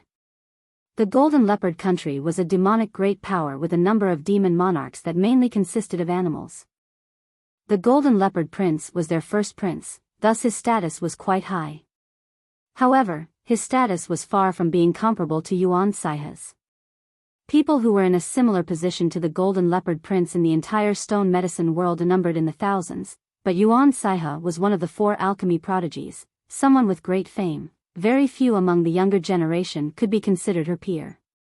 At times, many great powers and imperial lineages would require the aid of a young genius such as her. She was a very easygoing and amiable person. Without any arrogance, she nodded and said, Golden Leopard Prince said too much. There will always be some complications as we tread the outside world, so Golden Leopard Prince doesn't have to worry about it. The prince bowed again and said, "Thank you for your tolerance." After apologizing, the prince's gaze fell upon Wuxia. To be more exact, it fell on the young king medicine in Wuxia's hand. To the prince, an unknown nobody with such an ordinary appearance like Wuxia was not worthy of his glance. In his eyes, this nobody was not worth mentioning. What attracted his gaze was the root Wuxia was holding. In fact, a 1,000,000-year-old young king medicine, to any cultivator, would be a precious treasure and was worth coveting. At this time, the prince asked Yuan Saiha, "This is?" If it wasn't for the fact that he really wanted the root in Wuxia's hand, someone with a great status like him would be too lazy to ask about an unnamed junior. "This is brotherly, he's also an alchemist." Yuan Saiha only did a simple introduction without going into great detail. Alchemist Li is truly lucky to be able to pluck a young king medicine. This is a rare occasion. The prince said. He felt that speaking to Wuxia was already doing this nobody a great honor due to his great status. Because of this, he didn't even refer to Wuxia as Dao brother, only alchemist. However, Wuxia was too lazy to even interact with someone like the Golden Leopard Prince. He simply stood there leisurely in complete indifference. The prince's attention was not on Wuxia but the young king medicine in his hand, so the prince clapped his hands together and spoke to Yuan Saiha. "To tell the truth, I came to the Celestial Peak this time in order to find a king medicine in addition to immortal sulfur. I see that the young king medicine in this Alchemist Li's hand is just right for me, so I wonder if Alchemist Li is willing to do a trade?" At this time, Wuxia shifted his eyes and glanced at the prince. He still didn't say anything, but the prince continued on, "As long as Alchemist Li is willing, you can just name the price. Whether it is refined jades or treasures, this prince will try my best to satisfy you." At this moment, Wuxia slowly put away the young king medicine in his hand and shook his head to say, "My apologies, but this young king medicine is not for sale.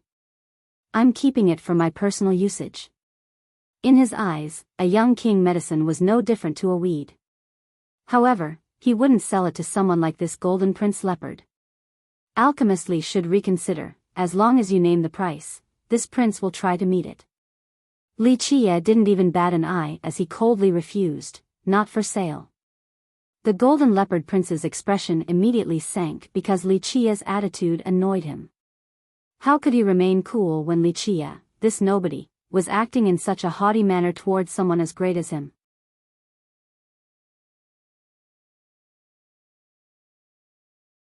Chapter 671, Tai Yi's Secret. This time, I was entrusted a task by young noble Yi to find materials for a refinement batch. At this time, the Golden Leopard Prince's voice deepened. Young noble Yi's prestige runs far and wide, and he has the support of the entire stone medicine world.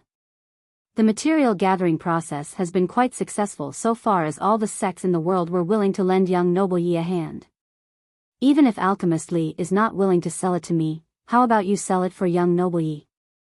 In the future, this prince is willing to put in a good word for you to young noble Yi. The young noble Yi the prince was talking about was the supreme celestial being, Yi Qingqing. This was an awe-inspiring name since he was not just famous, the rest of the world treated him with respect, either due to their desire to support him or fear. In short, very few people in the stone medicine world wouldn't give the name Yi Qingqing some face.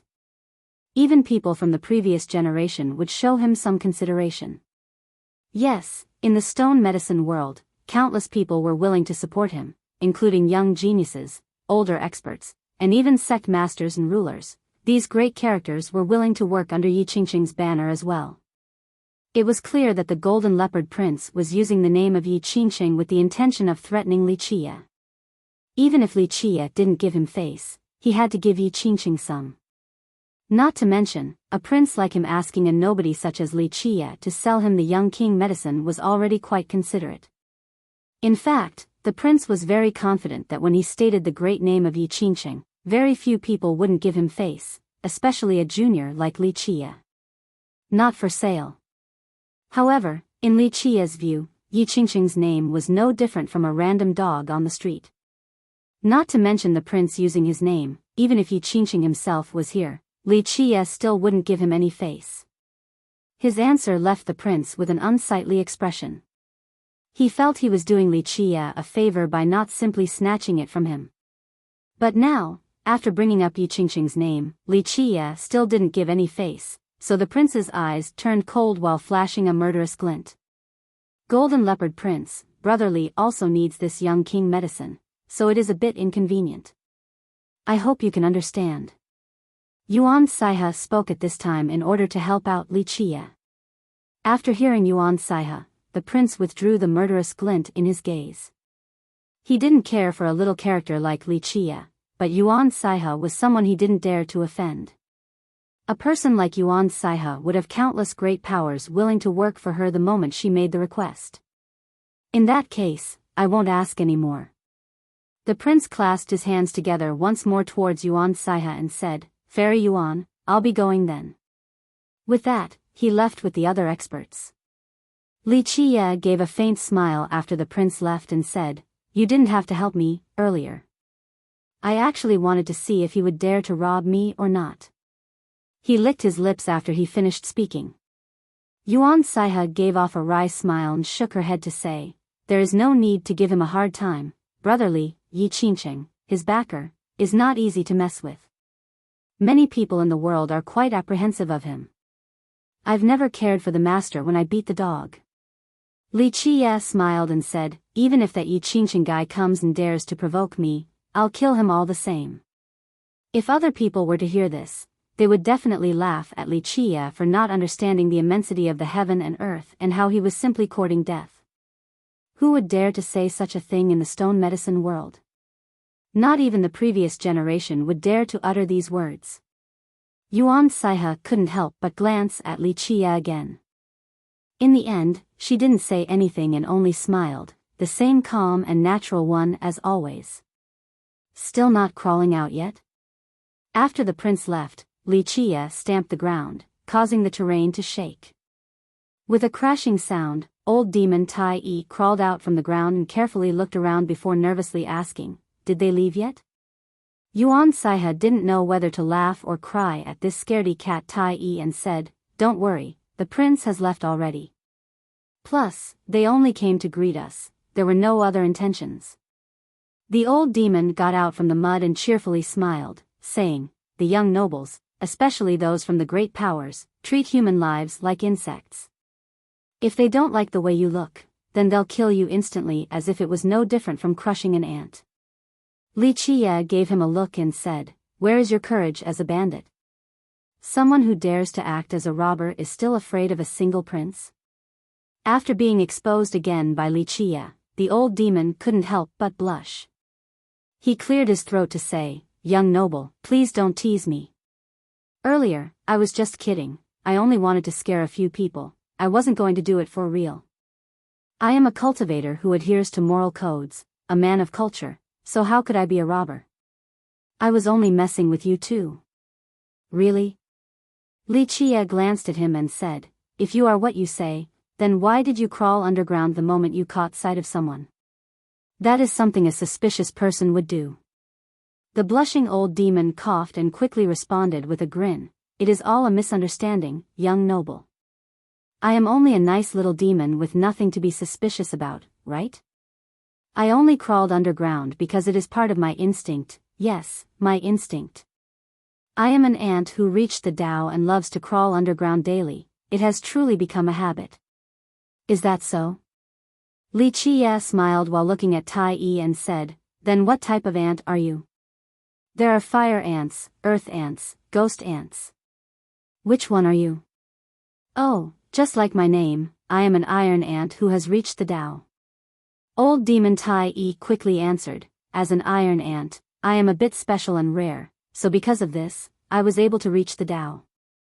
Although iron ants do not like crawling underground, young noble, you are a grand character while I am but a little character, you don't know how hard it was for someone as insignificant as me to reach the Tao.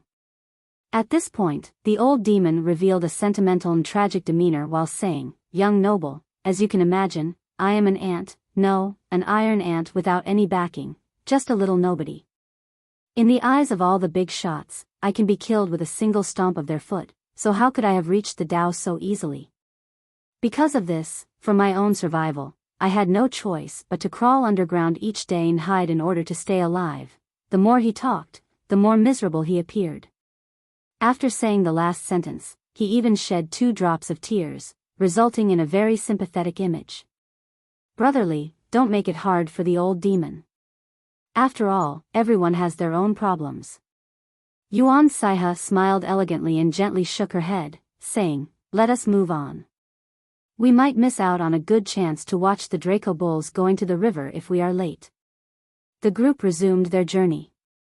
However, Li Chia purposely let Yuan Saiha lead the way this time and created some distance between them. At the same time, old demon Tai Yi slowed down as well after seeing Li Chia's glare. When Yuan Saiha was in front of them, Li Chia finally leisurely looked at the old demon and slowly spoke. Not a bad actor at all, but we all know in our minds, don't we? Saiha is a good girl, but I'm not so nice. I am the type who murders people without batting an eye. The old demon was going to say something, but Li Chia interrupted him with a wave of his hand. Li Chia gave him a look and nonchalantly said, I don't care if you were an iron ant or a fire ant or whatever the hell else. I also don't care if you came for me or for Saiha or whatever you are thinking. You just need to know that when I am in a good mood, I am quite easygoing, but when I am not, then I can be quite difficult. At this point, Li Chia's eyes narrowed as he gazed towards the old demon and slowly declared, remember well, do not carry any crooked ideas about me or Saiha. I will not ask for your origin or your goal any longer, but it is best that you do not have any thoughts about me or Saiha. If not, I trust that I can show you what the most horrifying death in this world is. Ha ha ha, young noble is really funny. The old demon awkwardly scratched his head and hurriedly replied, I am only a little demon, so how could I dare to do anything against young noble or Fairy Yuan? Plus, Fairy Yuan saved my life before, all I want to do is repay the debt. How could I have any malicious thoughts against her? Young noble, you can rest assured. At this point, the old demon patted his chest in a heroic manner and stated, since Fairy Yuan saved my life, if anyone dares to make things difficult for her, it would be the same as causing trouble for me. Li Chia interrupted the old demon and dismissively said, good, stop bragging though. Mark my words, otherwise, no matter who you are, even if you are an invincible god king, I will show you a fate worse than death. Ha, for sure, promised the old demon as he patted his chest. This time, I was entrusted a task by young noble Yi to find materials for a refinement batch. At this time, the golden leopard prince's voice deepened. Young noble Ye's prestige runs far and wide, and he has the support of the entire stone medicine world. The material gathering process has been quite successful so far as all the sects in the world were willing to lend young noble Yi a hand. Even if Alchemist Li is not willing to sell it to me, how about you sell it for young noble Yi? In the future, this prince is willing to put in a good word for you to young noble Yi. The young noble Yi the prince was talking about was the supreme celestial being, Yi Qingqing. This was an awe-inspiring name since he was not only famous, the rest of the world treated him with respect, either due to their desire to support him or fear. In short, very few people in the stone medicine world wouldn't give the name Yi Qingqing some face. Even people from the previous generation would show him some consideration. Yes, in the stone medicine world, countless people were willing to support him, including young geniuses, older experts, and even sect masters and rulers. These great characters were willing to work under Yi Qingqing's banner as well. It was clear that the Golden Leopard Prince was using the name of Yi Qingqing with the intention of threatening Li Chia. Even if Li Chia didn't give him face, he had to give Yi Qingqing some. Not to mention, a prince like him asking a nobody such as Li Chia to sell him the young king medicine was already quite considerate. In fact, the prince was very confident that when he stated the great name of Yi Qingqing, very few people wouldn't give him face, especially a junior like Li Chia. Not for sale. However, in Li Chia's view, Yi Qingqing's name was no different from a random dog on the street. Not to mention the prince using his name, even if Yi Qingqing himself was here, Li Chia still wouldn't give him any face. His answer left the prince with an unsightly expression. He felt he was doing Li Qie a favor by not simply snatching it from him. But now, after bringing up Yi Qingqing's name, Li Qie still didn't give any face, so the prince's eyes turned cold while flashing a murderous glint.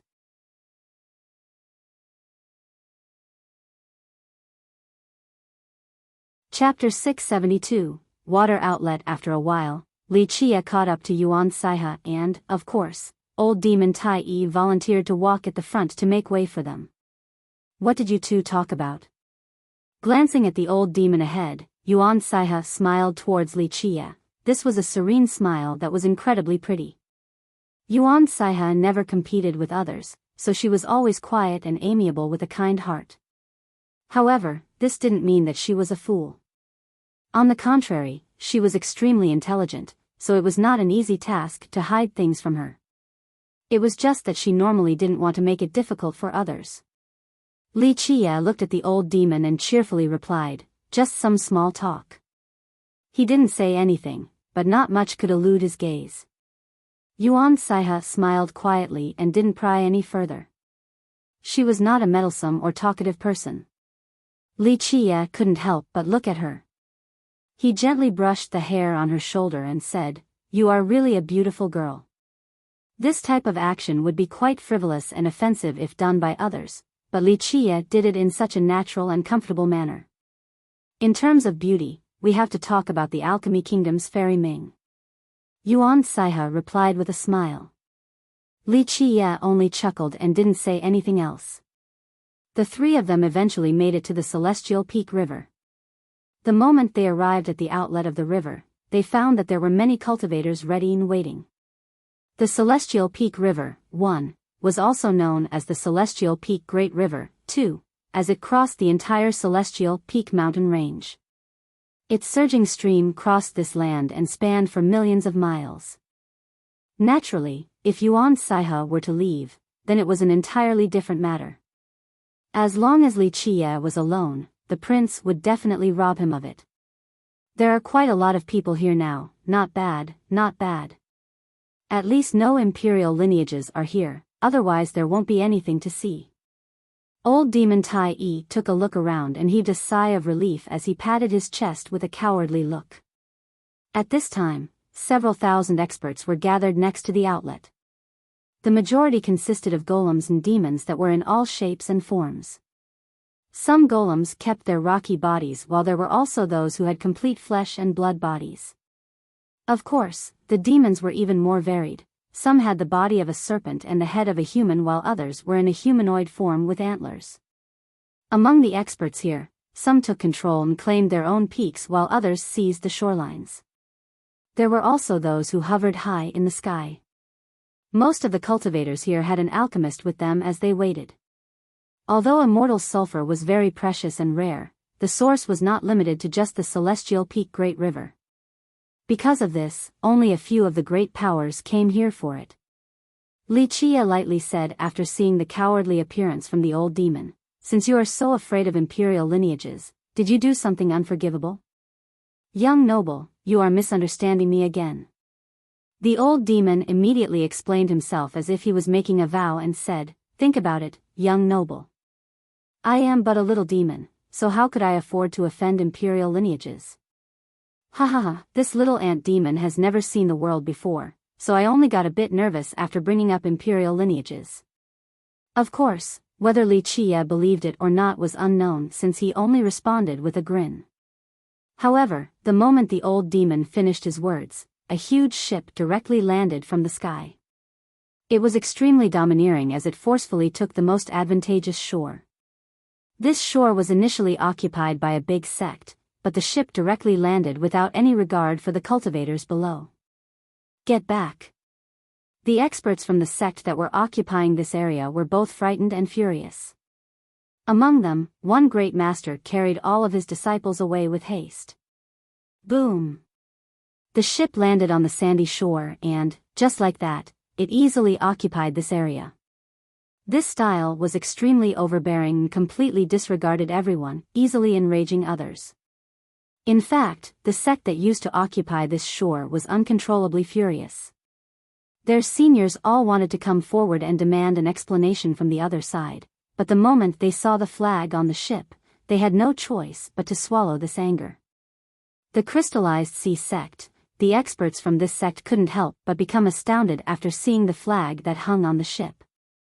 At this time, many people stared at this giant ship and saw that there was a group of people standing above in an extremely mighty manner with surging blood energies. They all came from the demon race. There was an eagle, a tiger, a snake. They all stood around a woman with quite a beautiful and charming appearance. She was slim and graceful with many different colors. Her waist resembled a snake as it gently moved back and forth, causing quite an alluring scene. Radiant Sea's Dragon Princess. Many changed their expressions at the sight of her. Although the giant ship was extremely overbearing, no one dared to say anything. It seems that I am not late. The woman called the Dragon Princess smilingly said as she looked at the surging river. Although they were extremely aggressive without any care for courtesy, no one dared to accuse them of such at this time. The reason was quite simple. The crystallized sea sect was a famous imperial lineage in the alchemy realm. Its force was quite mighty after being established by immortal Emperor Jingyu. With more than 10 countries under its wing, its territory was vast, thus one could easily imagine its strength.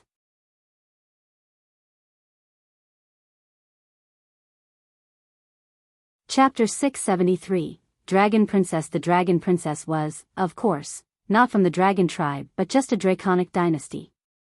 She was the princess of a serpent monarch's dynasty under the control of the crystallized sea sect. Not only was she a princess, she also had great talents. She joined the crystallized sea sect and was the junior sister of their main descendant, the famous young noble Biyao. Her wrath was now fully incited. Someone had actually sneak attacked her right after being slapped by Wuxia, blowing her away. How could she restrain this extreme fury any longer? However, the moment she saw the person standing there, her expression suddenly changed. At this time, a woman could be seen standing in the sky like an arrogant phoenix, catching the attention of everyone. A woman like this would be at the center of attention no matter where she went. This woman was noble from birth, so there was no need for her to put on an act. She was a phoenix that had flown out of its golden nest and exuded an indescribable nobility. Not only was she noble, she was also extremely arrogant and had an aggressive temperament. She held all in disdain while others didn't dare to look straight at her. Her nobility might be innate, but her contemptuous attitude was intentional. The golden daughter of the Jian clan. Many were astonished to see the woman as noble as a phoenix ahead. The golden daughter of the Jian clan, Jian Wuxia. Her name reverberated loudly across the entire alchemy realm, not just because of her noble upbringing or how she was an extraordinary genius, but because her fame was inseparable from her incomparable arrogance.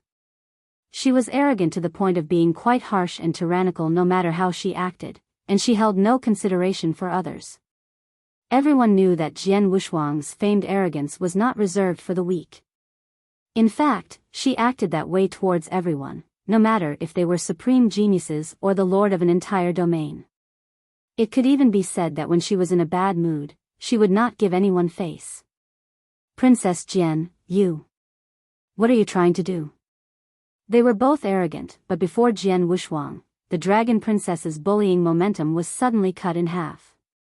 She didn't have matchless confidence like Jian Wuxia, who was always brimming with fearlessness no matter who she met.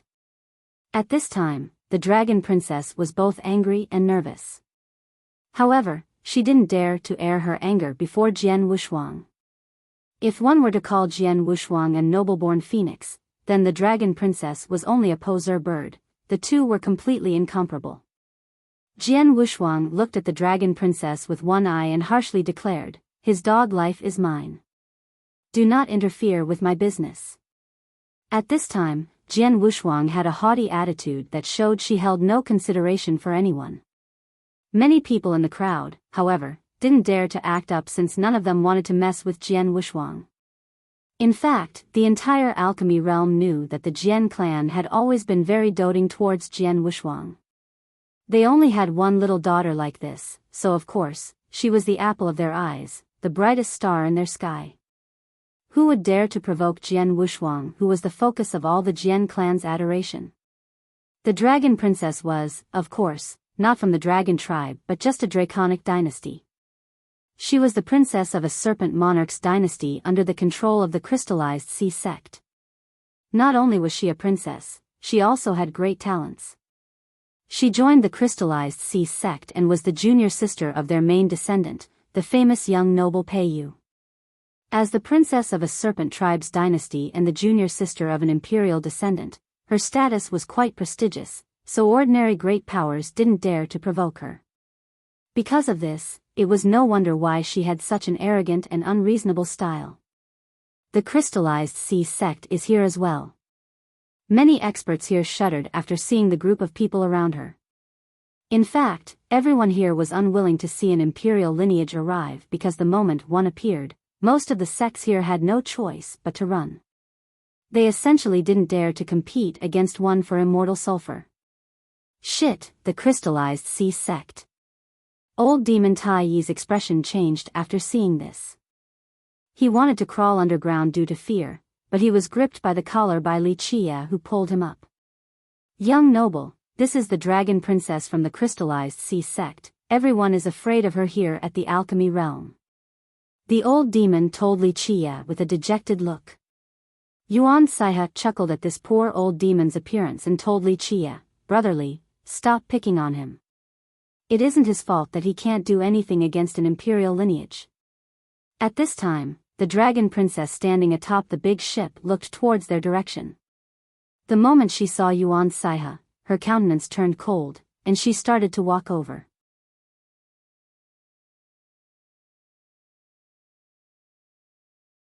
Chapter 674, Draco Bulls leaving the water. Good, nothing could be better if Princess Jian wants his insignificant life. I'll spare him so Princess Jian can take it. After being slapped by Wuxia, the princess felt extremely humiliated. There was nothing she wanted to do more than to peel off his skin and tear out his tendons or even drink his blood. However, she couldn't afford to offend Jian Wuxuang, so despite her desire to kill Wuxia, she could only obediently return to her ship after Jian Wuxuang made her intentions known. At this time, Jian Wuxuang coldly glared at Wuxia while he leisurely stood there without batting an eye. His feud with Jian Wuxuang had been going on for a long time, but such a trivial matter didn't bother him. All the cultivators near the water outlet held their breaths while looking at Wuxia. Many of them felt that this brat was too unbelievable. Offending the dragon princess was one thing, but he even dared to mess with the daughter of the Jian clan? Who in the alchemy realm didn't know that the Jian daughter was not to be provoked? Back at her ship, the dragon princess coldly glared at Wuxia and inadvertently revealed a smirk. At this time, she wanted to see Wuxia's pitiful state after being killed by Jian Wuxuang.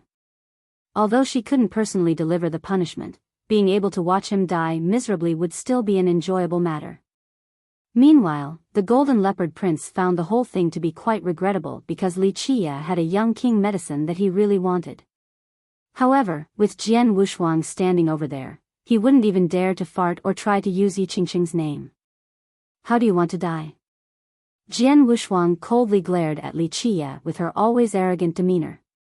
In her eyes, Wuxia was already a dead man. Die? Wuxia gently waved his sleeve and said, if you want to die, then I can help you. However, I am not in the mood and have no interest in doing so since I am here to catch Draco Bulls. If you want to die, then wait and find me afterward. Wuxia's incredible response caused many people to become speechless. This fellow was truly too much. He actually dared to say that to Jian Wuxuang. However, he had just slapped the dragon princess without a care, so it was not strange for him to provoke Jian Wuxuang as well. Jian Wuxuang's eyes narrowed and seemingly became two sharp arrows.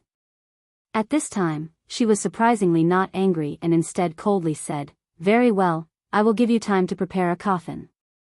I'll wait for you to catch a Draco Bull and get a coffin before I take your dog life so that others won't say that I didn't even give you time to prepare a funeral.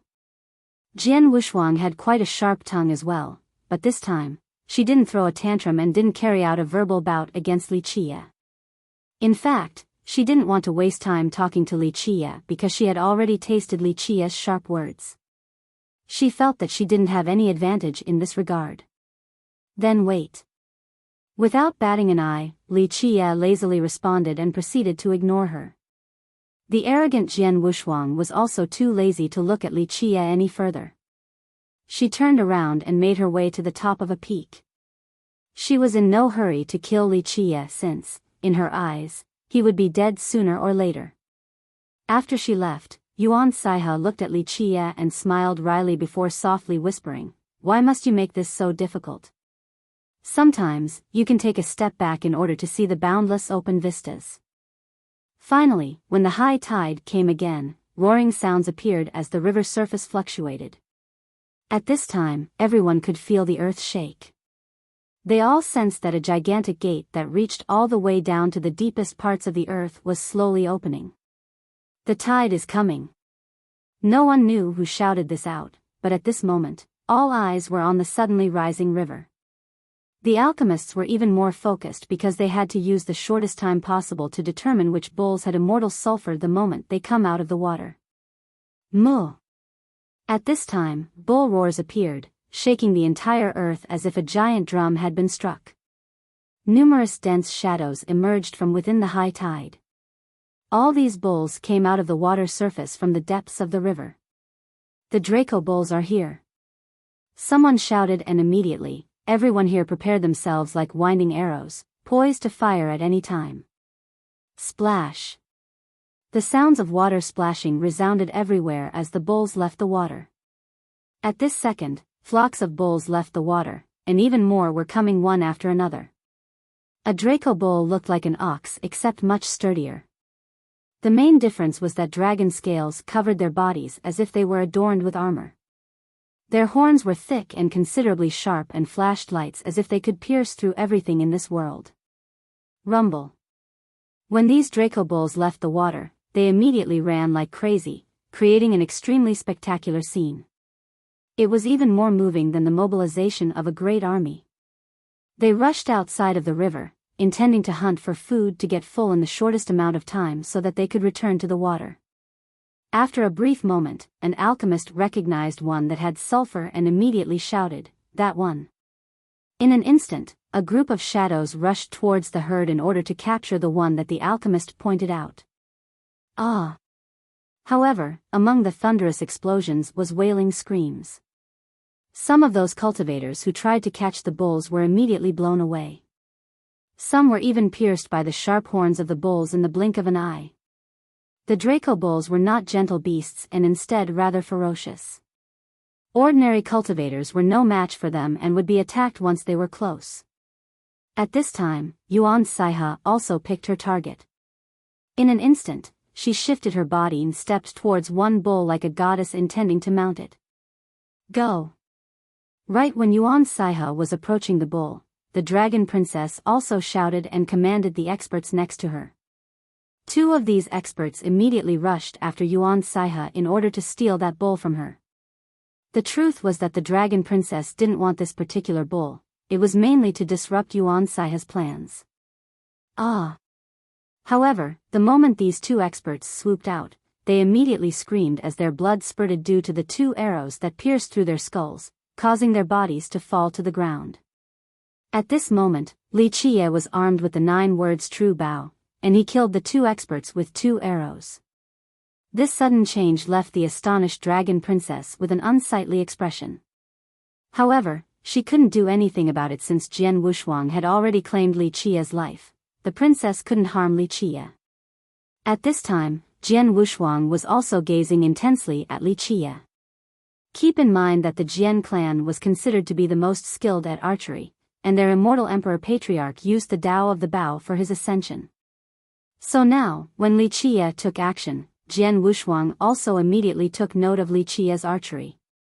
Good, nothing could be better if Princess Jian wants his insignificant life. I'll spare him so Princess Jian can take it. After being slapped by Li Qie, the princess felt extremely humiliated. There was nothing she wanted to do more than to peel off his skin and tear out his tendons or even drink his blood. However, she couldn't afford to offend Jian Wushuang, so despite her desire to kill Li Qie, she could only obediently return to her ship after Jian Wushuang made her intentions known. At this time, Jian Wushuang coldly glared at Li Qie while he leisurely stood there without batting an eye. His feud with Jian Wushuang had been going on for a long time, but such a trivial matter didn't bother him. All the cultivators near the water outlet held their breaths while looking at Li Qie. Many of them felt that this brat was too unbelievable. Offending the dragon princess was one thing, but he even dared to mess with the daughter of the Jian clan? Who in the alchemy realm doesn't know that the Jian daughter was not to be provoked? Back at her ship, the dragon princess coldly glared at Li Qie and inadvertently revealed a smirk. At this time, she wanted to see Li Qie's pitiful state after being killed by Jian Wushuang. Although she couldn't personally deliver the punishment, being able to watch him die miserably would still be an enjoyable matter.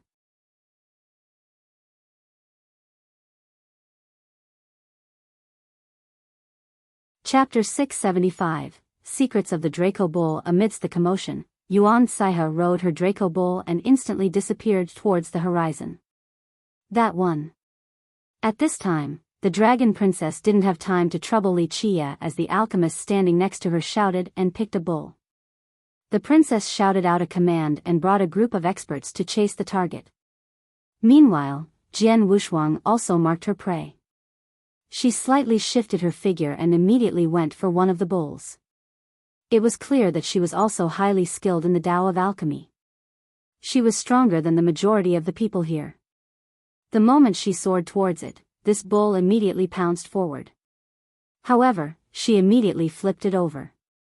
The bull knew that it had met a frightening opponent, so it decided to flee to a different direction. Jian Wushuang roared and gave chase immediately at an alarming speed. Suddenly, figures fell down one after another. The rapid steps of the Draco bulls were accompanied by a melody of screams. Li Qie's gaze glossed over each of the Draco bulls that left the water as fast lightning. Of course, he was not looking for sulfur but something else entirely. Eventually, he set his gaze on a particular bull and gradually walked towards it. It was at this time that a group descended from the sky and instantly blocked his path. They were the Golden Leopard Prince's faction. "We also want this Draco bull, so step aside," the prince said as he blocked Li Qie's path. Meanwhile, that Draco bull had escaped far away in the blink of an eye. Li Qie narrowed his eyes and gazed towards the prince only to be met with a snort from him along with a cold response, "Don't make this hard for yourself. If you want to get the immortal sulfur, just hand over that young king medicine root. If not, then you won't be able to catch that bull." However, before he could finish his sentence, a shadow flashed forward and, amidst his confusion, Li Qie had him gripped by the neck and held in the air. How presumptuous! The experts who accompanied the prince were shocked and instantly rushed forward to protect their master. Clank! But at this moment, Li Qie's body became a giant lock. In just a split second, a bright flame and gusts of wind appeared, preventing these attacking experts from getting closer to Li Qie. Then, red chains with the color of flames pierced through all their chests, incinerating them to death. Their miserable wails caused all listeners to shudder. Poof!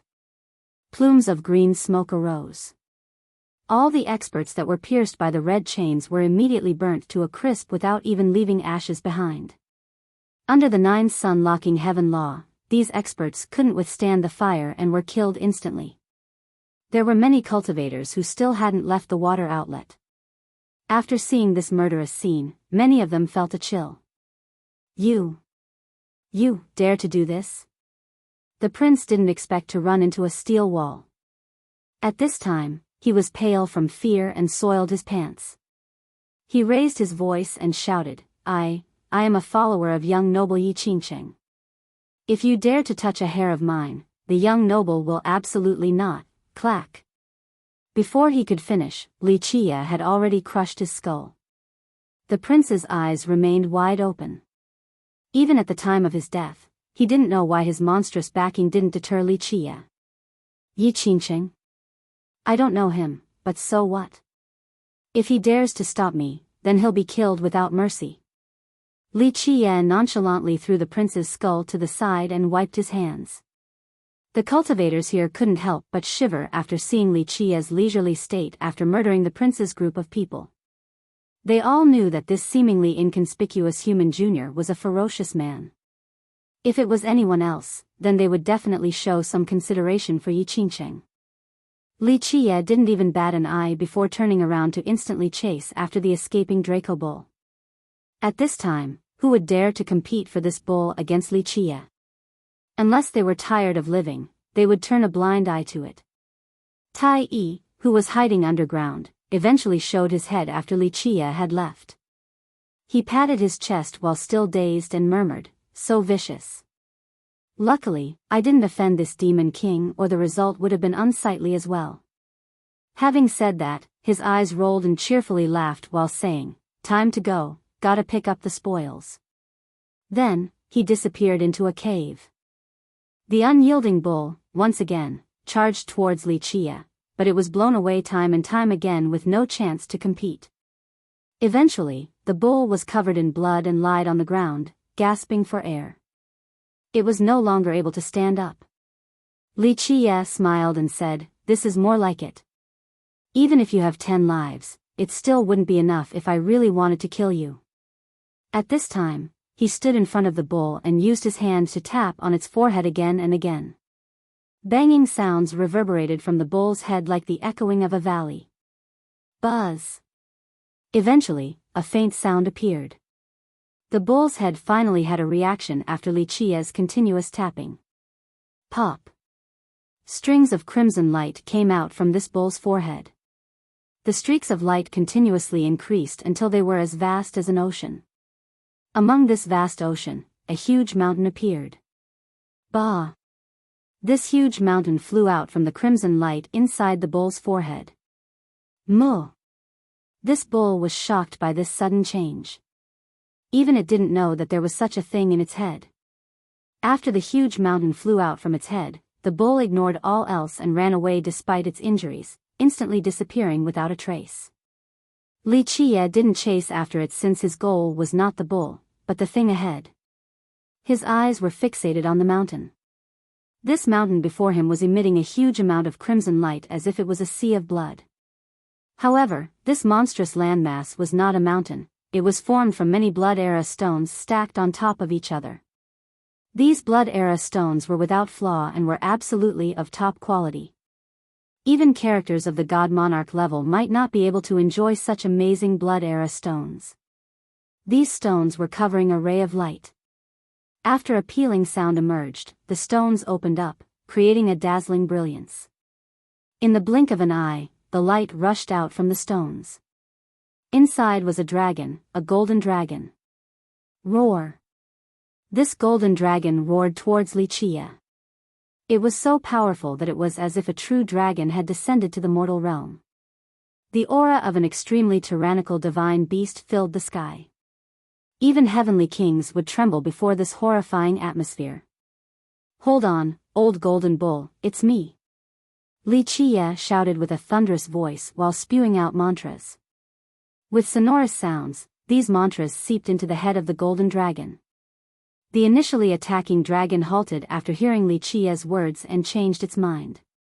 At this time, Li Qia's forehead opened and a brand flew out. This brand immediately struck the golden dragon's body and disappeared inside. There was a sudden change to the golden dragon once Li Qia's brand entered its body. All of the bright lights disappeared. The moment the golden dragon landed on the ground, it turned into a water buffalo. It was a sturdy-looking buffalo without any special characteristics outside of being stronger in appearance compared to other buffaloes.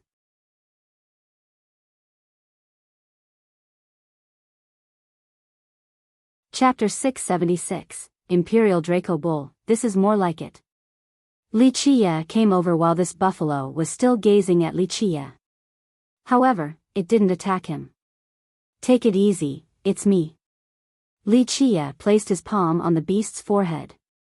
At this time, his forehead opened once more and out came an endless sea of memories. In this instant, a ray of light from inside quickly entered the buffalo's head.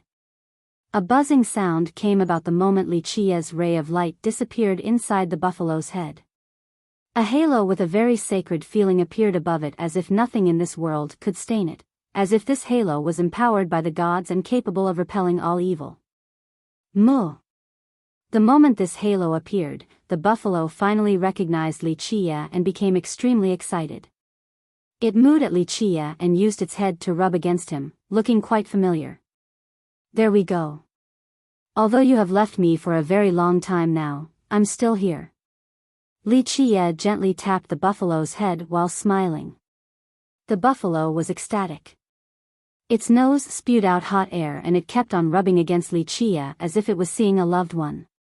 Li Chia patted the buffalo while lightly sighing and said, "It seems that the descendants of the Celestial Peak Divine School are no longer here, and the God King's branch is all but gone. So many years have passed, but no one came to find you. That means my promise with the God King also ends here." This normal-looking buffalo was not a common one. It was a Draco bull, but ordinary Draco bulls were nothing compared to it since it had the bloodline of a true dragon flowing through its veins. Although it had yet to reach atavism to turn into a true dragon, it was definitely a divine bull. Li Chia named it the Imperial Draco Bull, and it was once his mount, following him from one dangerous location to another. If the Tetrawar bronze chariot was Li Chia's carriage to fight against the world, then the Imperial Draco Bull was Li Chia's preferred mount to enter ominous grounds. Later on, when Li Chia let the God King protect the Celestial Peak Mountains, Li Chia wanted to make up for the God King's effort, so outside of granting him many treasures, he also gave the Imperial Draco Bull to this God King. Later on, the bull followed the God King and became the school's divine guardian. Li Chia looked at the halo above its head and noticed how dim it was compared to before. He gently tapped the bull's head and said, "Don't worry, although the divine school is no longer here, I'll find an even better lineage with sufficient power to nourish your divinity for you in the future." Moo, the bull understood Li Chia and affectionately rubbed against his palm. In fact, this bull was already extremely mighty and could have turned into a demon a long time ago. However, it didn't walk on this demonic path since it wanted to become either a true dragon or a divine bull. It chose not to gain intelligence using the Tao. Let me take a look and see what actually happened back then to the divine school. Li Chia placed his palm on the bull's head, and a radiance flashed. At this time, the bull's sea of memories appeared, allowing Li Chia to look at the past events of that year. Many scenes appeared inside the bull's sea of memories. Just like Yuan Saiha had said, the strongest existence of the divine school dug out the item underground during that time. The moment it saw the light, it brought doom to the divine school. Overnight, many people died a pitiful death. Even an existence as powerful as a god king was still unable to avoid such a fate. Back then, the slumbering Imperial Draco Bull was the divine guardian, and it woke up from its slumber in astonishment. It rushed out from its cave, but it was too late. In just one night, countless experts had fallen. It then sealed that item again and went back to sleep, covering itself in blood-era stones, awaiting its next awakening. However, the majority of the divine school's experts were dead. Later on, the school fell into decline, and not long after, the once monstrous existence collapsed. From then on, the lineage that presided over this territory that spanned millions of miles disappeared from the world. Because of this collapse, the God King no longer had any descendants, and no one ever woke up the Imperial Draco Bull from its hibernation until today. At that time, Li Chia made a promise to the God King that the bull would act as the divine guardian for the God King's main branch. Because of this, although the divine school had collapsed later on, Li Chia still didn't come back to wake the bull up.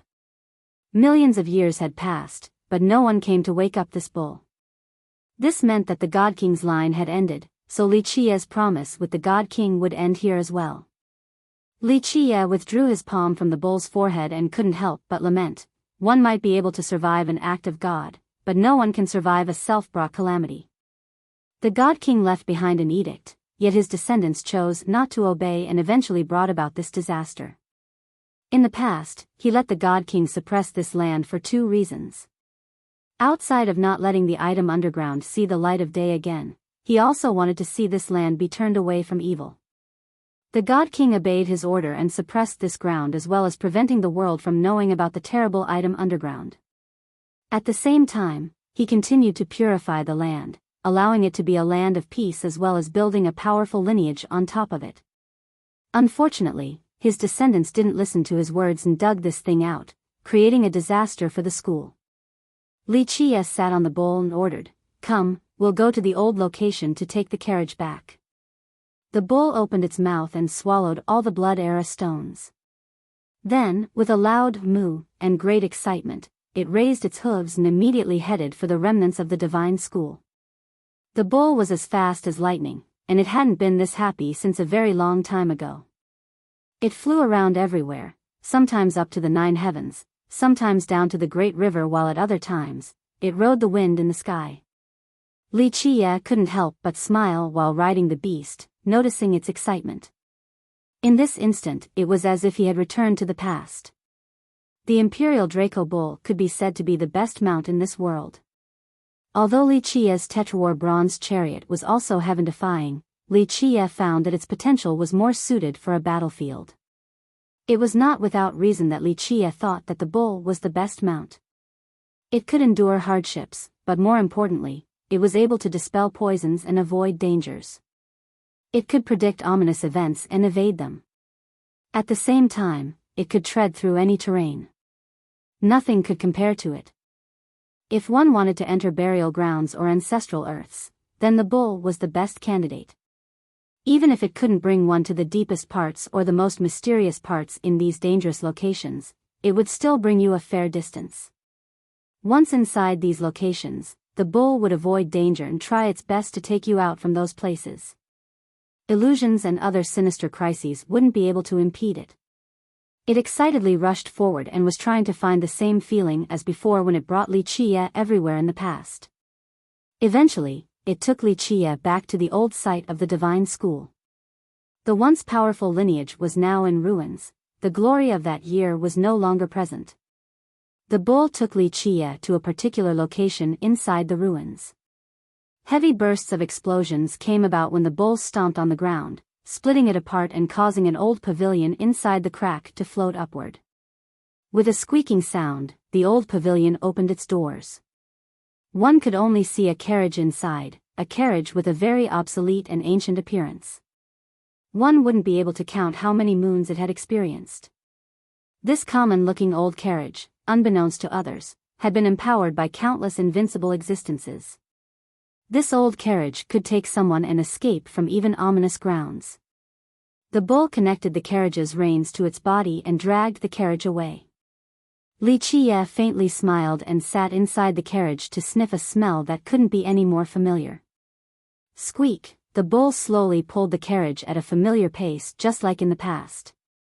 Meanwhile, Li Qie closed his eyes and let the bull leisurely pull the carriage forward. At this time, Li Qie suddenly felt as if time was endless. Despite the vastness of the world, he could go as he pleased. The endless ages could only allow him to cross through them. The creaking of the carriage was heard. At this moment, this creaking sound was the most beautiful and pleasant noise to Li Qie. The bull was pulling the carriage in a very particular rhythm, not too fast, not too slow. This carriage with one bull and one man seemingly had an eternal and never-changing rhythm. It was as if nothing could be more intoxicating than its cadence. Eventually, the bull stopped as it was now standing in the centermost location of the divine school.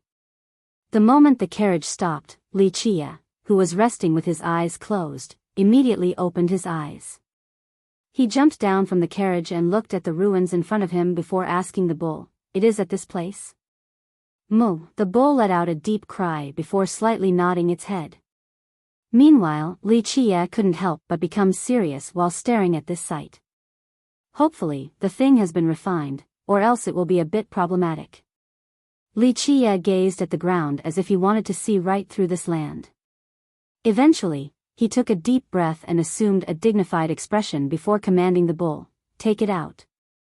Regardless of whether it has been refined or not, we must bring it away." Back in those times, it was not illogical for the ancient Ming to covet this item so badly. So now, we'll dig it out and take it away. Having said that, a series of explosions appeared.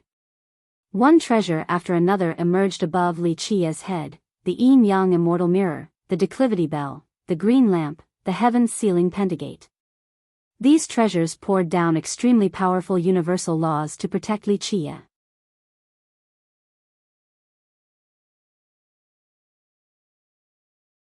Chapter 677, Challenge. At this time, Li Qia was prepared for the worst.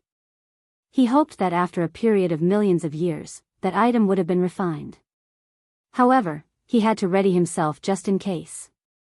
Rumble, a burst of roaring sounds emerged when the bull opened up this ground. Waves of formations came out from below along with radiant lights as if they wanted to illuminate this entire area. This was a great formation meant for suppression. Back then, when the Imperial Draco Bull woke up, it forcefully threw the thing into this formation. Eventually, an item appeared inside the great formation.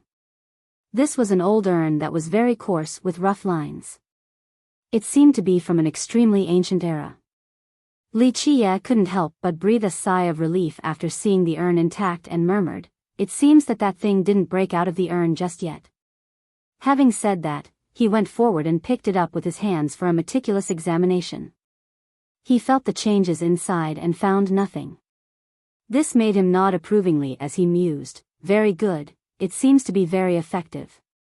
This old urn was left behind by Li Qia for the Imperial Draco Bull in the past. Although Li Qia was confident in the God King protecting this area, he was still preparing for the worst. The God King wouldn't have dug the item out, but he couldn't be sure about others. Because of this, he left this pottery urn to the bull. This urn had a frightening origin. It was from an extremely ancient era and held amazing power. If one day the item underground was dug out by someone, then the bull could use this old urn to suck in that thing and suppress it underground once more. The truth was that the tension from the war was quite high, so Li Qia couldn't observe the thing underground in detail. He was unsure whether the urn could suppress it or not. However, he didn't have sufficient time back then, so he couldn't prepare further. After leaving this urn behind, he immediately left. "I have to look into it a bit if there is time later." Since there was no activity in the urn, Li Qia planned to take this thing along with him. He activated the pentagate. With a thunking sound, the gates fell down and began to seal this old urn. At this time, the gates turned into a bronze box and suppressed the urn inside. This was also a precaution in case the worst happened. If the thing inside the urn still had its power, then it could still escape from within. However, under the suppression of the pentagate, it would be prohibitively difficult for it to run out. Do note that the pentagate claimed to be able to seal the heavens. In fact, it had indeed sealed a heaven in the form of an entire world before. Because of this, Li Qia was able to relax after putting the old urn inside the pentagate. Even if it could escape the urn, Li Qia was confident that it wouldn't be able to escape the suppression from the pentagate. If it could do so, then there wouldn't be too many things in this world that could imprison it. Li Qia happily put away the pentagate, then went back to his carriage and ordered the bull, "We'll go back and take a look at the Celestial Peak River." Of course, he was going back not to find old demon Tai Yi, but to meet up with Yuan Saiha again. In fact, he didn't give a damn about the old demon. The Imperial Draco Bull took its time pulling the carriage towards the Celestial Peak River while the squeaking sound rang in Li Qia's ears. While sitting in the carriage, he closed his eyes, immersing himself within the rhythmic sound, causing him to be lost in time. However, he gently sighed inside since he knew full well that he would never be able to return to those days. Although he was now sitting inside the carriage of the past and his mount was still the Imperial Draco Bull, many things had been lost and many events had dispersed into fleeting clouds and puffs of smoke. For example, the sword goddess that once served him, or that arrogant heaven's proud daughter, or those peerless generals that waged war in all the domains for him. Everything vanished in the long river of time. His carriage, his bull, and he himself were still here like before, but those who stood beside him with the utmost loyalty and will to serve him for an entire lifetime, were all gone. For tens of millions of years, the people who stood by his side kept changing from one group to another, but he was still the same as he moved forward. On the cruel path of the Grand Tao and the endless river of history, there seemed to only be the accompaniment of an unspeakable loneliness. Eventually, he smiled wryly and shook his head to chase all of these old scenes out of his mind. Ever since he arrived at the giant bamboo country, he had become quite sentimental. Perhaps Yennefer had made him remember too many things in the past, or maybe it was her tenderness that was something he couldn't forget. While he was recalling the past in his seat, the carriage slowly came to a halt. He thought that they had arrived at the river, but after opening his eyes for a look, he only saw one person blocking his path. The person standing in front blocking the way was the Jian clan's golden daughter, Jian Wuxia, who was as proud as a phoenix. Seeing Jian Wuxia's imposing and extremely arrogant attitude, Li Qie couldn't help but narrow his eyes and slowly utter, as the saying goes, a good dog does not block the street. Get out of my way. Li Qie, there is no need to show off your capable tongue. I won't be wasting words with you, I am only here to take your dog life. Jian Wuxia glared at him with her always aggressive demeanor that didn't change no matter where she went. It was as if there was no one in this world that was her equal. No matter who it was, she would always look at them with contempt while showing off her superiority. No one could enter her sight. She was supercilious to the extreme, as if no one had ever been able to make her bow her proud head. After hearing her words, Li Qie finally remembered what she said back at the river. The truth was that he never paid her any mind, so he didn't bother to hear what she was saying before. Do you want to fight? Li Qie didn't bother batting an eye and slowly said, no problem, we can fight. However, I have to meet someone first. Yuan Saiha, right? Jian Wuxia sneered and said, don't worry, she is fine and is still chasing that one bull. However, it is better if you don't see her. Being separated by life and death is ultimately a terrible thing. Do you really want a girl like Yuan Saiha to see your dying figure? Li Qie couldn't help but glance at her after hearing her response and quipped, this is truly rare, an uneducated and uncultured girl like you still has a little bit of compassion. This is really a first, is the sun rising from the west today? Li Qie's remark made Jian Wuxia angry to the point where her pretty eyes were spewing out glints of fury. However, this was not her first time experiencing Li Qie's razor-sharp tongue. His words were capable of enraging people to death. Jian Wuxia harshly said, I'm not wasting my breath on you. She had always been good at verbal jabs, but before Li Qie, she never held the advantage, so she decisively chose to quit while she was ahead to not bring about further humiliation. She coldly stared at him and said, I'm afraid you won't be able to escape. Now that you are in my sight, there will be no chance to run. I suggest for you to face death head-on. At the very least, I will give you a fair chance for battle. Although you will still die in the end, at least you tried. It had to be said that her unique arrogance was very straightforward and upright. Although she had wanted to kill Li Qie for some time now, even to the point of torturing him, she still chose to meet him in the open in a direct confrontation despite her hatred. Even though Li Qie's foul mouth was truly vicious, she still gave him a chance for battle. This was the demeanor of an imperial descendant. No matter how annoying Jian Wuxia was, in this regard, she was worthy of being someone who came from an imperial lineage. Li Qie looked at her for a moment. Suddenly, a flash ran through his eyes. He revealed a smirk and leisurely said, since you want to kill me so badly. Fine, I'll die then. You can watch. This reply caused her to be startled. Li Qie had always been arrogant and put up an aggressive front whenever they fought before, so now, him suddenly going along with her caused her to look at him suspiciously. Li Qie smiled and nonchalantly said, don't worry, there is no scheme or anything. Since you want me to die, I'll die for you to see.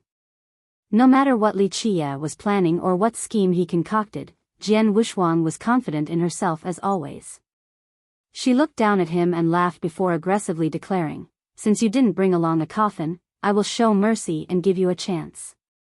You can pick the location, one that you'll want your grave to be located so that you can't complain about me not even giving you a chance to die with a burial. Very well, I also want to die at a pretty location.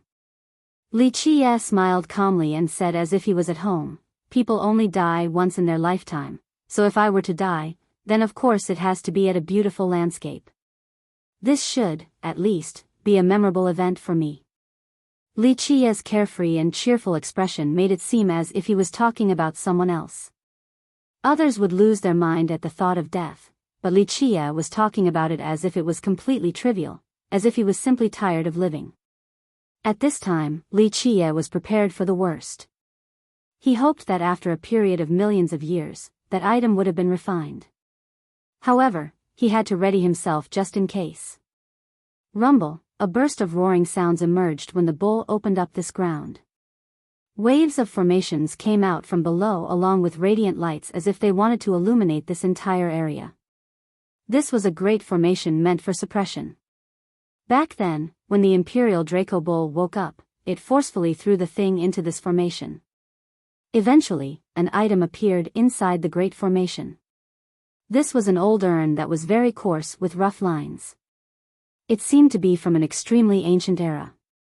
Li Qia couldn't help but breathe a sigh of relief after seeing the urn intact and murmured, "It seems that thing didn't break out of the urn just yet."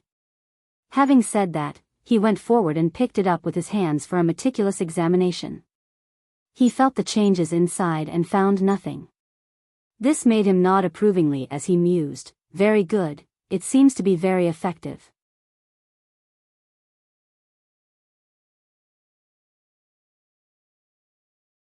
Chapter 678, Star-Shattering Bao. Even the haughty Jian Wushuang couldn't help but stare suspiciously at Li Qia. This sudden change was extremely strange and unlike his usual style at all. In this short period of time, she didn't know where the problem was, but she still arrogantly smiled and said, "Come, let us pick a nice location for your burial." Li Qia ignored her and prodded the bull before closing his eyes to rest in the carriage, leaving the bull to take him away. Jian Wushuang also didn't care for whatever Li Qia was plotting as she followed behind him. In her mind, no matter what he was planning, it was not worth mentioning since she could easily crush his schemes. Eventually, Li Qia found a place that was not only beautiful, but also remote without signs of others on their way. After arriving, Li Qia took another look around and was quite pleased with himself. "Good, this is the place. A beautiful scenery, quiet and elegant without any disturbance. Nothing could be better than this for my resting place," said Li Qia with a leisurely smile after jumping down from the carriage. He patted the bull's head, then the bull dragged the carriage away, disappearing instantly. At this time, Jian Wushuang was standing on top of a hill, looking down at Li Qia as she coldly sneered, "You have found your grave, so get ready to die." She had always been a proud person who enjoyed standing on the high ground. Looking down on all existences with disdain gave her a sense of superiority. Li Qia also stopped on a peak and took a look around. He took out the 9 words true bow and slowly said, "Okay, I am ready, but do not disappoint me. If you can't kill me, then I would have to jump off a building to kill myself." Li Qia's words made no sense and caused others to think that he was tired of living. Even Jian Wushuang found it strange. Her eyes became serious and seemed like 2 sharp arrows locked onto Li Qia. "You don't have to worry about that since you will die to my arrow. However, since you are so compliant, I will leave your corpse intact," said Jian Wushuang with a sneer. With that, she slowly took out a long bow. The moment this long bow appeared, it was as if a star had fallen from the sky. The bow appeared to be a star in her hand, taking in and spewing out cold starlight. Although the starlight was not dazzling, it gave off the feeling that it could illuminate the entire sky. Each individual streak of starlight was like a divine arrow that was capable of piercing gods and firmaments all the same. All of the arrows had a merciless intent that sent chills deep into people's bones. The star-shattering bow. Li Qia smiled after seeing the bow in her hand and freely smiled. "It seems that you really are the favorite daughter of the Jian clan. To think they actually passed down this bow to you. This is truly a good bow." When immortal Emperor Dai Jian was young, this was his weapon of choice while battling the 9 heavens and 10 earths.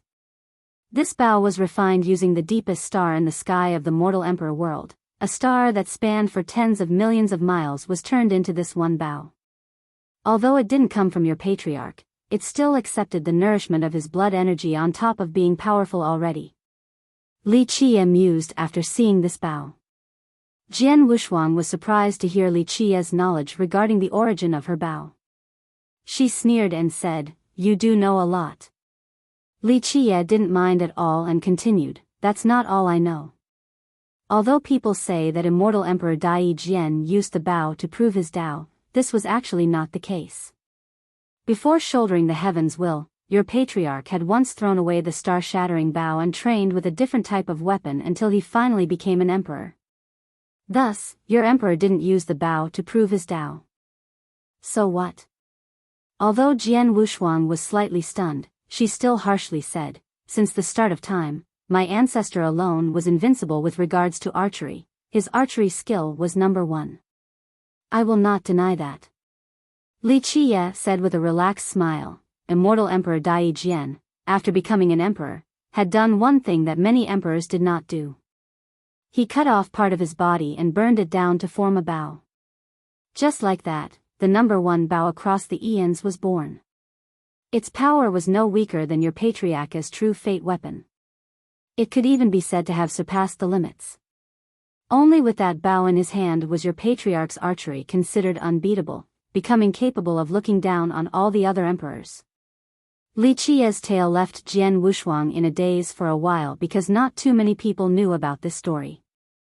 How could a no-named junior like Li Qie recall it so well with such familiarity?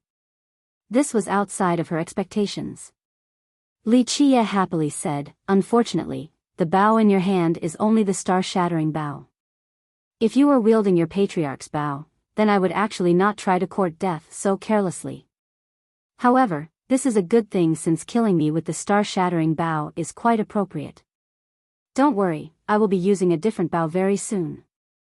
Jian Wushuang sneered and drily said, "Wait until I kill you, then I will replace it with the bow in your hand." She was indeed worthy of being the golden daughter of the Jian clan. She never cared about other people's weapons since, to her, they couldn't compare to her own. However, she was tempted this time. Although she already had the star-shattering bow, she was still moved by the 9 words true bow in Li Qie's hand. Intuition told her that his bow was even better and more powerful than her own. "You have a very keen vision." Li Qie laughed and gently stroked the bow in his hand as he leisurely said, "This bow is the best bow throughout all of eternity, it is completely peerless. In the future, this bow of mine will be even stronger than your patriarch's bow. Even a better bow would only be rotting in your hands." Jian Wushuang arrogantly declared, "Only in my grasp will it become the number one bow in all of history." Although she was an arrogant bully and was quite annoying, it was still quite cute. At the very least, she was frank about it, unlike some other geniuses who only made up excuses to satisfy their greed for the possessions of others. "Are you saying that I should be happy for my bow now that it has met you?" Li Qie relaxingly said, "However, I am in a good mood this time, so I won't hold that comment against an ugly girl like you. If you actually manage to kill me, then I'll fulfill your wish, I shall give this bow to you." Although she couldn't call herself the number one beauty in the stone medicine world, she was still within the top 10. The men who courted her could line up from the north to the south side of this entire world, so how could she not be enraged by this nobody calling her an ugly girl? Earlier, she felt that Li Qie's mouth had become less toxic, but now, she only wanted to break his jaws. Of course, Li Qie didn't care about her mood. He only smiled and waved his sleeve to say, "Since you want me to die, I'll let you have the first move." Jian Wushuang's murderous intent was surging due to her anger. But in the end, she was still an imperial descendant. She took a deep breath to calm her emotions and maintained her best possible condition. She glared at him and arrogantly said, "You dare to let me attack first in an archery battle? Do you really think you can escape from my arrow? But I am merciful, so I will give you a chance to change your weapon." The innately proud Jian Wushuang thought that Li Qie daring to compete in archery with her was truly a foolish decision, and she didn't want to take advantage of him. In response, Li Qie leisurely smiled and said, "No need, I will use this bow instead of changing weapons. In that case, prepare to die." Jian Wuxuang didn't want to waste her breath anymore as a glint flashed in her sharp eyes while she held her bow. At this critical moment, Li Qie waved his sleeve and said, "Wait a minute." Jian Wuxuang rolled her eyes at Li Qie and sneered, "Oh? Regretting it now? It is too late though. Only death awaits you today." Li Qie chuckled and leisurely uttered, "Who says I'm changing my mind? It's just that I don't want others to watch on the sideline." With that, he drew his bow and prepared an arrow. With a wind-destroying whistle, the arrow shot all the way to the sky. Pop! The sound of something breaking emanated from the sky, followed by what seemed to be pieces of glass falling down. It was as if a heavenly mirror had been shattered by his arrow. "Good shot," said Jian Wuxuang drily as she gazed at the sky and saw the falling broken pieces. After Li Qie destroyed the item in the sky, a carriage could be found stopped outside of the celestial peak mountain on a certain hill, one that couldn't look any more ordinary. There was a heavenly mirror inside the carriage that also shattered into countless pieces after Li Qie destroyed the one in the sky. This caused the old woman sitting in the carriage to startlingly stand up with a fierce glare. This was a pair of frightening eyes with an entire rotating galaxy inside. These eyes illuminated the world when they aimed for the horizon. "Grandma, no need to rush. I can still sense them a little bit. He has great senses, so we don't need to get too close."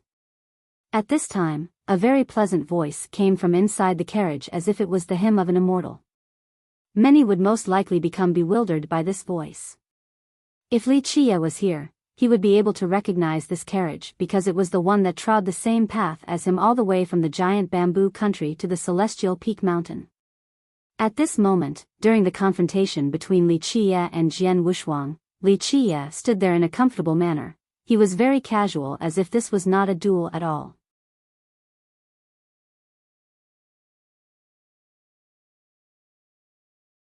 Chapter 679. Watch me die. Li Qie's demeanor left Jian Wuxuang vomiting blood from anger. His carefree attitude was simply an affront to her. She might not be the best genius in the stone medicine world, but she could still look down on the entire younger generation.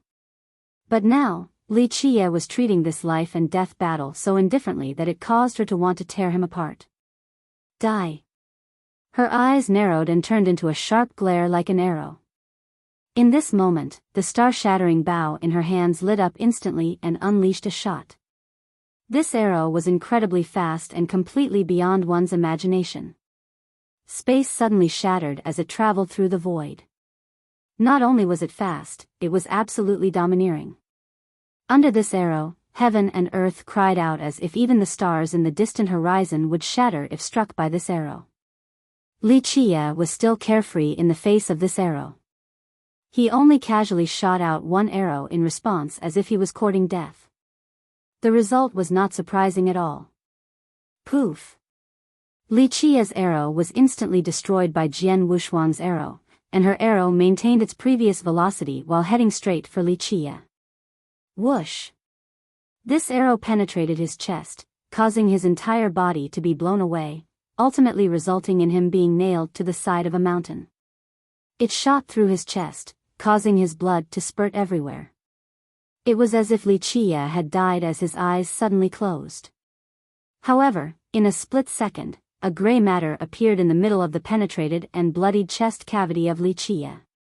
In a flash, all the separated flesh and blood that was splashing everywhere receded back in place like a tide at an unbelievable speed and went back to Li Qie's body.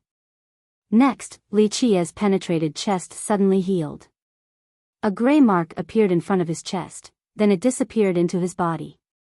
This scene was extremely strange and inconceivable because this was absolutely impossible. Unless one could reverse time itself, this could never happen. However, Jian Wuxuang was absolutely certain that this was not time reversal. This development left her with a shocked expression. She was 100% confident in her arrow, that it would not only destroy Li Qie's body, but also his true fate. However, not only did he not die, his wounds immediately healed in a split second. No one would believe such an incredible tale if told. "Did you forget to eat breakfast?"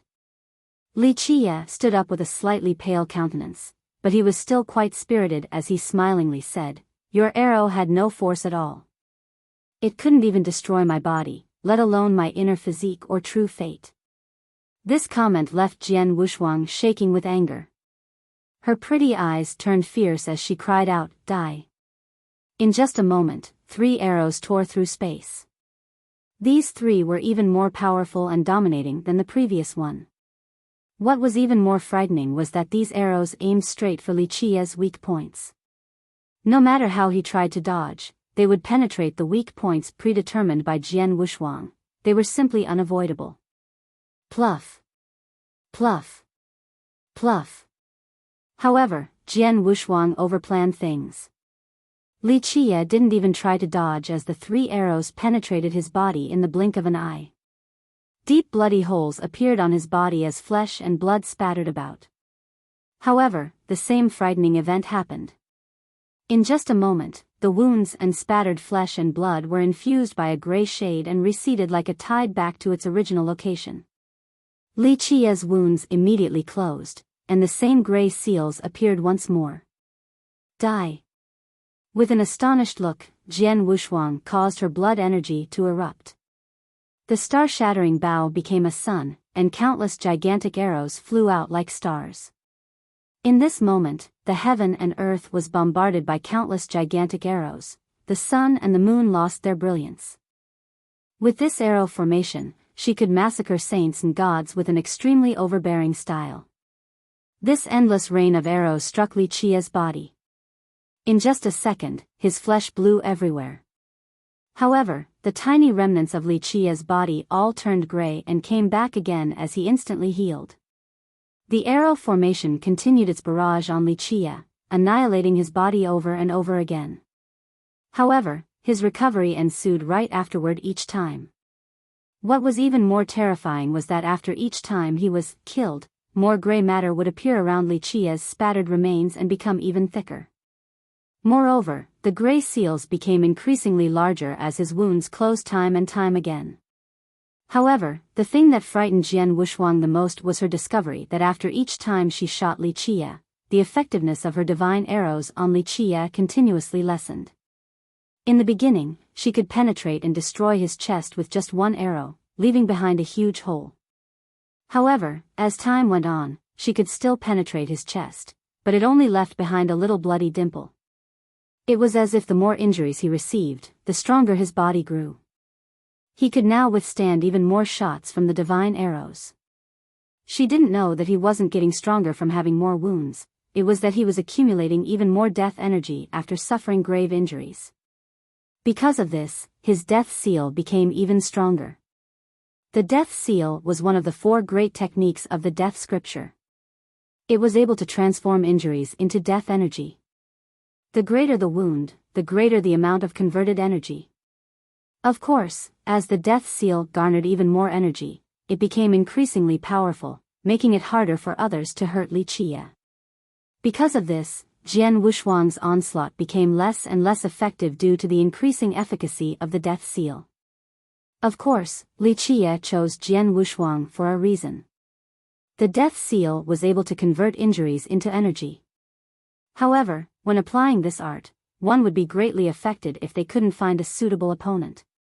For example, if the opponent was much weaker than Li Qie, then even if they could hurt Li Qie when he was using the death seal, this injury would be too trivial and it wouldn't help the gathering of death energy. On the contrary, if Li Qie picked a far too powerful opponent like a great virtuous paragon, then although the death seal could still withstand the terrifying damage as well as accumulate a monstrous amount of death energy, the critical injuries would leave behind an incalculable trauma. An injury of this level would be eternal and would persist even after rebirth. Under this permanent damage, even if one could recreate everything and come back from death, they would need to spend countless efforts and take a long period of time to completely treat such a wound. Picking a strong opponent like that was very unwise, even for a death seal user.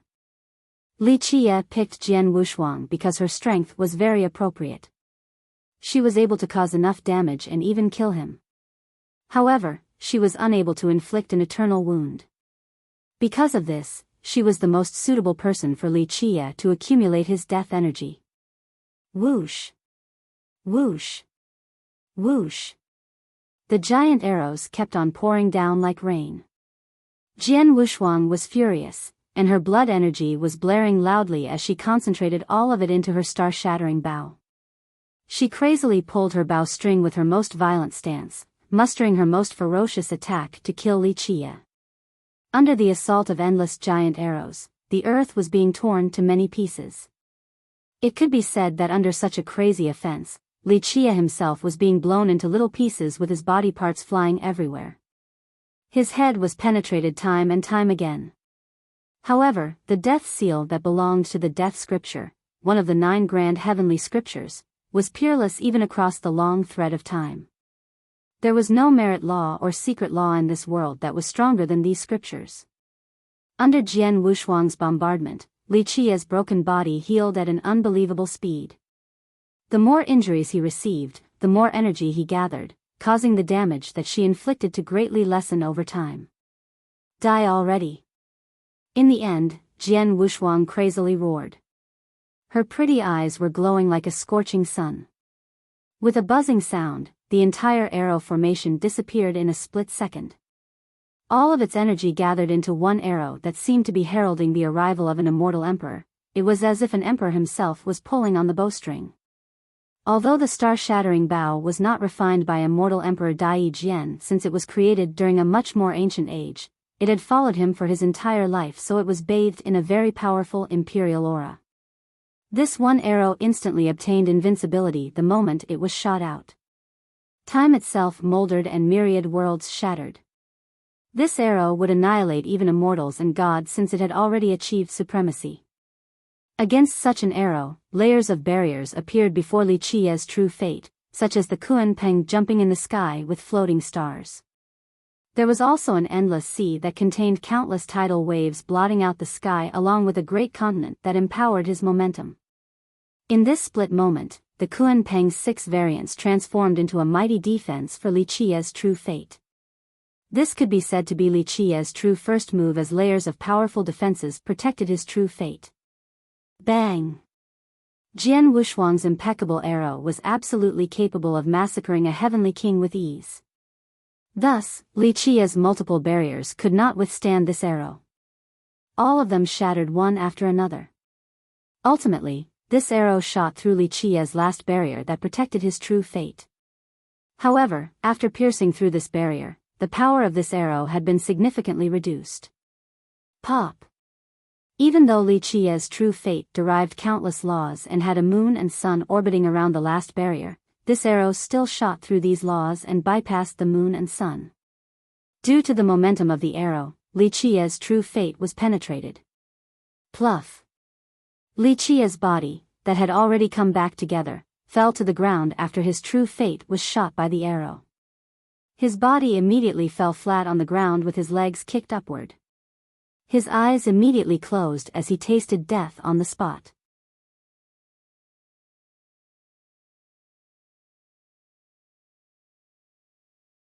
Chapter 680, Rebirth. Jian Wushuang couldn't help but let go of the bow in her hand.